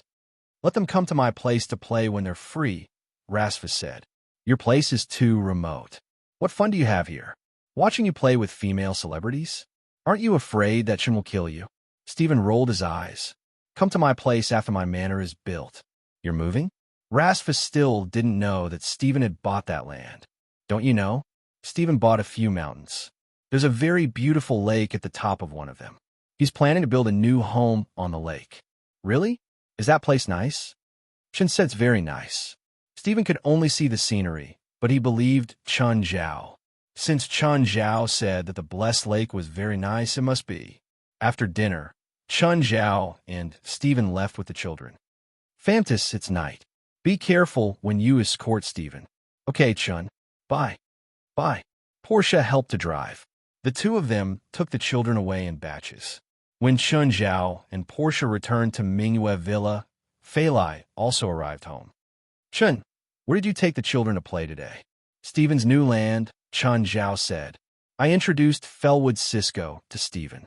In the afternoon, we went to Rasfa's house in Beverly Hills. Boss, what's Mr. Rasfa's business? He's the chairman of PLM. Portia's eyes widened. He's the chairman of PLM, one of the big six? He's also a major shareholder. Rasfa's business was very complicated. His total assets were probably in the tens of billions. Of course, he was most famous for his identity as the chairman of PLM. Mr. Yang, won't you consider it? We can provide you and Mount Longhu with a generous sponsorship fee. Vestana looked at Yang sincerely.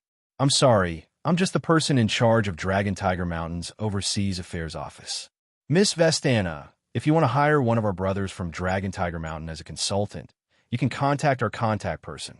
If you don't have a way to contact them, I can provide it. Vestana's expression darkened. In order to rope Yang Guo in, she had made up her mind to hire him. If Yang Guo could accept the invitation of the psionic ability team and become their special consultant, he would be able to become their special advisor. It meant that they could be connected to Dragon Tiger Mountain in China. Vestana didn't know about Dragon Tiger Mountain in the past, but after coming into contact with the spiritual world, she finally understood what Dragon Tiger Mountain represented. It was a super sect like Mount Everest, the highest peak in the world, and their leader seemed to be the strongest in the spiritual world. Vestana felt that he was powerful because he was from China. Dragon Tiger Mountain and their leader were definitely stronger than him. If she could get the support of Dragon Tiger Mountain and their leader, then the psionic team's power would increase greatly. For this, she was willing to pay a high price. But Yang didn't care at all. He just brushed her off. Every time Vestana saw Yang Guo's business-like attitude, she wanted to beat him up. But she also knew that she couldn't beat Yang Guo. Even if she could, she didn't dare to. Dragon Tiger Mountain was a super sect that everyone couldn't ignore. Vestana dared to lead the psionic team to fight against the supernatural organization led by Chun Zhao, because she knew what Chun Zhao and the organization were worried about. But Dragon Tiger Mountain was different. With one order, they could make the psionic team fall apart. Chapter 1883. Longhu Mountain's North American resident office was actually an office rented in an old neighborhood. There was a sign hanging on the door, Longhu Acupuncture, Massage, and Massage. Yang Guo's office was a single room with a bathroom. The rent was less than $1,000 a month. The windows and doors were closed. When Yang Guo smoked, the whole room was filled with smoke. Vestana had been here a few times, but she still couldn't get used to the environment. Yang Guo leaned lazily on the boss's chair. Miss Vestana, I've told you many times that if you want to cooperate with Longhu Mountain, I'd like to express my gratitude and welcome. I can give you the phone number of the person in charge of Longhu Mountain's Foreign Affairs Office, but I don't have the authority to accept cooperation intentions on my own. So you should contact and consult Longhu Mountain's Foreign Affairs Office, Yang Guo said lazily. Or is my English bad? You don't understand what I mean. Vestana sighed. She had tried to contact Longhu Mountain's Foreign Affairs Office directly. But what was the difference between the psionic team and Longhu Mountain? A remote African primary school went to Harvard University and said they wanted to cooperate in exchange. Was that even possible? Of course Harvard would ignore them. Longhu Mountain's Foreign Affairs Office's attitude was similar. They said they would pass on a message to the Divine Master and thank the psionic team for their friendship. It was a formal reply, but they threw Vestana's contact information into the trash can. Only then did Vestana remember to contact Yang Guo first. Yang Guo was from Longhu Mountain after all. If she could get Yang Guo, it would be easy to deepen the relationship with Longhu Mountain through him. Moreover, it was said that Yang Guo was also a powerful spiritualist. Vestana also found out through the intelligence network that Yang Guo was a disciple of the Dao generation in Longhu Mountain. The Dao generation was quite high in seniority. It was said that the next Divine Master would be chosen from the Dao generation. So once the next Divine Master took over, Yang's status would also rise. This was also the reason why Vestana had been making promises time and time again, regardless of the cost. As long as Yang was willing to come to the psionic team as a special consultant, Vestana was willing to offer many conditions. From personal benefits to resources, she would give Yang whatever he wanted. At that moment, Yang stood up. Vestana saw Yang's reaction for the first time. She thought Yang had accepted her invitation and became excited. Vestana, it's time. Time? I'm off work. Sorry, I should go. Vestana was a little frantic. She felt that facing Yang was similar to facing Chen Zhao. It was both unbearable. However, the two of them were completely different extremes. Chen Zhao was so domineering that no one could touch him. If he did, he would get hurt first. Yang, on the other hand, was the kind of person who would laugh and let you disturb him for the entire afternoon. He was like a bouncy ball. No matter how they harassed him, he just listened with a smile. I'm glad you came. You're welcome to come again. Vestana could only leave gloomily. As she walked out of the dark and damp corridor, a woman in a cloak walked past her. The woman's cloak was in tatters, and her entire body and head were wrapped up tightly. Vestana glanced at the strange woman in astonishment. The woman walked to Yang's office and knocked on the door. Come in, Mr. Yang. Hi, Layli, you're here. How have you been? Yang greeted her. Not very good. The woman's expression was a little ugly. I need treatment. Okay, wait a moment. I'll make some medicine for you. Yang stood up and opened the cabinet. He took out some strange ingredients. After Yang made the ingredients, he threw them into the juicer to make juice. In the end, a cup of black liquid flowed out of the juicer. It's done. Take it. Yang handed the black liquid to Layli. Layli put the cup to her mouth and immediately felt a pungent smell. However, she resisted the nausea and forced herself to drink all the black liquid. Layli felt her stomach churn several times. This made her retch a few times. Then, the medicine started to take effect. Layli's breathing gradually calmed down. Layli, you seem to be acting up more and more frequently. Yang looked at her seriously. Did you use that power in your body again? I'm in trouble. Someone wants to catch me. Someone wants to catch you? Yes, and they're very strong. Even though I used the power in my body, I still couldn't beat them. Who? I don't know. It sounds like Spanish from their language. People from Spain? Yang thought about it and said, you can't beat them even if you use the power in your body. Yes, they're very strong, Layli said bitterly. Also, they seem to know my ability and are targeting me. I can't fight them at all. Yang and Layli were old acquaintances. Thus, Yang wanted to help Layli solve her problem. Actually, the best way was to send Layli back to China, as long as she was on Mount Longhu. As long as Layli was on Dragon Tiger Mountain, no one would be able to do anything to her. However, the key problem was not on Dragon Tiger Mountain. Dragon Tiger Mountain did not reject outsiders. For example, Zhang Tianyi and a few other foreign students. There were also a few foreign outer disciples in the mountain. As for Layli herself, the power in her body strongly rejected the East. If he really sent Layli to the East, she would probably go berserk on the plane. Yang scratched his head and said, I'll call Grandmaster and ask if he has any solutions. As Yang spoke, he picked up the phone and dialed Zhang Tianyi's number. Hello, Grandmaster. It's me, little Yang. Do you know what time it is? Zhang Tianyi let out a deafening roar on the other end of the phone. The entire Dragon Tiger mountain trembled under Zhang Tianyi's anger. When the Celestial Master was angry, dragons and tigers roared. Oh no! Yang cursed inwardly. He forgot that it was only 4 or 5 in the morning in China. Grandmaster, I'm in trouble. My friend and I are being hunted. It's the friend named Layli I mentioned to you last time. Being hunted? Who's after you? I don't know.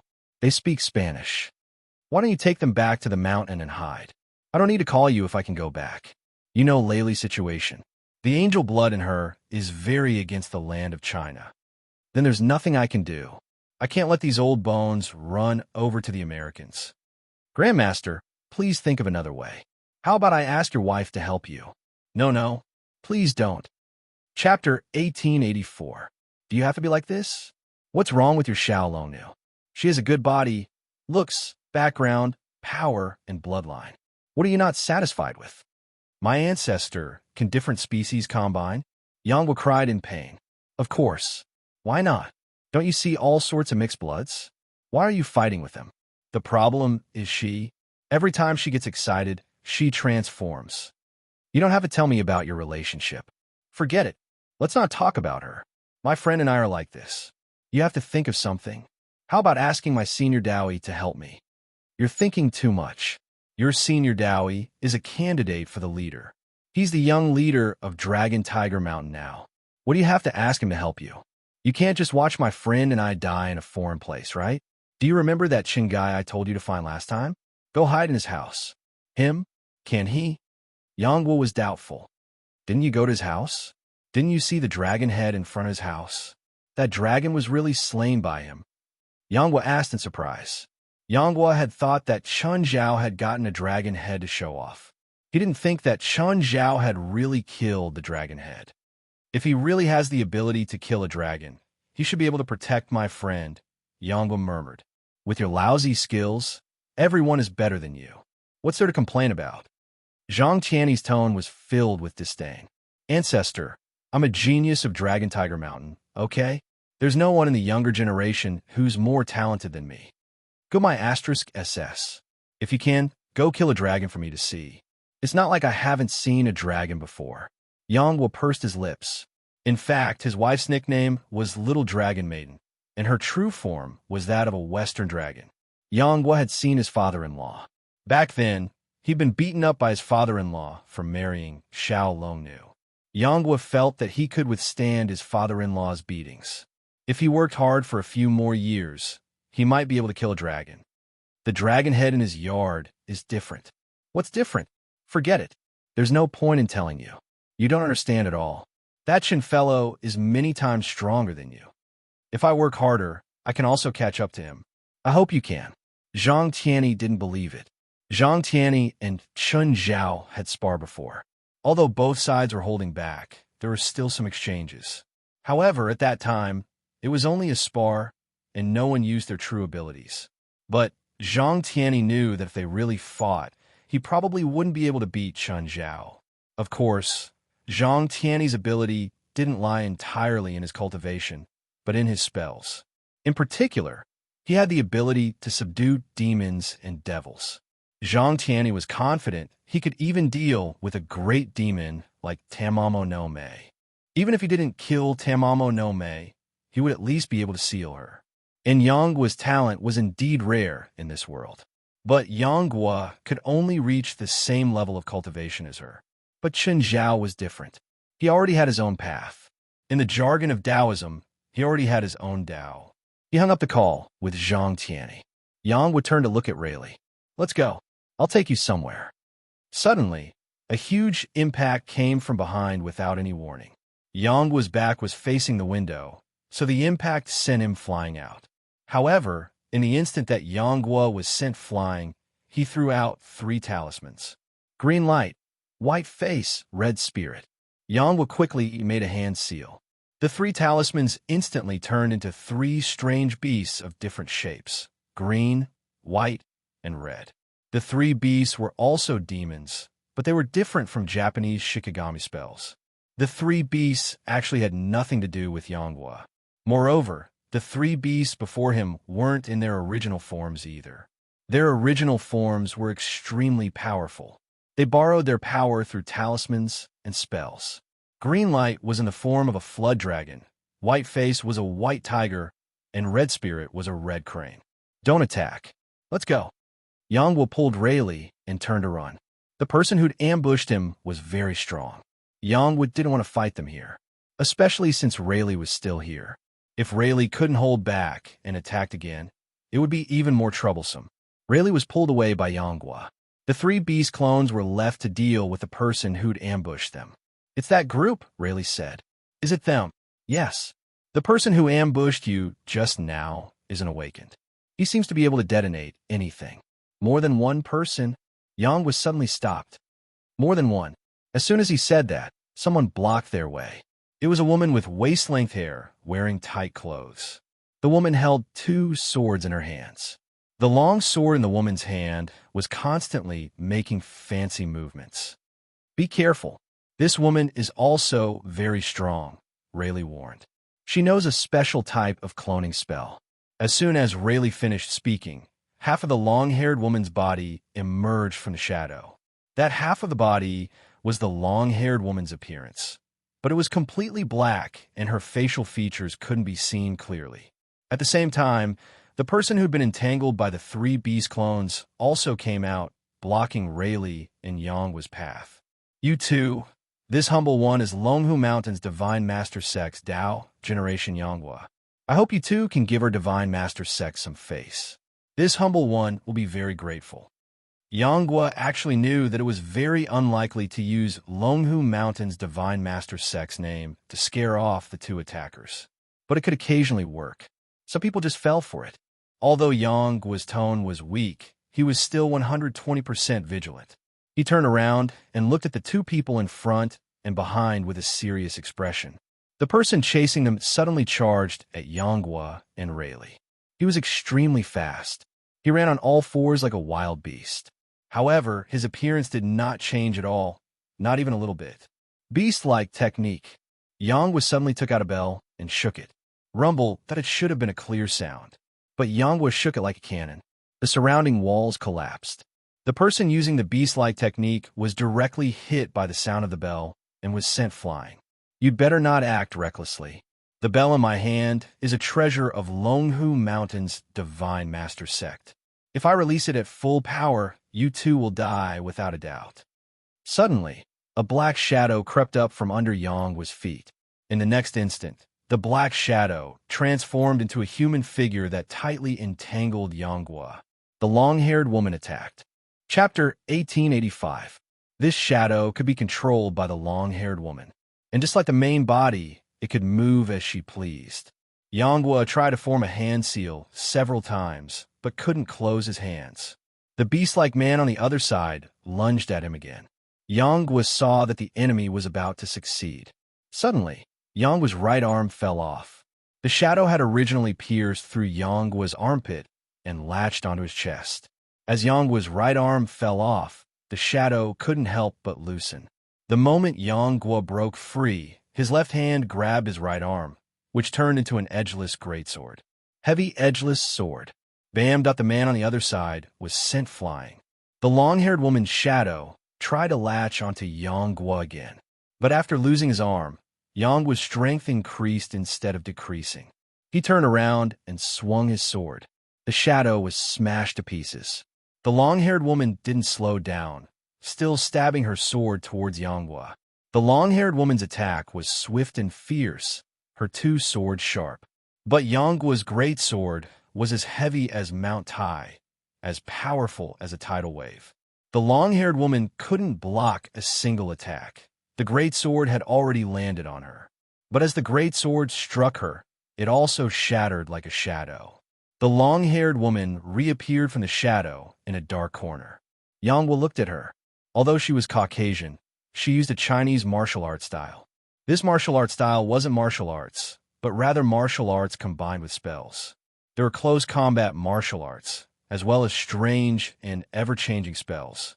This woman's martial arts style was full of strangeness, impossible to defend against.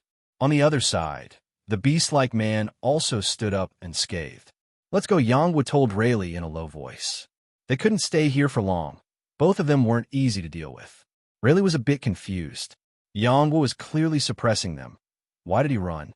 Sensing Rayleigh's confused gaze, Yanghua whispered, "My greatsword has never been sharpened before. It can only protect myself. It can't hurt the enemy." Rayleigh still didn't understand. What difference does that make? Yanghua couldn't explain it to Rayleigh at a time like this. Follow behind me. We're going out. At this time, the long-haired woman and the beast-like man attacked again. Eek! Suddenly, a sharp sound came from above. A gray shadow descended from the sky, the sound like a sword, the momentum like an arrow. The long-haired woman felt a sharp pain on her left shoulder. Her shoulder had been scratched by Yanghua's eagle. The long-haired woman instantly fell to the ground. Yanghua grabbed Rayleigh's hand and walked past her.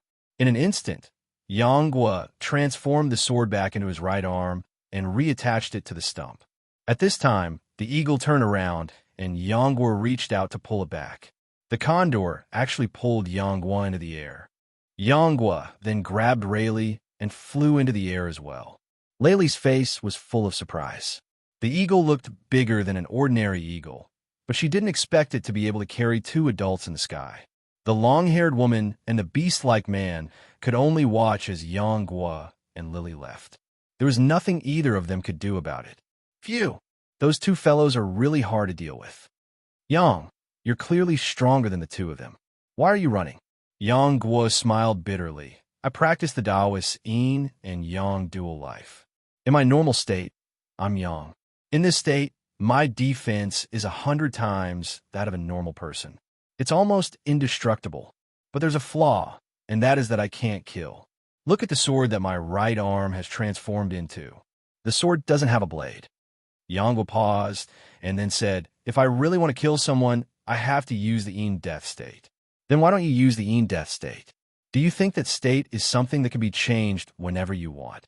Yanghua shook his head. The Yin death state will cause me to lose my mind. If my Grandmaster isn't here, I wouldn't dare to use the Yin death state at all. Only the Grandmaster's aura can suppress my loss of mind. So, unless it's necessary, I don't dare to use the Yin death state. Rayleigh nodded. It was unknown whether she understood or not.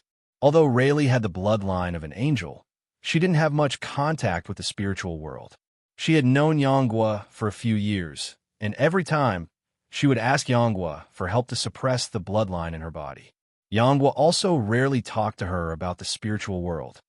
Your big eagle is so strong. What breed is it? Yanghua rolled his eyes.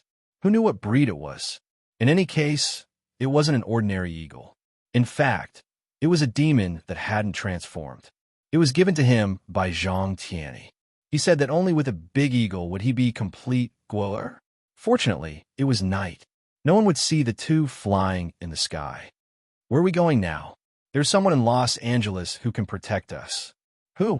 He's also my compatriot, a Chinese. Children's laughter could be heard from the front yard. Fei Lai was teaching little Larissa how to walk. Little Larissa's athletic ability was weaker than little Jerlin's. In 5 months, little Jerlin could already run, jump, swim, and climb trees. Little Larissa still staggered and followed Fei Lai's steps. Good, darling. Very good. Fei Lai stood on the other side and clapped her hands to encourage little Larissa. Little Larissa stood up with difficulty and took a step with difficulty. However, her other foot was left behind and she couldn't move forward. After a few tries, little Larissa finally moved her other leg. She couldn't maintain her balance and fell to the ground. Nevertheless, little Larissa stood up firmly, not discouraged at all. Chen Zhao sat on the ground and put his palms in front of him. Wearing boxing gloves, Crow kept punching Chen Zhao's palms. Very good. Left fist, right fist, left fist. Continue. Speed up. Raise your leg. Crow's attacks were very fierce.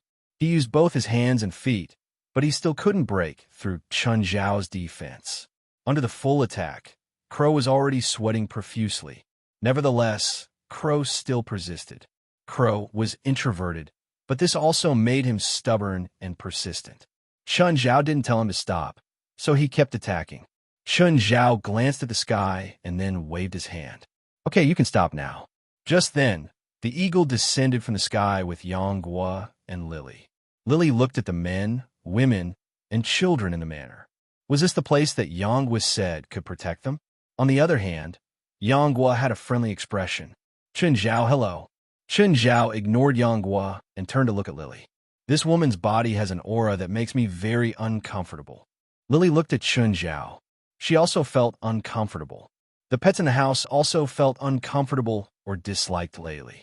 Just then, Samuel jumped onto Chen Zhao's shoulder and looked at Lily. Descendant of angels. The moment Lily saw Samuel, a huge pair of wings spread open on her back. Chapter 1886. A holy aura emanated from Raleigh. Her gaze toward Chen Zhao was filled with hostility. Even she didn't know why she had such a feeling.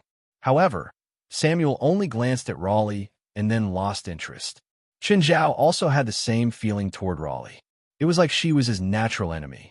After all, he had demon blood in him too. However, one only needed to be rational to know that this was hostility from the bloodline. He wouldn't have any special feelings for her. Raleigh, why are you using this power again? Yanghua asked, frowning. Just now, when facing danger, Raleigh had resisted the urge to use her angelic power. But now, facing Chen Zhao, Raleigh actually released this dangerous power. Put your wings away, Chen Zhao said indifferently.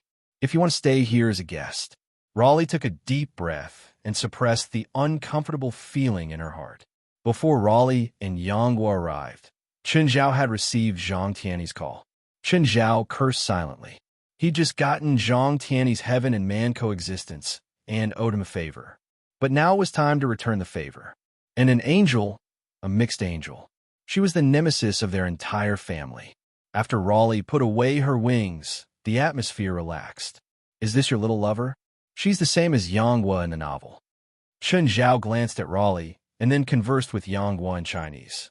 What? I have nothing to do with her. Neither does Yanghua in the novel. Did you forget what Yanghua said? Once you meet Yanghua, you'll regret your whole life, Chen Zhao said, gloating. But you have a good chance to enjoy having two lovers. Spare me, please. If my wife hears this, she'll kill me. Oh, where's Xiao Longnu? You only brought your little lover? You didn't bring your wife? I don't want to talk to you. Fei Lai brought Raleigh to wash up and change. She looked like an African refugee now.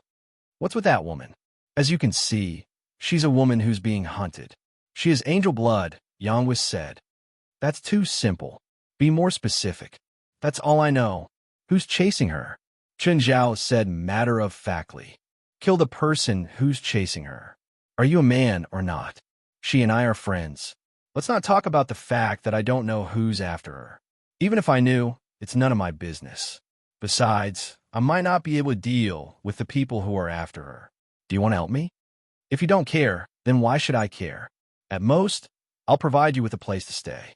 If anyone comes to harass you within the boundaries of my home, I'll help you deal with it. But once you leave this area, you can do whatever you want. If we don't get rid of the people who are after Layli, won't she have to stay here for a long time? Long term? You're wrong. I have at most a week. Within a week, you can either find help from your fellow disciples or get the hell out of here, Chen Zhao said matter-of-factly. A week? How can we make it in time? Yanghua panicked. He was actually very strong, but his battle prowess was very average. Even the two people he faced today, he was clearly stronger than the other party, but he didn't dare to face him head-on. Chen Zhao was unmoved by Yanghua's cries. Anyway, he wouldn't leave a person who was against his family in his home. Taking them in for a week was to return Zhang Tiany's favor. How about we make a bet? Yanghua had an idea. He looked at Chen Zhao with a smile on his face. What bet? Let's bet. If you can't hit me, I'll stand still.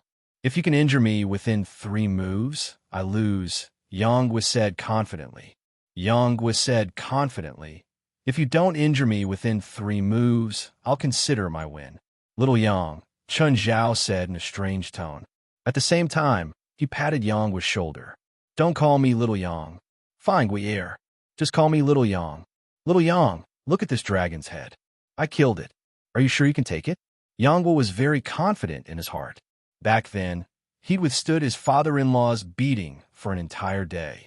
After an entire day, he'd at most suffered some light injuries. It was just a drizzle. He didn't believe that Chen Zhao could injure him within 3 moves. Nevertheless, Yanghua also grasped Chen Zhao's thoughts. Since Chen Zhao had the ability to kill dragons, he must be very confident in his own abilities. He definitely didn't think that Yanghua could take his attacks. I'm very sure. What if you lose? If I lose, you can do whatever you want to me. What do you mean by that? Even if I wanted to kill you, the people from Dragon Tiger Mountain would come looking for trouble. You're not sincere at all. Chen Zhao's face was full of disdain. He didn't want to kill Yanghua. Killing him would bring him trouble. So, Yanghua's bet didn't benefit Chen Zhao at all. Yanghua thought for a moment and said, Then I'll do whatever you want. What do you think? How long? A year. That's not short, right? Sound good. Chen Zhao nodded. It would be a waste not to take a free labor. Chen Zhao didn't like Yanghua, but since it was free, he had no reason to reject. Then if you lose, you have to give Lily at least a year. Yanghua's face finally revealed a proud smile, no longer hiding his thoughts. It was as if he was mocking Chen Zhao for falling into his trap. Sure, Chen Zhao nodded. Yanghua took a deep breath. Wait a moment. I'll make some preparations. Go ahead. Tell me when you're ready. With that, Chen Zhao picked up his phone. I'll make a call too. Chen Zhao called Zhang Tianyi. Old Zhang, your disciple said he wants to bet with me. He wants to see if I can break his defense in 3 moves. Why did you call the Grandmaster? Yanghua looked at Chen Zhao in shock. Zhang Tianyi's face darkened. Give the phone to Yanghua. Yanghua took the phone and said timidly, Hello, Grandmaster. Are you out of your mind? Grandmaster, I'm confident. Please don't scold me. What confidence do you have? Admit defeat right now. I'm really confident. You're not even fully grown yet, and you're already challenging everywhere. Grandmaster, I know what I'm doing. After saying that, Yanghua directly hung up the phone. Chen Zhao, how can you be like this? Calling the Grandmaster completely messed with my mind. I can't even use 10% of my strength now. Then I only need 1 move. If you can block one of my moves, I'll admit defeat. Fine, you said it. Don't go back on your word. Yanghua threw the phone back to Chen Zhao. Seacombe Starlord, 6th grade of the middle stage, please issue a decree. Come. Yanghua shouted and threw the talisman into the air. Chapter 1887. The 6th pure Seacombe Lord was the middle stage of the 3 celestial lords, the main sect. The other 2 celestial lords were the Void Spirit Kai Lord and the Chu Sheng Si Lu Lord. In Taoism, the 3 celestial lords corresponded to heaven, earth, and man. They were also known as essence, qi, and spirit. Heaven was empty, earth was blue, and man was dust. The 6th pure Seacombe Lord belonged to man and was in charge of defense. This god's decree was to use external qi to temporarily buff one's body. The talisman ignited in the air, turning into a wisp of smoke and dissipating. The smoke turned into a faint shadow in the air and instantly entered Yanghua's body. After God's decree was done, Yanghua didn't stop. He cast a second buff. Chen Zhao picked up the phone again. Old Zhang, your disciple's spell looks really cool. How much strength do I need to use? I don't know. Chen Zhao, don't kill my disciple, or I'll never let you off. I don't know how to control my strength. I'm not confident. Chen Zhao, I have a false life substitute talisman. I'll give it to you. I'll try to control my strength. Chen Zhao glanced at Yanghua and put away the phone. Done? By now, Yanghua had already cast 5 defensive spells. Come. Yanghua crooked his finger. 1 step, 2 steps, 3 steps. Pooh, Yanghua spat out a mouthful of blood.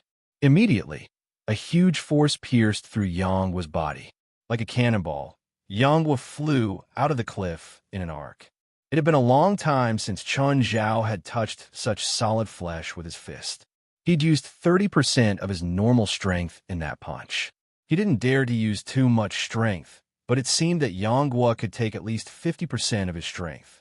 Of course, even 30% of his strength was enough to heavily injure Yanghua.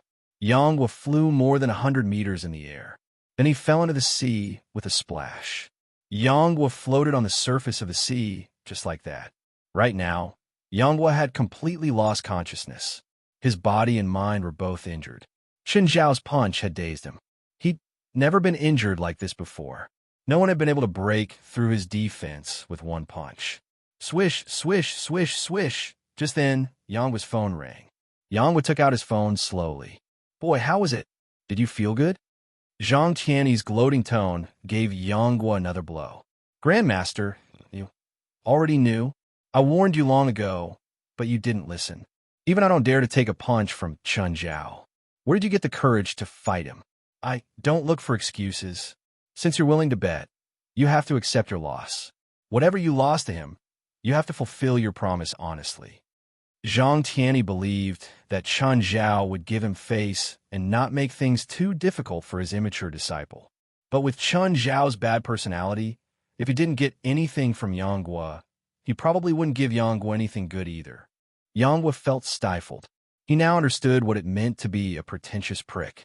Unfortunately, he was the one who started it. Now, he had to swallow this bitter pill himself. Yang Guo returned to the Mingwei villa and sat on the ground dejectedly. Chun Zhao had a smile on his face. I won just now, right? You win. Although Yang Guo was very unwilling, he still didn't want to admit defeat. Yang Guo wasn't satisfied, but he could only accept it. A loss was a loss. I didn't use my real power, Yang Guo added. Yang Guo added, that was a moment of carelessness. Otherwise, you definitely wouldn't have been able to break through my defense. Come, I'll give you another chance. Use your real power and let's fight again. Chun Zhao didn't mind at all. He'd roughly tested Yang Guo's strength with that one sentence. One had to admit that Yang Guo's defense was very shocking. He was even stronger than the dragons Chun Zhao knew. Chun Zhao's punch could kill a dragon in an instant. But he only injured Yang Guo. Chun Zhao didn't know how strong Yang Guo was, but his defense was ridiculously strong. Hearing Chun Zhao's words, Yang Guo cursed inwardly. Chun Zhao didn't give him any face at all. He was just being polite. In the end, Chun Zhao didn't even give him a chance. I'm injured. After I recover, I'll fight you again. Yang Guo turned to leave. Which room am I in? I'll take you there. Chun Zhao brought Yang Guo to the door. This is your room. Yang Guo pushed the door open and entered. 3 seconds later, Yang Guo ran out of the room pathetically. Chun Zhao, you're too much. What's wrong? Rayleigh's in the room. Perfect. I'll create a chance for you. I'm a man with a family. You don't even know how to enjoy having multiple partners. Chun Zhao pursed his lips. Then you can stay opposite. At night, Chun Zhao waited until everyone was asleep before rising into the sky again. When he reached a certain height, he used heaven and man coexistence. Chun Zhao's power kept spreading. The entire small world was enveloped in the swirling air currents. There were no clouds in the sky, so no matter how fast the air flowed, there wouldn't be any weather effects.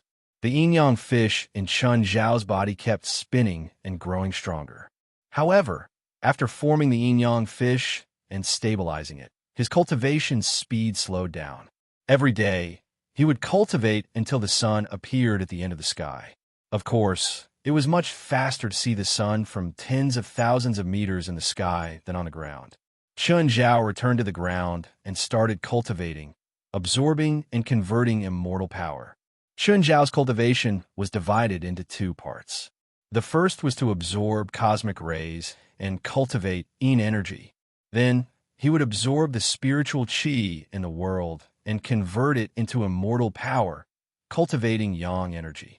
Mingwei Villa had the immortal's inner core that old turtle had left behind, so Chun Zhao could directly absorb the immortal power from it and convert it into his own. This process was much faster than directly absorbing the spiritual qi in the world and converting it into immortal power. After a day of cultivation, it was almost time for breakfast. Early in the morning, Chun Zhao saw Yang Guo walk out of the room in high spirits. Looks like you've recovered well. Chun Zhao glanced at Yang Guo. Of course, no matter how serious my injuries are, I can completely recover in 3 days. Last night's minor injuries are enough for me to recover in 1 night, Yang Guo said proudly. What's for breakfast? Youtiao and soy milk. Do you want it? You can eat youtiao and soy milk here. Yang Guo asked in surprise. If you want to eat, help yourself. I won't help you get it. Yang Guo came and left in a hurry. He only came back with breakfast. Just then, Lily also woke up. Looking at her face, she didn't seem to have slept well last night. This was understandable. After all, to her, this place was like hell. It was filled with a demonic aura. Chapter 1888. The last thing Chun Zhao's family would do was give in to outsiders. Chun Zhao would protect Riley, but he wouldn't give in to her. If she wanted to stay, she could stay. If not, she could leave. Reluctantly, Riley sat down for breakfast. Chun Zhao's family frolicked at the breakfast table. Riley didn't say anything. Portia was here to get free food and drinks again. Boss, who are they? Friends. Portia walked over to Yang Guo and Riley. Hi, I'm Portia. Hi. Yang Guo shook hands with Portia. Riley was a silent person. She didn't say anything. Portia didn't mind either. She was used to all kinds of strange people in Chun Zhao's family. Not long after Fei Lai went to work, Denver and Alex came. Mr. Chun, long time no see, Denver greeted Chun Zhao. Here's this month's financial report. Take a look. Chun Zhao always had a headache with numbers. After seeing the signature and stamp of the finance department, he continued reading. Chun Zhao had Ash Roford move from the sales department to the finance department. He was Chun Zhao's man, so he could be Chun Zhao's spy. It wasn't that Chun Zhao didn't trust Denver, even though he'd given him almost all the power. However, he still had to do the necessary financial reconciliation. Ash Roford was still on parole, but according to the work the company had given him and the evaluation report, his original one-year sentence was reduced to half a year. Apparently, after his sentence was over, he planned to fight for custody of his daughter. When he divorced his wife, he'd had problems with his finances and work. Because of that, he'd lost custody of his daughter. Coupled with the kidnapping at the airport, he'd been convicted for endangering public safety. He didn't even have visitation rights or the right to leave the country. But with Chun Zhao's help, his life was back on track. So, Ash Roford was completely loyal to Chun Zhao now. It was common practice for a shareholder to send a financial officer to the company. Denver wouldn't be unhappy because of this. Last month's profit seems to have increased again, Chun Zhao said. Yes, because of the increase in production, the market share has increased and the cost has been greatly reduced. That's why the profits are so high. Denver explained. However, this is basically the highest profit we can achieve with our current production. Our company's beer production is still a problem. We can't solve the problem of production for now. After all, the water used is from Mirror Lake. Mirror Lake can't be drained. Denver also understood this logic. In addition, Dash and Beer was now popular, largely because of hunger marketing. Dash and Beer was always in short supply when it came to market demand. As a result, Dash and Beer would often be sold out within 4 to 5 days. For the next few days, they were out of stock. What's our current plan for beer? Chun Zhao asked. What we need to do now is to maintain the market share, stabilize the market, and increase the advertising, Denver said. Although Dash and Beer was very popular, almost everyone knew about it. However, for beverage products, advertising has always been indispensable. For example, the largest cola company in the past once thought that their product was famous enough, so they stopped investing in advertising for a year. In the end, the product sales dropped by 60% that year. It was also the only time that the second cola brand surpassed the first in sales. Denver also focused on stability. As always, Chun Zhao supported Denver's decision. As long as Denver didn't make any stupid decisions, Chun Zhao wouldn't interfere with his company's management and development strategy. Chun Zhao's income last month was $150 million. After reading it, he gave the bill to Alex. She was in charge of checking the accounts and legal verification. Alex glanced at the number on the bill and grinned. A while ago, she thought that Chun Zhao's customized yacht was too extravagant. Now, she felt that Chun Zhao's money came too easily. Auntie Alex. Little Jerlin ran in from outside and jumped on Alex's body. Alex picked up little Jerlin and teased her. Little Jerlin, you've grown heavier again. Are you planning to become a big fatty? No, I'm growing taller. Plus, I swim every day. Alex wasn't worried about Jerlin's growth at all. Chun Zhao was indeed very good at children's growth. Jerlin wasn't the only one who was growing well. The other children were all rosy and energetic too. Andy, hug. Little Larissa followed Alex's lead and reached out for a hug as well. Alex picked them up one by one. Little Larissa still remembers me? Little Larissa took out a lollipop from her pocket. Andy, eat. The candy Chun Zhao gave Jerlin and Larissa were all lollipops like this. If they choked on it, they could pull it out immediately.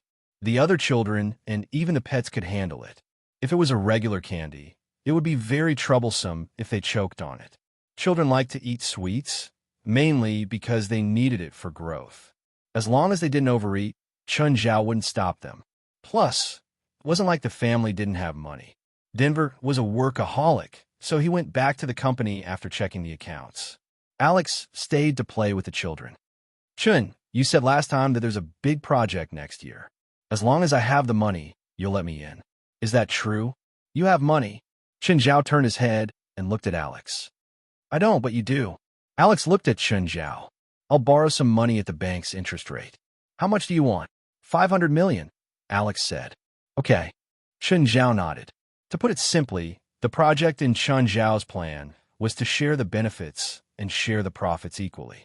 If Chen Zhao was alone, he definitely couldn't make the project big. In front of such huge benefits, everyone would be jealous. Both the government and the industry would suppress him.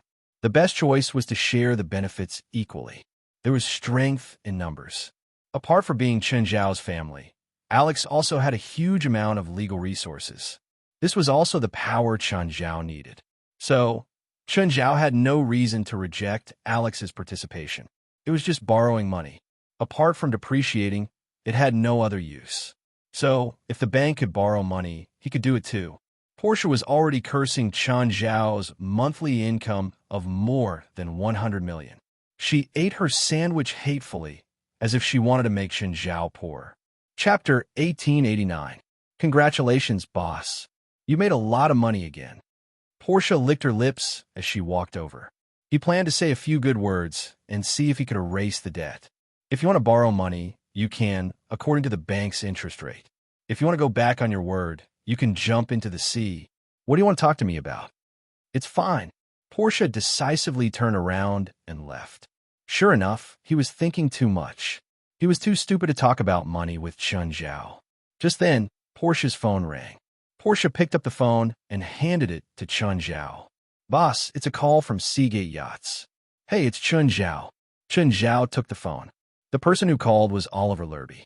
They could be considered old acquaintances. Mr. Chen, the headquarters sent a message saying that the construction of your yacht has begun.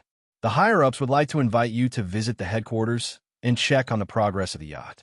As an important client of Seagate, the company had also secretly investigated his assets. However, because Mountain Beer wasn't listed, Seagate didn't know his exact assets. But through the bank, they knew that Chen Zhao had some cash. In terms of net worth, let's not talk about the hidden tycoons in this world. He wasn't even in the top 30 on the Forbes list. But in terms of cash, Chen Zhao was definitely in the top 10. Moreover, Chen Zhao's money had entered the bank account openly. This meant that Chen Zhao's money came from a legitimate source.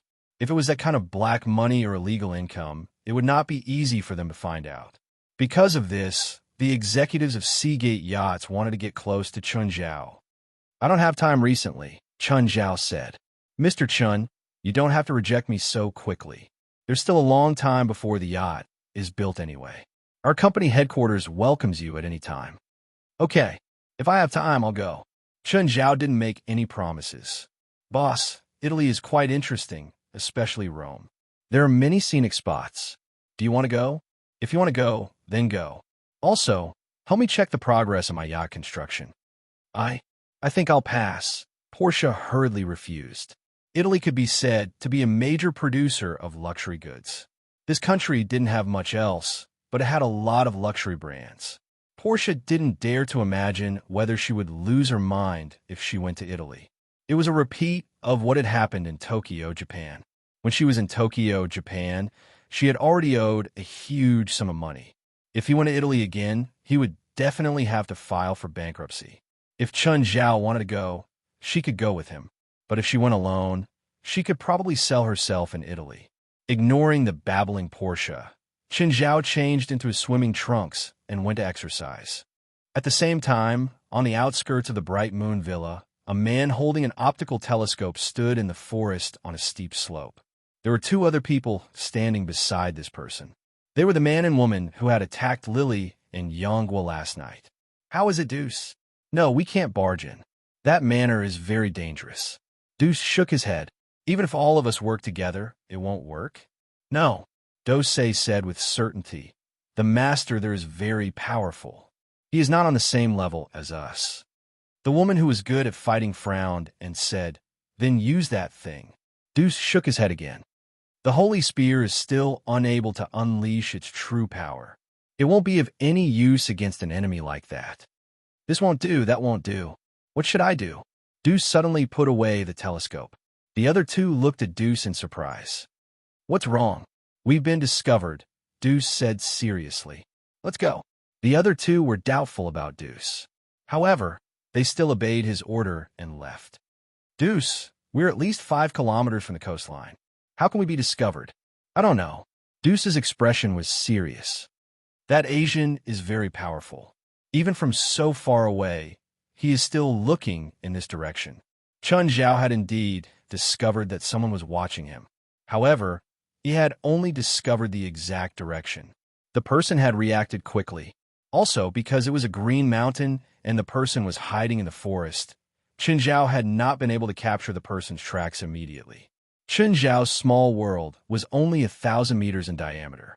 The person was hiding more than 1,000 meters away. Chun Zhao could not pinpoint the exact location. If it was within the small world, then anyone who entered would be able to sense it. Chun Zhao could sense their every move. However, the gaze was very unfamiliar. It was probably not someone Chun Zhao knew. Therefore, it was very likely that the person was here for Lily and Yonghua. Deuce, we've proposed a few plans, but you've rejected all of them. What do you think we should do? Spirit Fox, I'm not opposing you on purpose, but it's too risky. I can sense how dangerous that man is. If we choose to attack forcefully, we might incur a fierce counterattack. This is North America. How strong can there be? In the last 2 battles of the Holy Glory, not even a single spiritualist from North America participated. Can this kind of magic desert really produce any strong people? Don't underestimate any region, Deuce said calmly. You never know how many terrifying existences are hidden in the dark. Then what do you think we should do? Spirit Fox asked, dissatisfied. No one can stay in one place forever, Deuce said. That Asian can't, and neither can our target. We just have to wait patiently. I don't like waiting. Deuce looked at the other person. Beast, we don't have to take the risk. However, Beast did not think so. Beast held a long object wrapped in white cloth in his hand. It looked like some kind of weapon. The white cloth was stained with blood. The holy spear has already sucked the blood of dozens of spiritualists. It can kill anyone now. I don't think we should hold back for an Asian. Deuce glanced at Beast.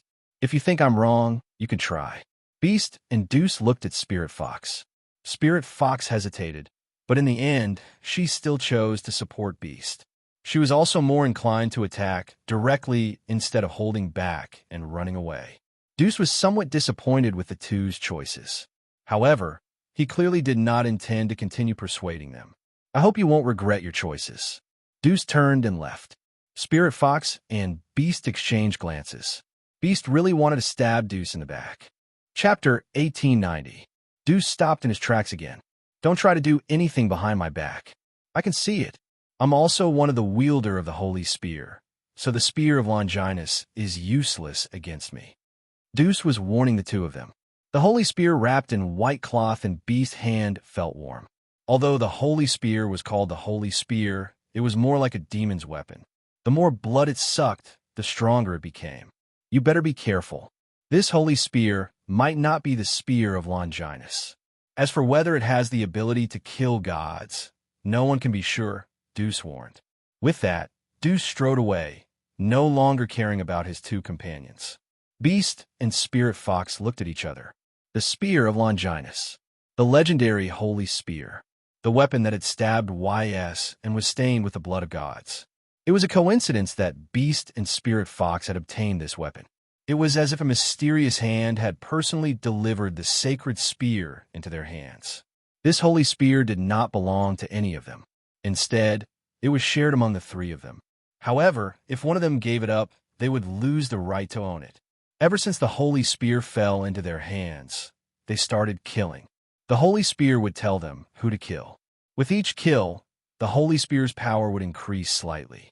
In the beginning, the spiritualists they killed were weak, incompetent, and unknown spiritualists. But as time passed, the spiritualists they killed became stronger and stronger. Their power also increased with the growth of the Holy Spear. In a few years, they had killed dozens of spiritualists. The Holy Spear had given them different powers. This time, the target that the Holy Spear wanted them to kill was Lily. Beast and Spirit Fox were both very aggressive. Moreover, as their strength continued to grow, their ambitions were also further increased. But the difference was that Deuce had always been calm. Even if he was constantly gaining power from the Holy Spear, he still kept his cool. He had hinted to Spirit Fox and Beast many times. This was not the real spear of Longinus. The legendary holy spear would not ask them to kill people continuously. Moreover, most of the people they had killed were not bad people. Some of the spiritualists that they had killed could even be considered good people. But Spirit Fox and Beast still firmly believed that.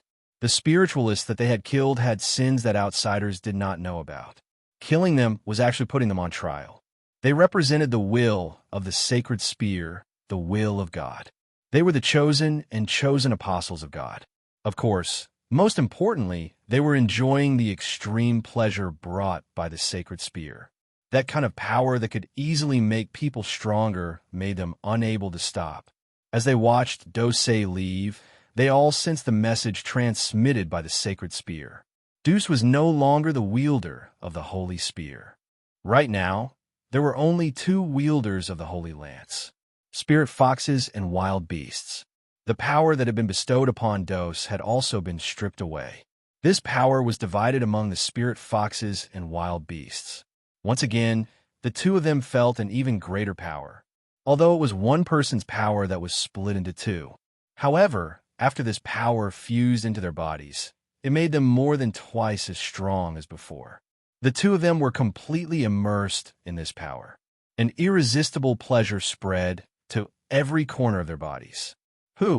Their breaths were filled with pleasure. His choice was indeed correct. That was foolish of Deuce, sir. He actually chose to give up his identity as the holder of the sacred spear. As the spirit fox and wild beast grew stronger, the two of them became more confident about their next target. As expected, Deuce looked at his hands. It did not feel good to have his power stripped away. Deuce could not get used to this feeling of vanity. However, his choice today was also his first attempt. Compared to the spirit fox and wild beast, Deuce was very cautious. He wanted to be sure. If he gave up on the sacred spear, what would happen? He also discovered that after the power was stripped away, his body had clearly appeared on an unknown bed. It seemed that this power had some sort of affinity with his body and soul. If he continued, the sacred spear would give him even more power. Then this power would fuse with his body and soul to a greater extent. At that time, he would no longer be able to escape the control of the sacred spear. At that time, they would no longer be wielders of the spear, but servants of the sacred spear. Those two pitiful fellows. They thought they had picked up a bargain. In fact, they only sped up the process. Deuce had always been suspicious, killing those spiritualists one after another. This could very well be a conspiracy. The sacred spear's origin was too strange. Deuce did not believe that there was such a thing as a free lunch in this world. However, the spirit fox and wild beast still did not believe him. Or rather, actually had their own suspicions. They just did not want to face this possibility. Deuce did not pity those he had killed before. He just did not want to become a puppet for a weapon. Chen Zhao, Rayleigh isn't feeling well. Go take a look. Yanghua came again. Chen Zhao entered Rayleigh's bedroom and immediately felt that her breathing was very unstable. What's wrong with her? Her bloodline seems to be out of control. What if it's out of control? What do you think will happen? You mean she'll lose her mind and attack us randomly? That's right. In other words, I can kill her justifiably. Don't joke around, okay? I asked you to treat her, not to kill her. Chen Zhao walked to Rayleigh's side. Rayleigh lay on the bed. Under her skin, a faint white glow flowed through her blood vessels. Chen Zhao's heart suddenly jumped. Demons hated angelic crystals the most. Would angels also reject demonic crystals? Chen Zhao took out a demonic crystal. As expected, the moment the demonic crystal approached Rayleigh, Rayleigh's body convulsed instantly. She seemed to be in extreme pain, and under her skin, the blood vessels were restored. It seemed to be effective. The aura of the demonic crystal suppressed the angel's power. Of course, it was not accurate to say that it was suppressed. More accurately, it was scared away. Rayleigh's angelic bloodline rejected the aura of the demonic crystal. After the angelic bloodline faded, Rayleigh woke up. What's wrong with me? Rayleigh opened her eyes and looked at Chen Zhao and Yanghua. Chen Zhao used the demonic crystal to approach Rayleigh again. This time, Rayleigh did not reject it. How do you feel about this? Chen Zhao asked. Disgust, Rayleigh said without hesitation. Even though the angelic bloodline had faded, the disgust from the bottom of her heart could not be completely eliminated. Chapter 1891. Rayleigh was under Chun Zhao's protection, but she knew one thing very well. She wouldn't stay here for long. Everything here didn't fit her. Chun Zhao's attitude toward her was also very cold. The atmosphere in Mingwe Villa was lively. The children were frolicking on the beach, but none of this had anything to do with her. Chun Zhao lay on the beach and sunbathed. Just then, Wes called. "President, we'll leave for the African plains tomorrow." "Got it. I'll go there tomorrow. By the way, President, there's another news." "What?" "Last night, another cruise ship sank on the East Coast." Chun Zhao perked up. "What's the exact location?" "The cruise started from Miami and went around the world. Its next stop was Boston, but when it passed longitude 32, 7552, latitude 69, 3554, it suddenly stopped and lost signal. The Coast Guard sent people to investigate and found that half of the cruise had sunk into the sea. It completely sank after 4 hours. No survivors were found nearby. There were 898 crew members and tourists on the cruise. That location should be very close to the Bermuda Sea, right?" "About 1,300 kilometers, Wes said." "Demons did it?" "It's very likely," Wes said. "What's the government's reaction?" "According to my sources, the higher-ups should be very anxious. After all, 2 cruises have sunk in a month. They've already asked the military to make a statement." "What about the psionic team?" Chun Zhao asked. "President, it won't be that fast," West explained patiently. Not everyone in the upper echelons of the government knows about the existence of the supernatural world, and not everyone has any contact with it. Only a small number of people actually know about it, especially those who are involved in politics. They're not allowed to come into contact with the supernatural world, and they are even forbidden from knowing anything about it. Many things that are reported to them will be treated as terrorist attacks. Right now, the upper echelons of the government believe that the 2 shipwrecks are terrorist attacks, which is why they are reporting it to the military. Only a small portion of the military knows about the supernatural world, so it has to be passed down level by level until it reaches the ears of someone who knows about it or is in charge of it. Then, this person will plan the operation. It's hard to say how long it will take for it to reach the Anti-Terrorism Security Department. Furthermore, this incident happened on the East Coast, so it's not under the jurisdiction of the Anti-Terrorism Security Department. Wes paused for a moment before adding, "Now, it depends on how strong the government's reaction is, as well as the level of threat from the relevant departments. If it's a high level, then it's very likely that we'll be the ones to take responsibility. After all, we're the department in charge of dealing with supernatural incidents." "Given how much Mansari hates the supernatural organization," Chun Zhao said, "he won't allow us to accept such a high-level mission." "That's right," Wes said. "So my guess is that they'll probably work together. The supernatural organization and the psionic team will work together. If there's trouble, we'll take all the responsibility because we're the official department. They could say that the psionic team is just supporting them, but if they get any results, they'll probably take the fruit. After all, we don't have much say in the higher-ups." Chun Zhao thought about it and said, "Then we'll be more forceful. Either we act on our own or they do it on their own." "President, I think it's acceptable. If they want to work together, we'll do as they wish. Their only request is to accept our command.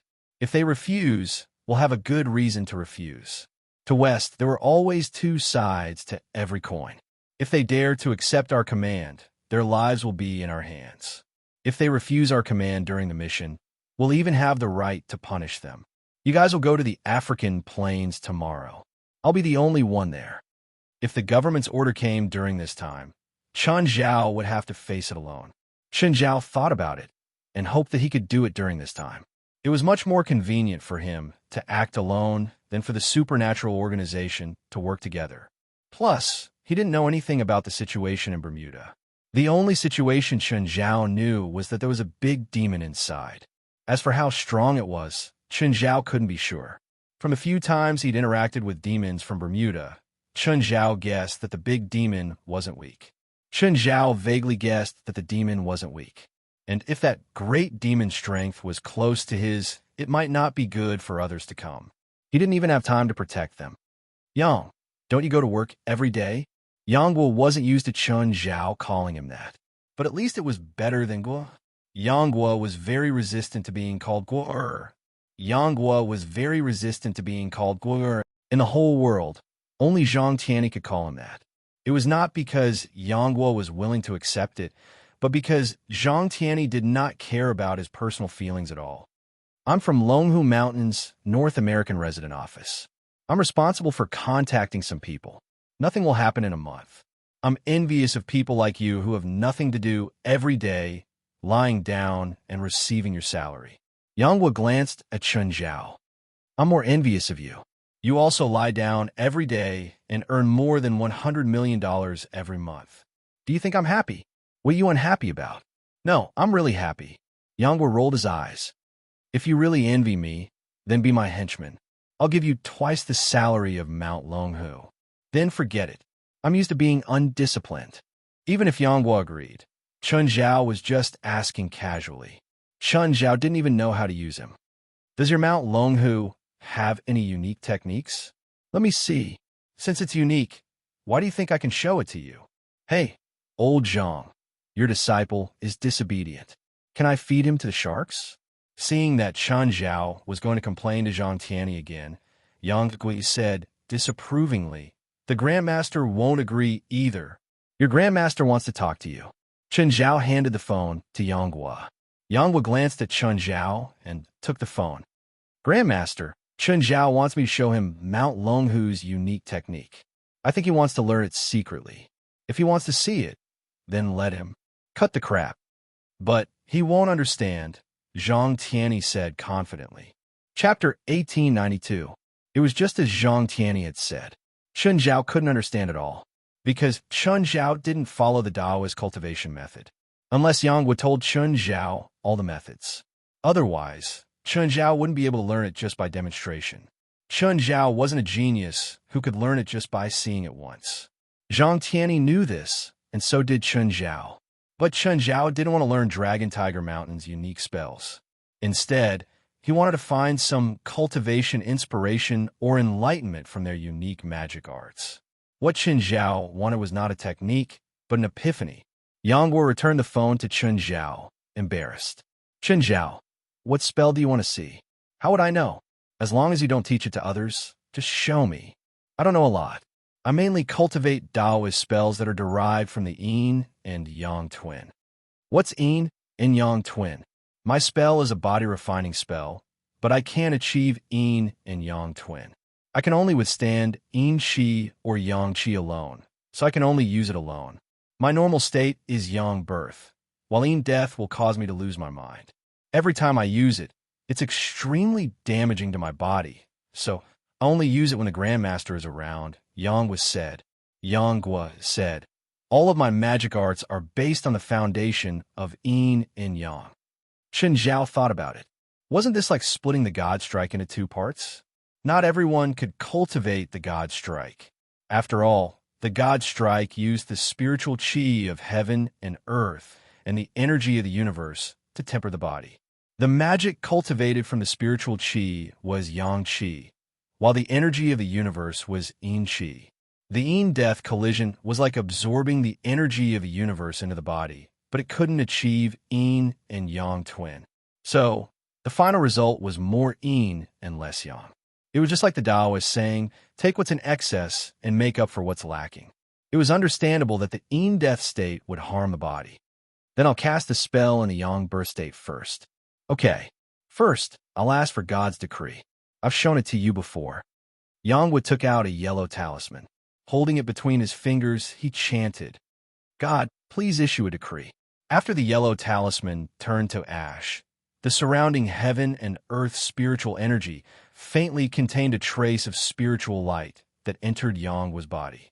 Yang Guo's body was instantly covered by the light. The strength of his body increased a little. Chun Zhao looked at Yang Guo's body. He could feel that Yang Guo had indeed become stronger. However, Chun Zhao could feel the trick to this spell. That talisman should be the key. In fact, the spirit talisman was just a medium through which the surrounding heaven and earth spiritual qi could be absorbed. The moment the talisman was ignited, the heaven and earth spiritual chi was quickly gathered and attached to the surface of Yang's body. Actually, it was similar to how Chen Zhao channeled the spiritual chi into someone else's body. However, not everyone could control the spiritual energy of heaven and earth. Therefore, he needed to use the talisman as a medium, and at the same time, combine it with the dermic seal to complete this spell. However, this spell was completely useless against Chen Zhao. First of all, if the spiritual energy of heaven and earth was not transformed into mana and absorbed into the body, it would cause harm to the body. The more he used it, the more he would get hurt. Without Chen Zhao's powerful body, even someone with Zhang Tiany's cultivation would be injured. For example, Navat Singh had borrowed Chen Zhao's power back then. In the end, he had been lying in the hospital for more than half a month and had only been discharged a few days ago. Therefore, this spell was useless against Chen Zhao. Yang was in vacation didn't give Chen Zhao any inspiration either. Continue with the next spell. I'll show you how to borrow power. Yang took a deep breath and his body shook slightly. Chen Zhao realized that Yang's aura had changed. Yang's aura became somewhat ethereal, like dust and smoke. Immediately, Yang's palm slapped toward Chen Zhao. Chen Zhao clearly saw a palm made of smoke land on his chest. However, the palm didn't hurt him at all. Like a gentle breeze, it swept past Chen Zhao and lifted his clothes. Chen Zhao touched his chest. It was a strange feeling. Yang didn't seem to have used a spell just now. He didn't even use any powerful force. However, he could clearly see the wind from his palm. That attack didn't hurt him, but that was also because Yang didn't really attack. Chen Zhao could also send out fist shadows. However, Chen Zhao's fist shadows were created when his strength and speed reached a certain level. It was like the arc of a falling meteor or the light and shadow created by the friction between a falling celestial body and the air. The fist shadows were purely a physical phenomenon.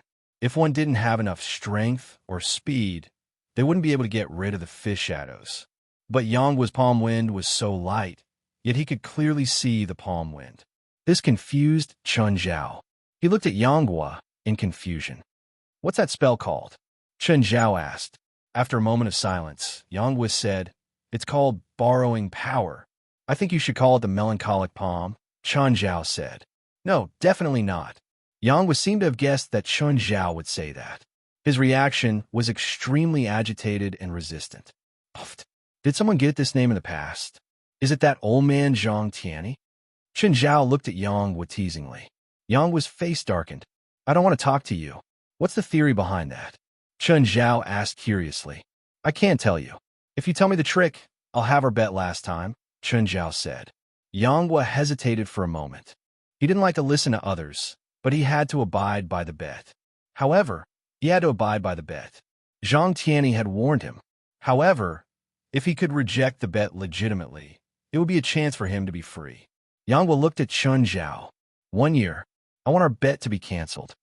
Chen Zhao squinted at Yang and sneered. "Don't forget that you have to listen to me in this 1 year.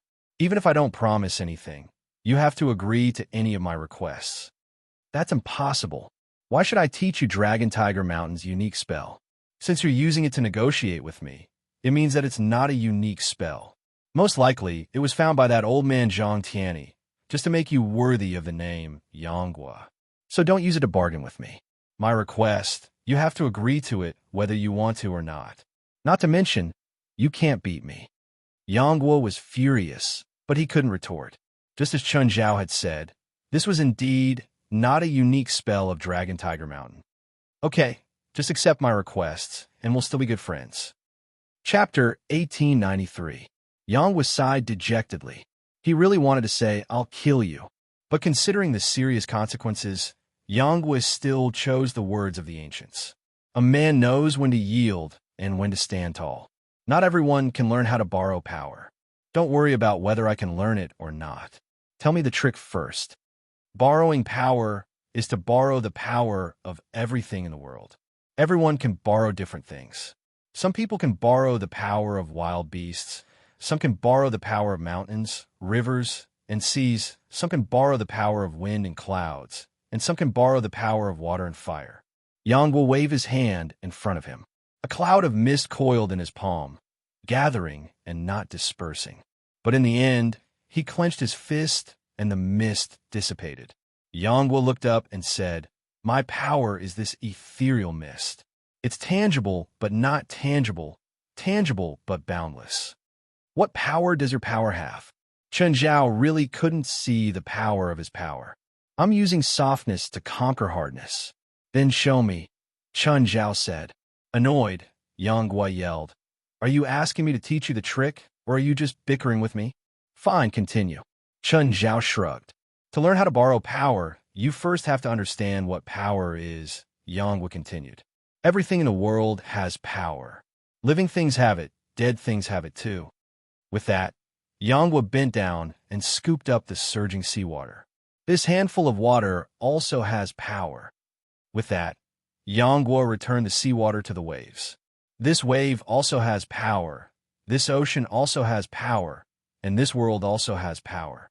"That's a bit of a big concept. Does the universe have power?" Chen Zhao couldn't help but interrupt. "Are you a contrarian?" Yang was furious. A good student should be able to deduce many things from one instance. "This means that I'm a good student. Shouldn't you be proud to have a good student like me?" "Piss off." Fine, I won't talk anymore." "Continue." There's a Chinese saying, "Unstoppable, unstoppable." This actually points to the essence, but very few can truly understand it.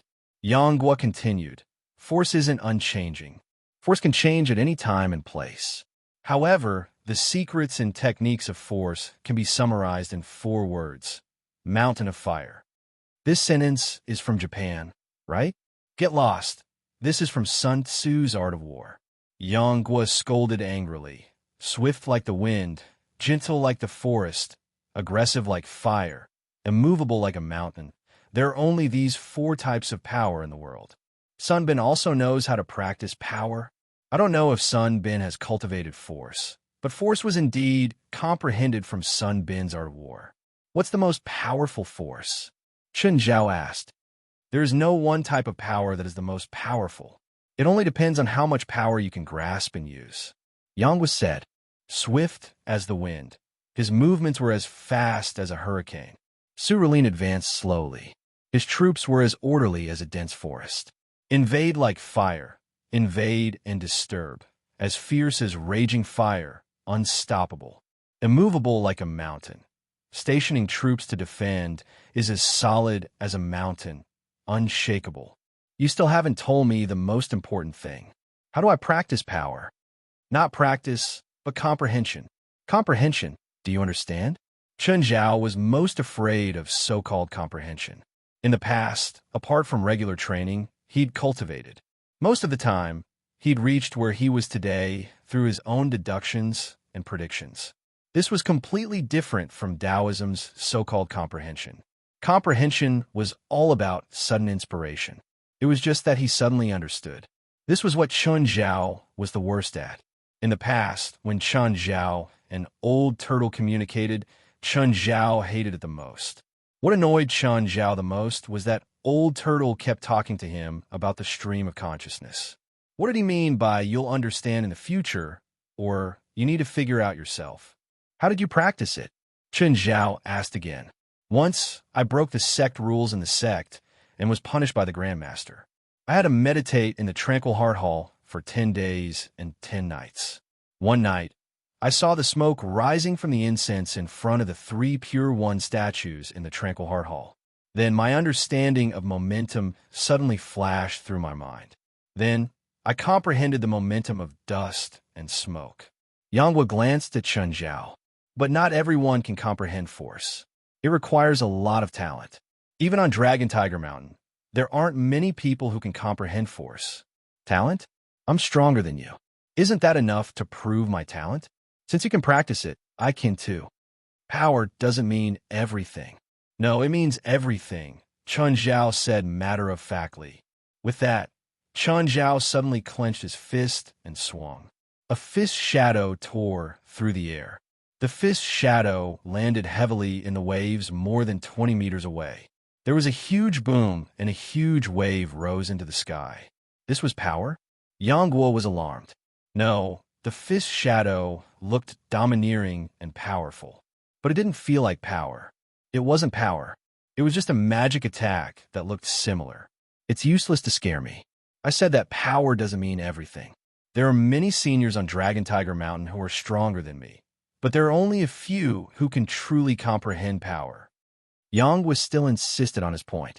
If you want to comprehend power, you must first understand what your power is. If you can't even find your power, then it's just wishful thinking. Although Chen Zhao sounded tough, he didn't have much confidence. As for Yang Guo's words, Chen Zhao still remembered them. Find my power? Is my power the ocean? Chen Zhao turned to look at the ocean. It was turbulent, violent, and boundless. According to Yang Guo, power should be ever-changing. But the ocean was the ocean. What did it have to do with power? If it was borrowing the power of the ocean, there was no need for power at all. So, power didn't really represent something or a living thing. My power doesn't represent the ocean either. It's my heart. Only a human's heart would have that kind of ever-changing fluctuation. Using something to represent power was actually a reflection of one's own personality. For example, Yang Guo's power was dust and smoke. Yang Guo's personality was plain and casual. Chen Zhao was a bit sick of this. It was a good cultivation trick, but it had to be like a stream of consciousness. Wouldn't it be better to just write a paragraph of the trick? Why did he have to make it so mysterious? It would be more troublesome for future generations to cultivate. Chen Zhao thought about it. What was my personality? It seemed to be similar to Yang Guo. Was my power also dust and smoke?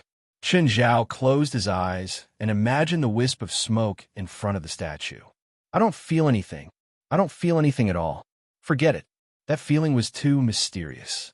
I'd better imagine something more realistic.